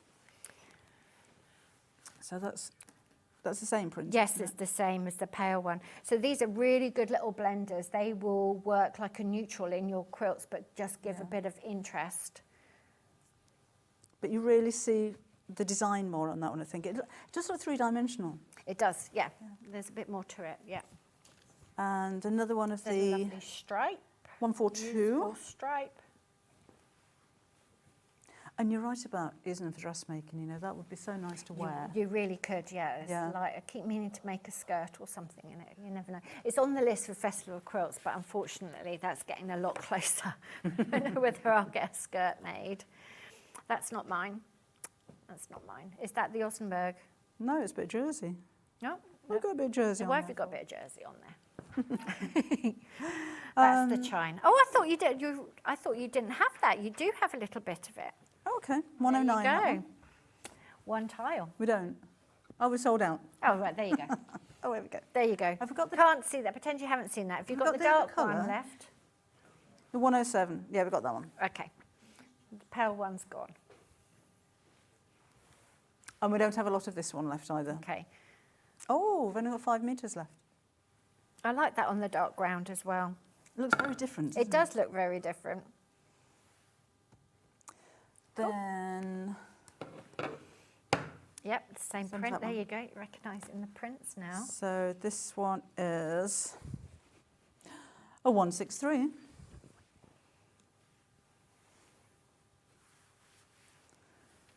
How many ranges have you had now? I do two a year. I've done the odd year where I've done 3, but that's quite rare. So I think I must be up to like 26, 27. Wow. Have you still got samples of them all? Yes, I've got a shrine. We call it a shrine.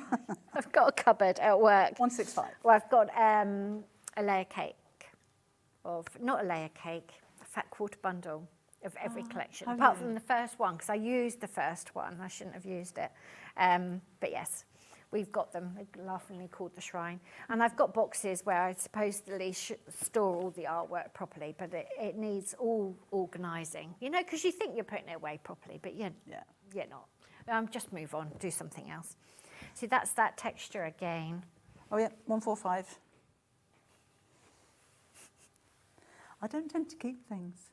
Don't you? No. Oh, maybe you I don't keep should. your archive. You should keep an archive. Yeah. Because it's quite nice to see all that body of work. But who's going to enjoy it apart from me? You know, when I pop my clogs, I can't see the kids wanting to keep any. When you're mega famous and they've got licensing deals out of everything. I haven't got licensing deals. No, I've never thought about that. Keep it. You should keep things because it's Probably work. worth It's more money work. when I'm not here, won't I? There was a stage where Tony was worth a fortune. His life insurance. That's quite morbid. 1, 2, 3. We're glad you're here. We're glad everyone's here. Don't leave. Stay with us. At least till the end of the show, anyway. 183. There you go. Another That's one of that the texture. the texture. Yeah, it's just got a bit of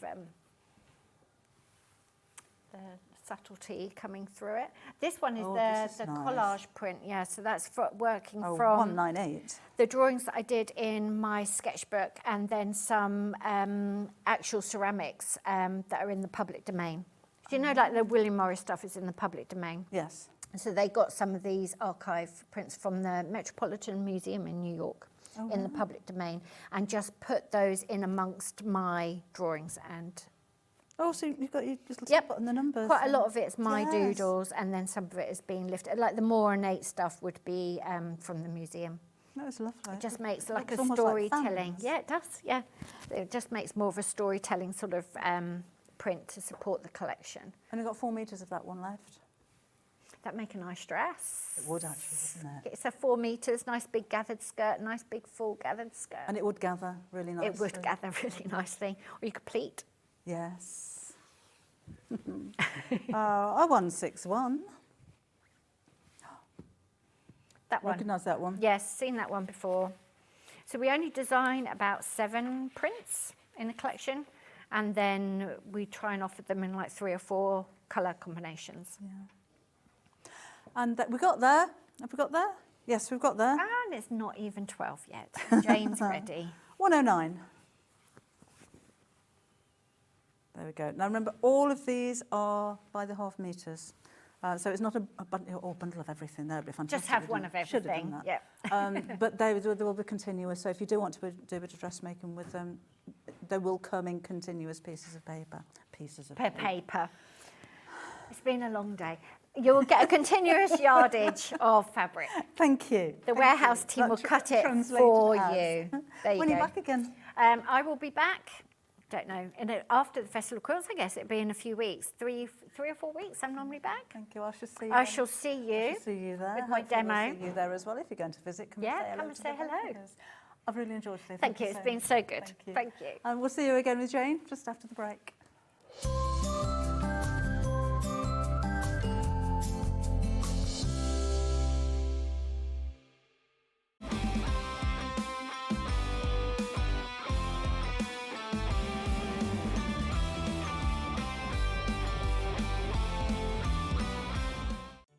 Did you know at Sewing Street that on various products we offer split pay?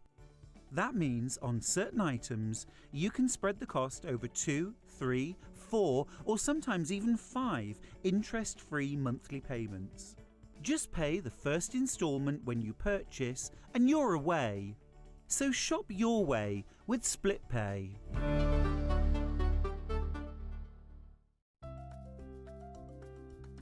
Wondering what wadding is? In sewing, wadding is the soft padded material used in the middle layer of quilts, cushions and other projects. It adds warmth, texture and structure to your creations. Wadding comes in different materials like cotton, polyester or wool and various thicknesses, so you can choose the perfect one for your project. Whether you're quilting, making a cosy blanket or adding softness to a bag, wadding is what brings that snug and cushioned feel.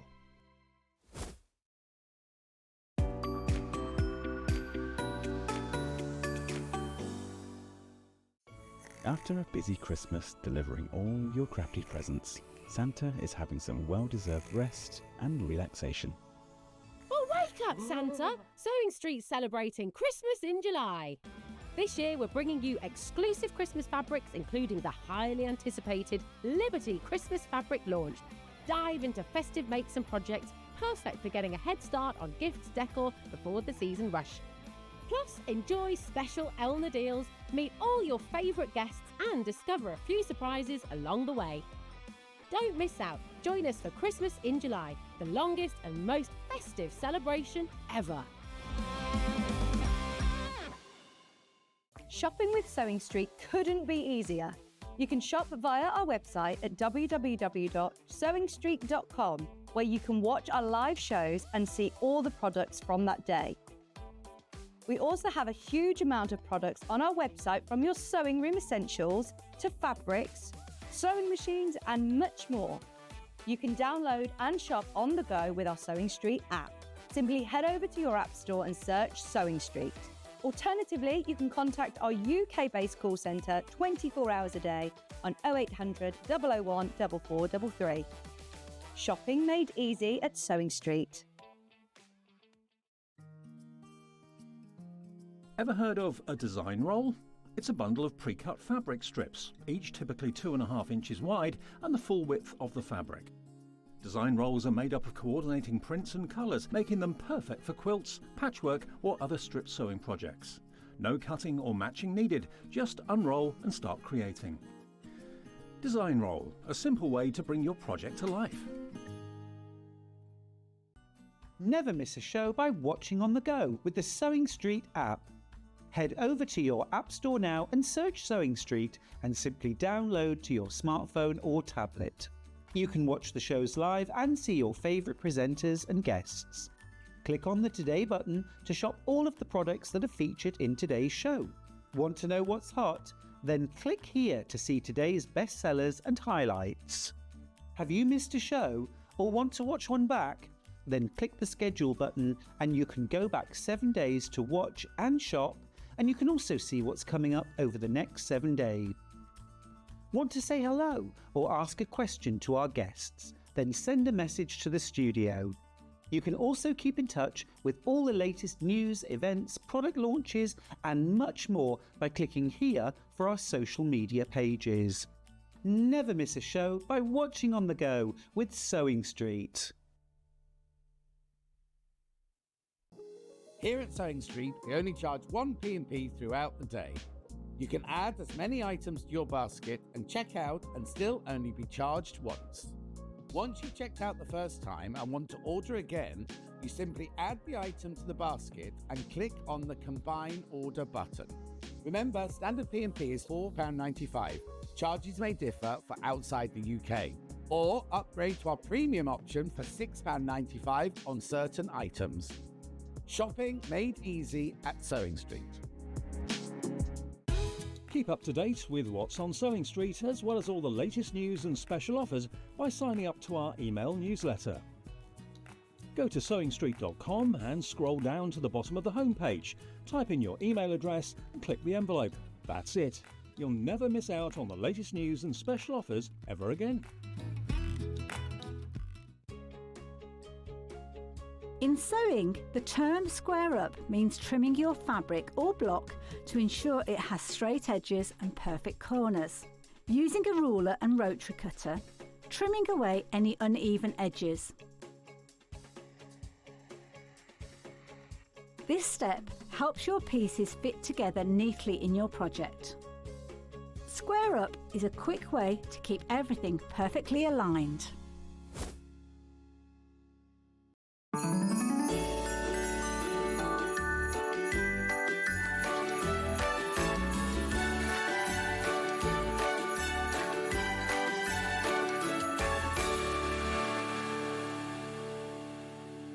So many more quilts I want to make now. I'm going to have to live to 200. It's just been one of the best festivals I've ever been to in my whole life. I will definitely be back and I'm going to have a quilt.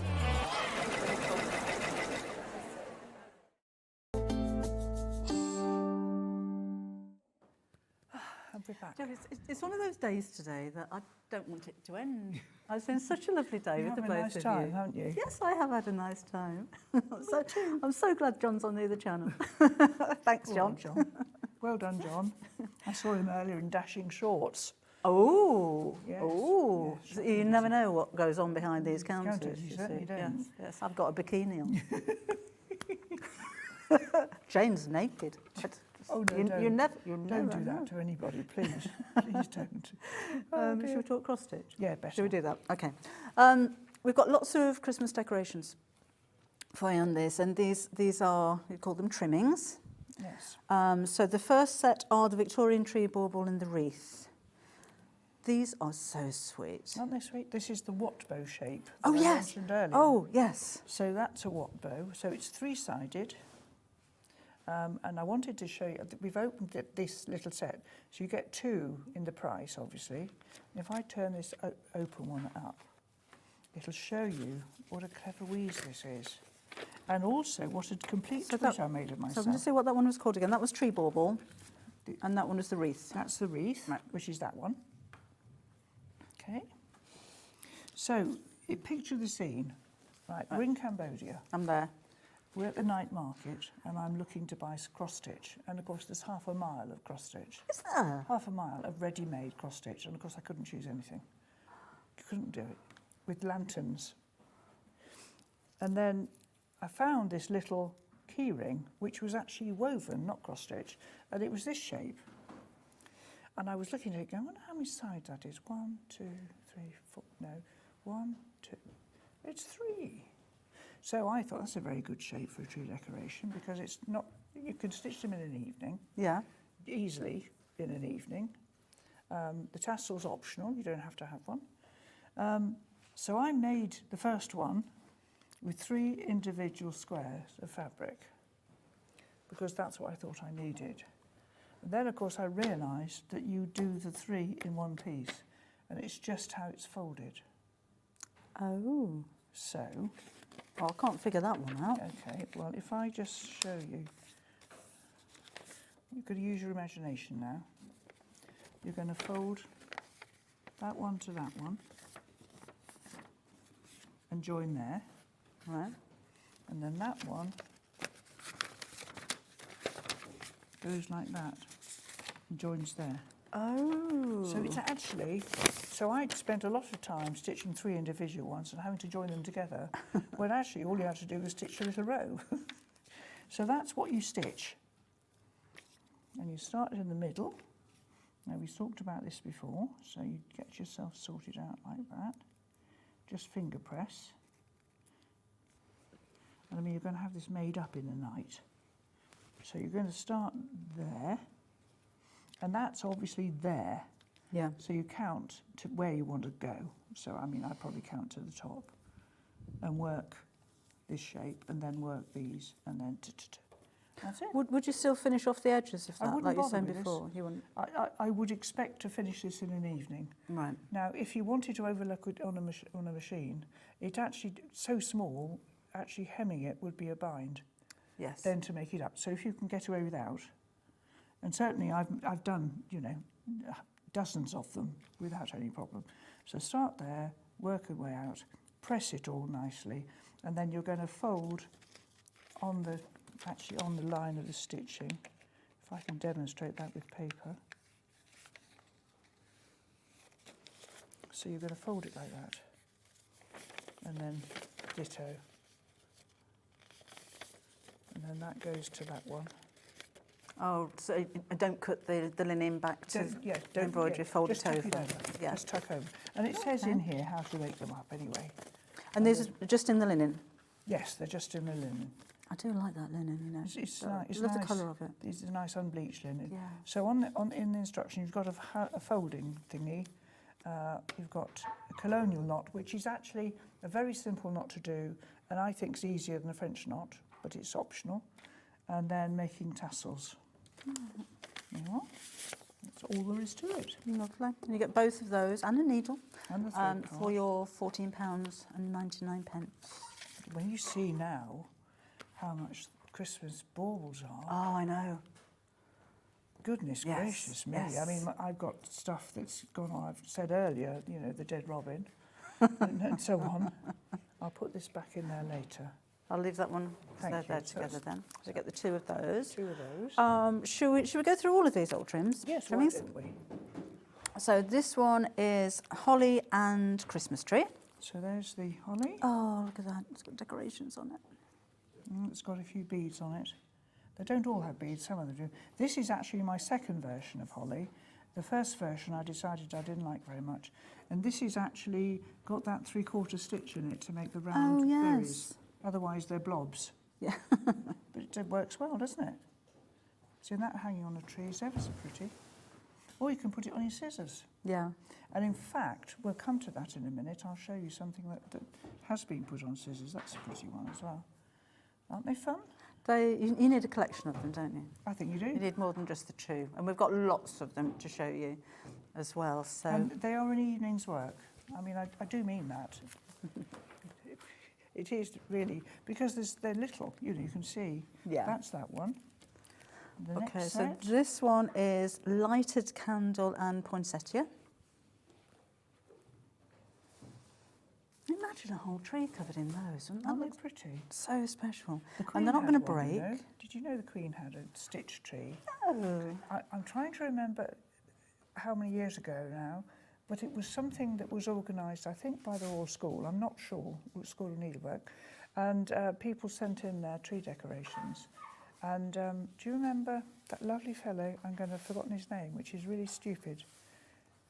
My husband will tell me when I get home that I'm getting worse. He was TUC, General Secretary of the TUC. Oh, and he was a stitcher. Right. And he referred to the Queen's sock because he did a stocking for the Queen's tree. And it all went off to Great Ormond Street afterwards. Oh, really? So, yes. So she had a stitched tree. So this is, I'd like I a remember stitched your tree. name. Wouldn't you like a stitched tree? Yes, so they're pretty, aren't they? Yeah, they're beautiful. That's that pair. And, you know, they're heirloom pieces. Well, the thing is that your tree decorations, they come out year on year, don't they? Yeah. We don't stitch as much Christmas as they do in places like Scandinavia. Really? Where you have posters and hangings and tree skirts, all sorts. But I think these are a perfect example because they do last forever. So this is rose and flower. Yeah. So that's Christmas rose. Yeah. Oh, yes. I think it's Christmas rose, is it? Christmas rose, yes, sorry. Christmas yeah, no, that's rose. right. It's just, and a little red flower, which could be anything, couldn't it? Yeah. So do you sew as well, Jane? Say again? Do you sew as well? Well, yes and no. I used to make my own clothes. I haven't done that for some years, other than linen trousers, because I'm too mean to pay for them. And you've got a lot of linen. Well, that linen doesn't work. I wish it did. But when I go to the Festival of Quilts next month, or this month, no, next month, I shall certainly be looking out for linen again. Yeah. It's nice to make your own. Yeah. But no, I don't really. I have a sewing machine, a very good sewing machine, and I do make novelty items, if you like. But I do hand stitching now, really. I mean, you use a sewing machine in your sleep, don't you? It feels like it. I have been known at 3 o'clock in the morning. Oh, yes, we've all done that, girl, haven't we? Well, that's when you get your best ideas. This one is Christmas pudding and gingerbread man. Oh, that's no, cute. I think they're sweet. I think these might be my favourites. Oh. Of course, the other thing about doing, when you design these, you're playing with the squares, and of course it's going to be a triangle. Yes. A diamond. So sometimes they work and sometimes they're trickier. So have you designed all of these? Yes. These? Yes, it's an eccentric way to earn a living, isn't it? Drawing gingerbreads and Christmas puddings. Oh. But they are sweet, aren't they? They are beautiful. Oh. Right, we've got a couple more to show you. This one is Christmas stocking and Christmas star. I've got the star. I love this colour green. It is nice. Yeah. Sage green, it's nice, isn't it? Yeah. Yeah, really pretty. And what do you stuff them with? Just toy filler? This is polyester wadding of some description. Okay. They're sweet. Yeah, they're gorgeous. They're all the same price. Remember, if you order more than one or you think later on today I'm going to come back and I wish I'd have ordered another one, we're not going to charge you any extra for that postage, remember. They're $9.99, but you get both of those, so they're only $5 each. Yes. Yes, when you think about Sorry, it. Jane. Sorry about that. Now, this is the funny one, actually, because this one is the Christmas present with the bow and the robin. Now, in fact, because we use robin pincushions and things, a lot of people have worked these as scissor keeps to go with their needle books and things with robins on. Oh, that's a nice idea, yes. So he's nice, isn't he? Yeah, he's lovely. But look how much, just using one strand of thread there, I imagine, but how much detail you can get in there with the beak and the little legs and the berry. Are they French knots? Yes, yes, yes. Little berries there, and then there's your present with the bow wrapped around them. Gorgeous. And remember, you do get the two of those. Those are £14.99p. What do you want to do next? You choose. Next. So I'm going to put these on top of each other. We've had a recommendation for a new house. Oh, come on then. House. Go on. Which is? I think it's a nice idea for CSG houses would be a Sewing Street badge made to look like an actual street sign with the name being Sewing Street. Oh. Well, we could think about it, couldn't we? I brought some of the other houses in just to show you. Oh, nice to see those. Where's those up? There we are. So if you go on the Sewing Street website, some of these might still be left. I like the Tudor. I like the flower shop. The flower shop, lovely. And the little greenhouse. So if you were to go for the ones that we had earlier on today as well, make remember? a street now. So those were on the show earlier. I don't know if we've got any left, but maybe. Well, look. So you were And doing the that. greenhouse needs to be on the end, doesn't it? Probably on Posh House. And we've got another one. We've got another one. And that was a brand new Christmas shop that we had this morning as well. Oh, don't they look smashing? They look fantastic, When you see them don't they? together. Yes. I mean, I haven't actually seen that because obviously Christmas House is very new, but it does make me smile. I think those on a window ledge or a chimney breast would make you smile. Oh, wouldn't it? Yes. I'm just going to give you the details for the brand new Christmas shop, which is this one. When you all check out your baskets, that has sold out. But for the moment, in the Ada version, but for the moment, we have still got it if you're quick there and you get through and place your order. We do have a linen option for you in this one as well. So we give the details for that in just a second. Yeah, what a lovely collection. It does work, doesn't it? It really I just does. want to change that round. I think the Posh House gets the Ponzi orange. Yeah, lovely. But if you've got any more ideas for houses, then come and email in. As I said, we're doing a pub for August called the Stitch Inn, which I think had to be done really. And I mean, I can vary them a bit. I am toying with doing Jane Austen's house because it's her anniversary this year. Oh, and there's nice lots and idea. lots of Jane Austen about. But her Georgian house, not the one in Bath, where she was brought up and where she in fact died, is a Georgian farmhouse. And it's just a question of the logistics of the making up I need to suss. Yeah. I mean, I didn't work out how to do these. My editor, Jenny Dixon, had done them with Cross Stitcher magazine some years ago, so knew the format for getting a flat house before you join them up together. But aren't they fun? Yeah, you need those on your windowsill, don't you? We've had a message from Avril, and she says, "Hi Debbie, what a fabulous morning, well done." Oh, this is all due to me.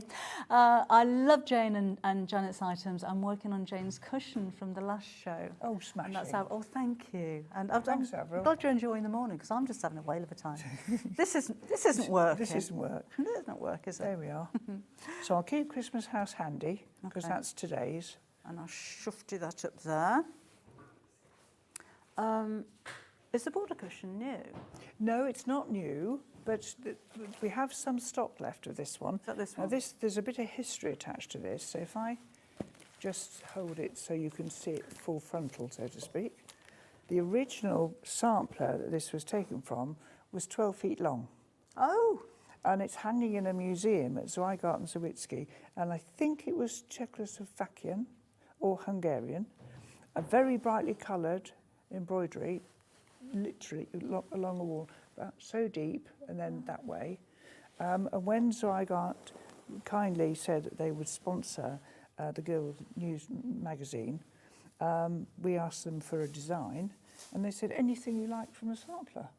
Oh, I love that. So this one is the bright, beautiful borders cushion. And I think last time I was on air, we had the pastel version, which was the new one. Right. So this one is not new, and it's fun to work. It's only but cross stitch, no back stitch at all full stitches, works on Ada or linen. And obviously you just get the panel, not the, and of course, depending on what you use at the side, it looks very different. Yes. You can imagine if you do it in this sort of mint green, yeah, how different it's going to look.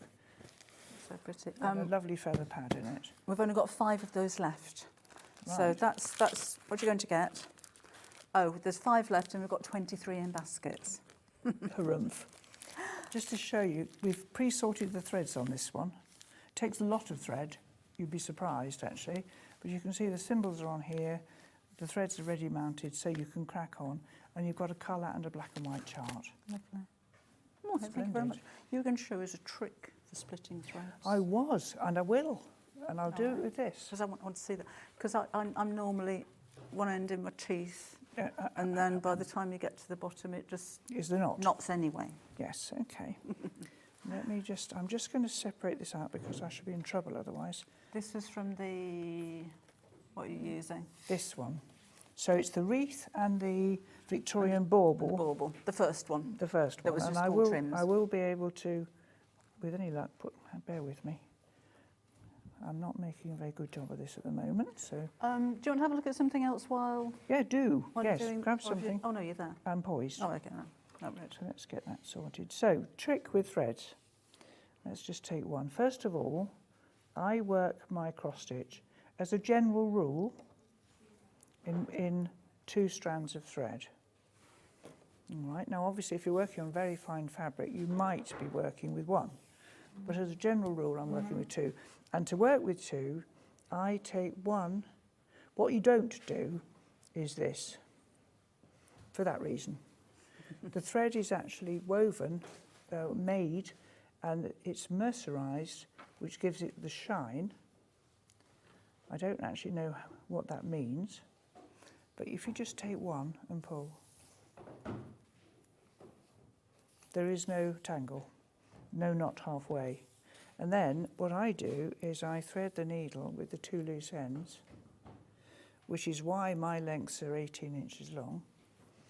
And when you start your cross stitch, you can go through the loop on the back. I'll show you. That's genius. It is genius, and I'd love to say I thought of it, but I didn't. There is a needle here somewhere, because I know there is. Bear with me. So does that work if you pull out 2 strands and 3 strands, or just if you pull out 1 strand? If you're pulling out strands, pull out 1 at a time and realign them. It's always better if you can... Sorry. This is wearing 2 vein to Emma glasses. Bear with me. Oh, come on, you silly girl. There we go. So if I wanted to have... Well, first of all, if I was going to be working with 2 strands, I'd fold it in half. If I was going to be working with 4 strands, I would take a second one out. Look at that. It just saves so much aggravation. I've never seen that. There you are. And then if you fold it in half, you're now going to stitch with 4 strands. Yes? When I find the needle that came with this kit, I'll show you that trick as well, but do carry on, Duff. Here somewhere. It's in a plastic bag. How can I have lost it all? Because I find with... splitting in half, so Yes. 3 strands, quite easy. It's trying to get 2 strands. Yes. That's for me when it gets all... No, gets I all just knotty. I always take off 1 and then realign them. Why didn't you? So why didn't I hear of that years ago? I'll put this all back together. No, that must have been a mark on the table. I'm putting this back together, and I will find it. Oh, there it is. Oh. The needle's wrapped in a little packet. So what I would do is thread my needle with the 2 loose ends in the needle, go through the fabric, leave the loop at the bottom, make my half cross, and go through the loop. I showed you we were looking at it on the in the stitch book. So then you haven't got a knot. Then there's no. The only reason for a knot is 1 on the front. Right. So if you were working an odd number of threads, for instance, 1 strand or 3, or you were working with perlé to do hardhanger, you'd have a knot on the front, and it's called an away waste knot. It's away, and you're going to waste it. So knot on the front, do some stitching towards the knot, snip the knot off, thread the needle with the thread. And remember, although cross stitches are naturally mean, we don't save pieces that long. They go in the bin. And we don't keep going with our cross stitch until we can't turn the needle anymore. We finish off before that, so that it looks nice and tidy and neat. Oh. There you go. That wreath bundle, when you've all checked out, there's only 2 of those left. Need to be quick for that one. That's that. Shall we have a look at the little robin wreath pincushion? Yes. So this started as a pincushion, ended up as a tree decoration. Oh. But whichever you want it to be. It comes on linen orator, and this one is pre-sorted. And the reason for that is, well, there's 2 reasons really. One is it's nice for you, because you get home in electric light and you can start stitching the minute your bottom sits on the seat, and you haven't got to sort colours out in electric light, and therefore get them wrong. The other reason is that we can check they're all in there. Oh, right. And when you ring up and say, I haven't got any 1910, we can say, yes, you have. You put it on the wrong hole. So we'd sort them for you. Right. So there's a lot of greens and a lot of different colours there which are mixed. And, of course, it's difficult to sort. Yeah. And this big chunk there is for the twisted cord around the edge and the hanger. This is a nice touch as well. It's just having a nice, little loop. yes. So. It means that you don't have to cut the cord. You can. Sometimes I do these where I do that, then I wrap round the base and finish it, then I snip the end so you've got a little tassel on the corners. Yes, that's a nice idea. I can't tell you how many of these we've sold over the years. Really? I love it. I mean, it just makes me smile. Oh, well, more again today. That's your Ada version on your screen. We've only got 7 left. And this one is the linen one. So you've got a different item number for that, but at the same price at £14.99. And that's that. That's the linen one. I like give the linen It's one. sweet, Love isn't the it? linen one. But yes, and I mean, as I said before, you don't see much of the fabric anyway. Yeah. So it doesn't matter. If you've not stitched before, it's perfectly acceptable to start with this. Yeah. No reason why you shouldn't. Start in the middle. Oh, the Ada's a different Yes, colour now on this that's interesting. This is to confuse you all completely now. If I could shake that down. I can't really do it. If you can see the fabric there, this is linen Ada. Just to really confuse you. Linen Ada. Linen Ada, Linen Ada. yes. So the linen, the Ada that we've looked at before, which I can't see here now, but it doesn't matter. Oh, let's find, maybe one of those has got. Oh, no, that's sparkly. Just talk amongst yourself for a second. You wouldn't believe it, would you? No, it's everyone. Is that it? No, No. that's not right. That's not right. Oh, I tell you what, I bet I can find one here. There we are. The last one I looked This linen Ada, so this is 16 count, so it's finer than the ones we've talked about before. It's pure cotton. No easy care, no polyester, nothing like that, pure cotton. This one is the Ada construction with the squares, but it's made of linen thread. Oh, okay. And it was requested, I mean, for people who wanted to work on linen but couldn't see to do it. Now, I take issue with this a bit. I think what happens is somebody is given or buys a needlework kit and it has a very fine linen in the packet, which lots of people would enjoy. But if you're inexperienced, you might look at that and think, oh no, I can't work on linen, it's too fine for me. So then you go to Ada. Now actually, linen comes in, the linen even weave that I buy comes in 20 count, so that's 10 to the inch. So that's great big stitches, up to 57 count, which is I can't work on, it's too fine for me. So you can find a linen that works for your eyesight. It's not the linen you can't manage, it's the fineness of it. But based on that, so this is a 16 count, no, sorry, this isn't. This is a 14 count, so this is 28 count. This is what we call tea-dyed. It isn't tea-dyed, it is dyed that colour, but that's how we address it, yes. Oh, okay, thank you for explaining. So that's your Robin Pincushion. We've only got 4 of the Ada left now. And with the linen, we've got 8 of those left, so those are going really, really quickly. They usually sell out, actually. It's such a sweet design. Sometimes things just work. Poinsettia tree hanging. There we are, another little tree hanging, look. That could go in an oval card. It's a nice present for someone. Yeah. Bit of sparkle fabric on this one. Are they both? Oh, so we've got the Ada's plain white, is that right? Do you know, that's interesting, isn't it? And then the linen's got a bit of a sparkle. Yes, the Ada is plain white. Okay, so Ada details on your screen at £14.99 for that one.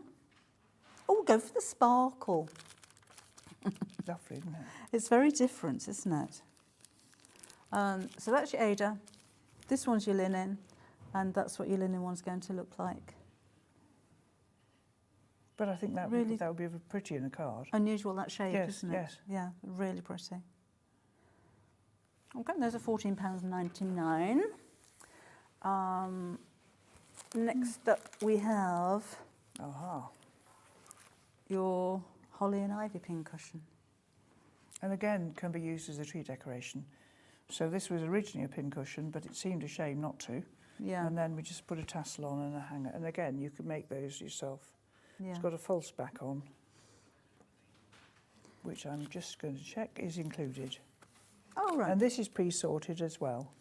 Again, the greens, you know, you'd end up with 3 of them on the same hole and a phone call to say you're missing some.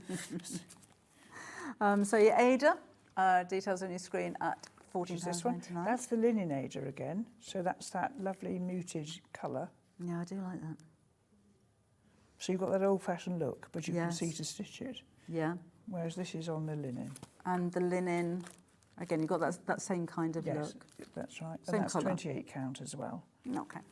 And that one, again, at £14.99. They look very similar, actually, don't they? Don't they? When you wouldn't know. No. Hanging on the tree, you wouldn't even know they were in different fabrics. No. Optional tassel. Very pretty. We've got messages coming in. Oh, smashing.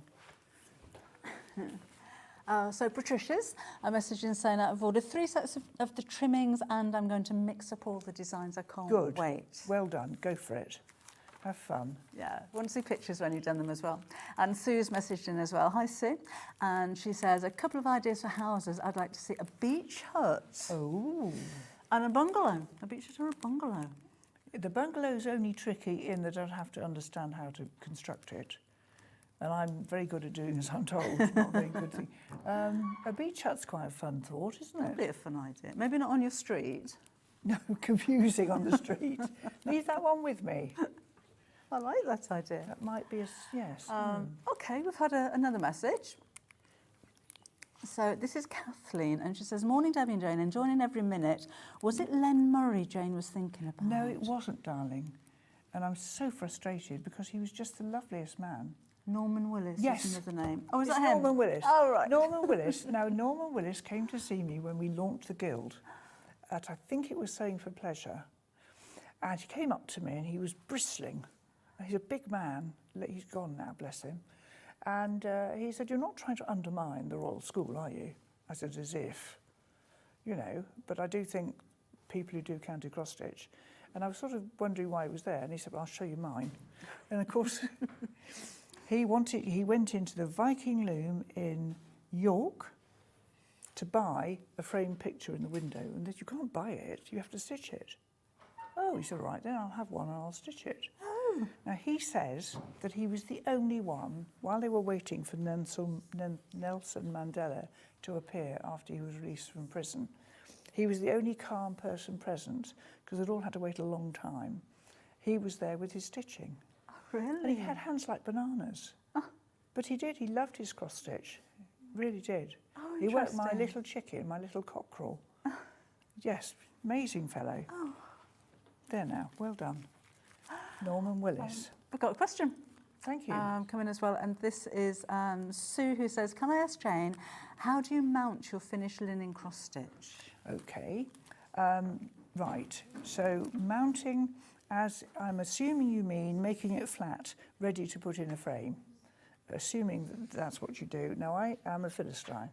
Oh, in many ways. I know about And yes, in all sorts of ways, actually. And one of the things I don't do is lace the back. I find it very tiresome and I don't find it very satisfactory. So if it's a piece of... What's lacing? Well, lacing is where... if you imagine you folded your fabric across the back of the mount board or whatever it is, then you have cotton thread and you lace backwards and forwards. Oh, and then you can pull it tight, like a corset. Just like a corset, exactly. Now, I use a small amount of double-sided tape on the back, and everyone goes, now, it's not going to come to any harm. I mount mine on what's called foam core. Now, I haven't got anything here that's got foam core in it, I don't think. And it's the stuff, yes, I have. Can I nick that picture? I don't know what state this is going to be on the back. Okay, this is foam core. So it's acid-free card with that much, 3mm of stationary foam with another piece of that. So you can put the pins in. So if you imagine, I can probably show you on this. Whoops. See what you did, Sue. Okay, so if you imagine, I've got my piece of stitching. There's the finished stitching. I take it to my kitchen and onto the ironing board I put 4 layers of white bath towel, which live in a cupboard opposite the ironing board.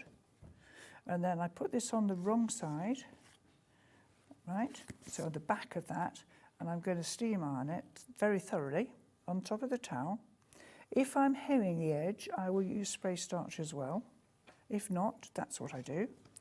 I cut my piece of card with a sharp blade, the size to go in the frame, which I've measured, from there to there, and there to there. And I centre this up, and if I could have some pins in a minute. We should have some pins free somewhere, with a shouldn't we? pin? Or someone here is going to get me a few little pins would be marvellous. Just looking what we've got behind. Thank you, sir. That's absolutely perfection. So what I would then do is find the middle of the stitching and the middle of the board. Put a pin in. And then go the other side. And put a pin in. Yeah?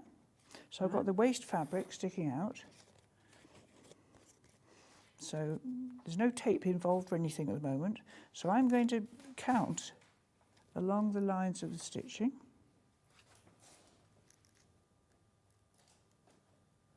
Which I do standing up at my work table, which is on a high. I mean, I've got boxes and boxes of the not pearl-headed, you know what I mean, the glass-headed quilts, because they hurt your fingers. So I'm going to pin on the same line as the fabric, usually the bottom first, because when I pull this nice and firmly, you want slightly more at the bottom. Yeah. Because when you frame a picture, you would normally have slightly more. Yeah. So I pull and pull and pull. Right, so now I'm looking like a hedgehog along here. Then I do the same. This time I will measure. This is wrong. I might, oh no it isn't, it's right. I did it, so I wouldn't have said that otherwise, but obviously I've had to count from there to there. Right. Which is why that isn't the same as that. I just thought I've done this very badly.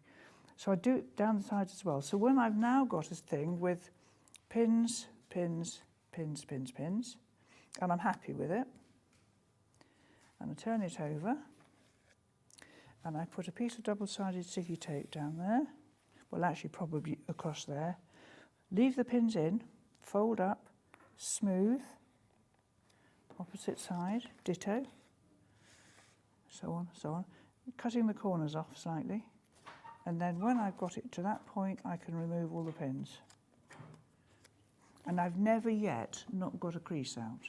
All right. Now that's, sometimes if you have a piece of fabric that's been folded on a roll for a long time, you know, actually in the shop, the middle one where it's been folded can be a brute to get out. But I've never yet failed. Well, thank you for that. That's how you do it. Thank you. Hope that helps. Any more questions? Come and ask them. Thank you. So let's move. Yes. In fact, should we have a look at that one so Yes. you've seen it now? Well, while I've talked about it. Yes. So this one is bookcase and ladder sampler. And again, you've got your yes linen Is or it fun? Ada. So linen details on your screens at the moment. It is. It's lovely. There you are. We've got walls of bookcases at home like that. It's very much like our house. That one. Yes. It's like our house. Yeah. But we don't have ladders. We do now. Oh, do you? Yeah. Are they on wheels? No, no. It's but I have put not coat hooks. I've put hooks on the top, because if I need to get up to Dickens, which is 18 feet up because it's a barn. Oh wow! It's actually quite tricky. There you are. Yes. So that's how that happened, because we had. I got myself a ladder eventually. So is this based on your library? Yes. Well, yes and no. It's. I haven't got any bookcase, the cupboards at the bottom, and mine is made of scaffolding boards. Is it? So they had to be new. You can't get second-hand ones anymore. They must worry about people walking on them and them being dangerous. Yeah. So we had new, the scaffolding planks, and then we had to take the metal ends off with screwdrivers, and then they were done in Edwardian oak, I think, before they went up. Oh. So that I didn't have, and they attract dust a bit because they're not smooth, as you can imagine. Yeah. But they make me smile. Oh. So this is the linen option on your screens at the moment. £25.99 is your price there. So that's the colour of the linen that you're going to get. And there's your Ada. Which is what it's... Now, it's actually interesting. We've got a nicer colour now. My version was stitched on this. It's 16 count Ada. Right. And actually, this is a better colour. Yeah, I like these yes, colours. Yes, so I was pleased with that. We are limited stock on the Ada one, on this version here, at £25.99. Not very many of those left. And there's loads of threads in there, as you can see. Yeah. All pre-sorted for you. A lot of work goes into these kits, Yes, isn't it? yes, absolutely. I mean, it's nice having all of this, but a person has had to sit and sort all of those and count them and knot them and thread them and label them. Yes, absolutely. Loads it of all work takes time. It all takes time. Another message. Oh, this is Sue again. Oh, hello, Sue. Who says, thank you, Jen, that was brilliant. I've been wondering for a while and I have a stash of finished projects just waiting to be framed. Well, have a go. Foam core, printers supply it. You can buy it on Tinternet. Hobbycraft have it. I don't know if you have it in your cupboards up in the whatever. Don't know. What was it called again? Foam core. Foam core. Foam core. I use 3mm, which Hobbycraft don't sell. They sell 5, which is just a bit thick for some of the things I want it for. So I get mine delivered from Wessex Framing. Okay. And it's A2 chunks. Lovely, thank you. Very useful. Got another question. So this is from Debbie in Yorkshire. How do you frame your work without the glass, without glass in the frame or with glass in the frame? Right, twofold answer to the question. All my contemporary cross stitch is done without glass. 2 reasons. 1, it will get broken, and 2, it gets heavy. We cart around probably 60 pieces of work when we go to a fair. We'd need a different weight lorry if they were all glazed, and they would get broken and they would glare unless it was museum quality anti-shine. I hoover my cross stitch, so any of my own contemporary ones at home get hoovered if they get a bit dusty. My antique ones are all glazed, but generally what I do is I'll take the piece of embroidery and obviously care for it, conserve it if necessary, but then it's mounted onto a piece of, I'll start again. I cover the board like I've done here, but with a piece of washed unbleached linen, bigger than the old sampler, and then the old sampler is stitched onto the linen. I don't use sticky tape at all. And then the glass goes on, but with a spacer. So if you can imagine if this was going to be glazed, there would be something in the gap here to stop the glass touching the embroidery. Right. Now that's really important because if your glass touches the embroidery, you know what can happen with a photograph when you take a photograph apart. I have seen it happen at an exhibition where a piece of glass was removed for a piece of stitching and some of the stitching was on the glass. So you need either a slip, like a gold slip, which is where it's almost like a second frame, a little narrow piece of gold inside. So I would put the slip on the stitching and the glass on top of the slip, so there's a gap. Otherwise, you can cut foam core, which is inert. You can actually cut a strip. And you can do that with just a regular picture frame? It doesn't have to be a special box frame or anything like that? No, it doesn't have to be. This is actually a very, very cheap frame. And I think there isn't much room, but I still, if I was glazing, I would still put a spacer in, even if it meant the back stuck out. Yeah. You wouldn't be able to use these. Yes, so that's the answer to your question. I hope that's all right. I hope that helps. Peter's sent a question in as well, and he says, for the absolute beginner, which is better, linen or Ada? For the absolute beginner, Ada is. It was actually named after the opera, so actually it has a capital letter, but no one does it. And it's, yes, amazing, isn't it? It is old, it's over 100 years old, invented for cross stitch, and it is. I didn't find it easier. I find linen easier, but that's after 40 years of doing it. This, because you can see the squares, so when you look at a chart, let me just grab one to go back to basics. That's something else I ought to say really, is if you're an absolute beginner, I would suggest that you popped onto the Cross Stitch Go website, which is obvious how to find it, and go to Stitch Basics, because there is a free Jane Greenoff talking at you bit, which explains what a chart is, how they vary, where to start, how to do, and it's free to view. So if you look at a chart, all a chart is each one of these occupied squares is a stitch. If it's unoccupied, it's blank fabric. Now that's why I like this rather than canvas work, because canvas work you have to stitch all that beige as well.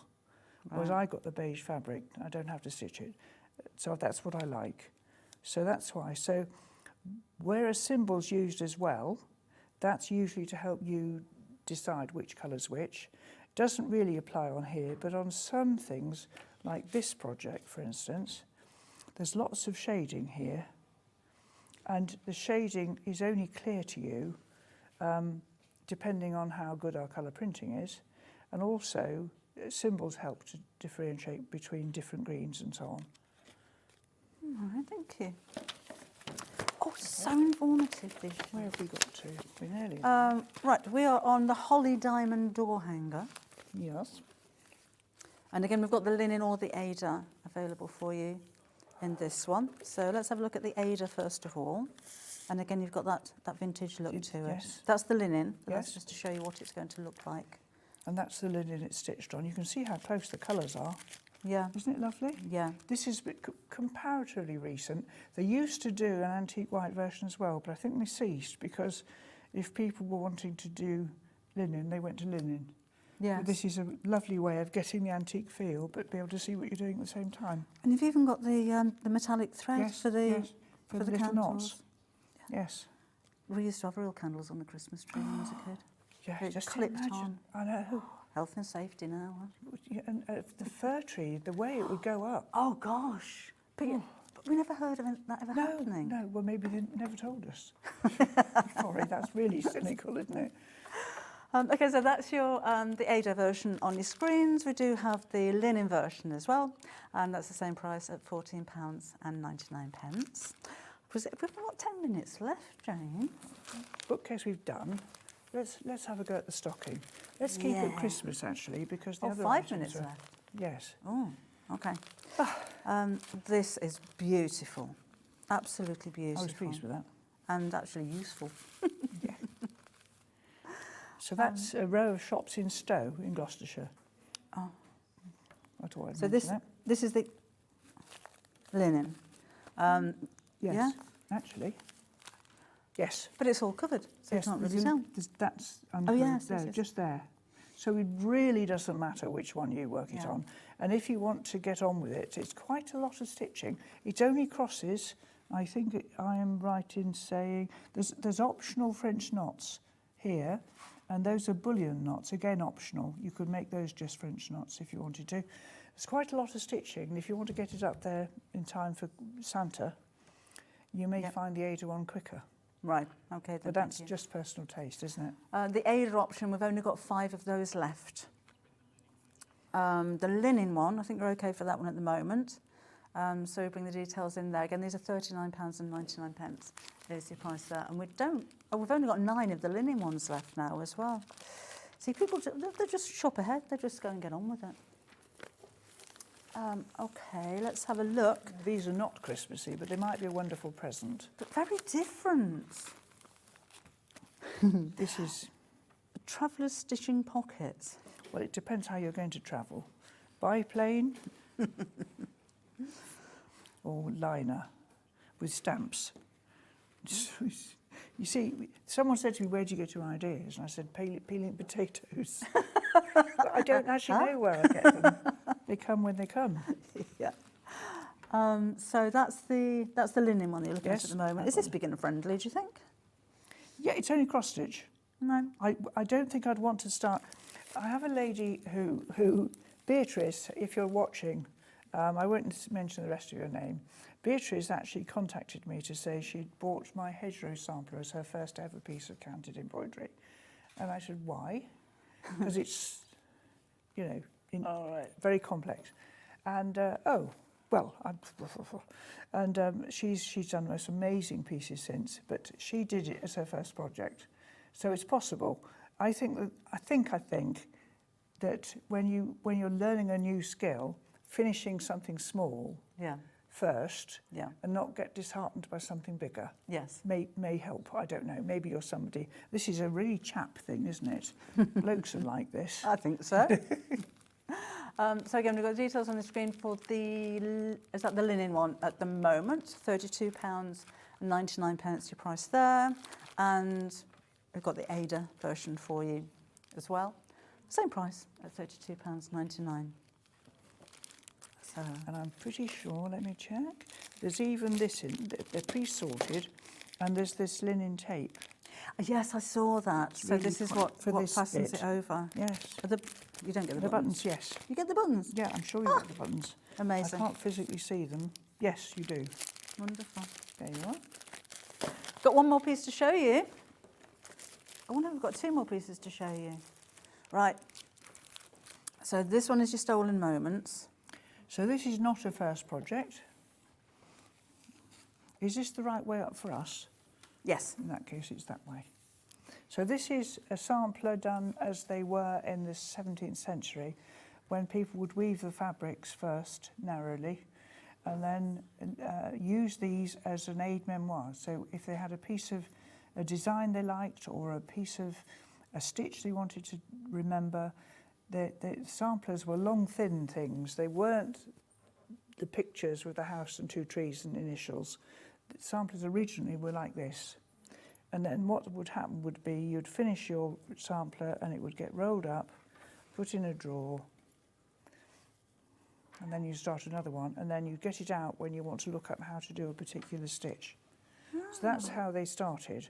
And there is an etching or a picture somewhere of a woman in wonderful costume, and she's opening a drawer full of samplers. Now, a sampler has changed hands in America now for $1 million. Really? A band sampler. Wow. So band samplers can be very costly. I've seen them at £30,000 in this country from the 17th century in really good condition. So they're very, very collectible. Wow. So that's really the history of that. And just in the linen? Yes, this because one? it's got extra bits where you need the linen to do it. Okay. You can't do this one on Ada, and it's certainly not a first project. And that's £26.99 if you wanted to order that. And then finally, I'll hold this. Look. Is your Holly and Christmas Rose Cushion. Love Am that. I about That's- right? That's Yes. the perfect fabric to go with It is as well, all right, isn't it? Yes, that's worked really This well. is one of a series of 4 seasonal ones, and obviously this is very much a festive Christmas roses and holly. And you just get the panel. Yeah. So that's your linen one. With pre-sorted And- threads. We've got the graphics for the Ada on the screen at the moment. So your choice again, which one you're going to go for. I think I like the linen. I like the linen because you see a lot of it. Yes, yes. Yeah. I think this is, again, it goes back to, do you want to enjoy yourself or sweat and get cross? So, yes, as I said, I live in this stuff, you know. I'm a walking disaster area. My daughter calls it rich wrinkles, of which I have many. Use that. Yes, so this is the linen version, pre-sorted again, colour and black and white chart. And obviously it could be framed as a picture. I've seen them done as a picture. Yeah, lovely. And we've only got, was it 5 of that remaining? So that's been really, really popular as well. And that's just £18.99. What perfect timing to end the show. Done, done. So you're going to be at the festival? I'll be at the festival. On the Thursday. On the Thursday. So if you're popping over there, then do go and Come and see say Jane, hi at the hello. Cross Stitch Guild stand. I can't tell you the name of it. Sorry, the Stand number. And then I'm back next month with the pub. Oh, lovely. Yes, okay, I look forward to that. All right, so I don't know when I'm going to see you again, but I'll be at Festival of Quilts on the 1st, on the Friday, if you want to pop over there. Let's take a quick look at what's coming. Oh, thank you, Jane, by the way. Thank you so much. This is what's coming up tomorrow on Sewing Street. We've got Christmas fabrics at 8. 'Twas the Night Before Christmas cushion front kit with Anthea Venn. At 9, at 10 o'clock, it's the block of your month. 11 o'clock, a Winter's Tale Quilt Kit. And at 12 o'clock, we've got Village Fabrics Christmas kits with Yvonne McCartney. So again, enjoy the rest of your day and your weekend, and we shall see you again on Monday morning. See you soon. Bye.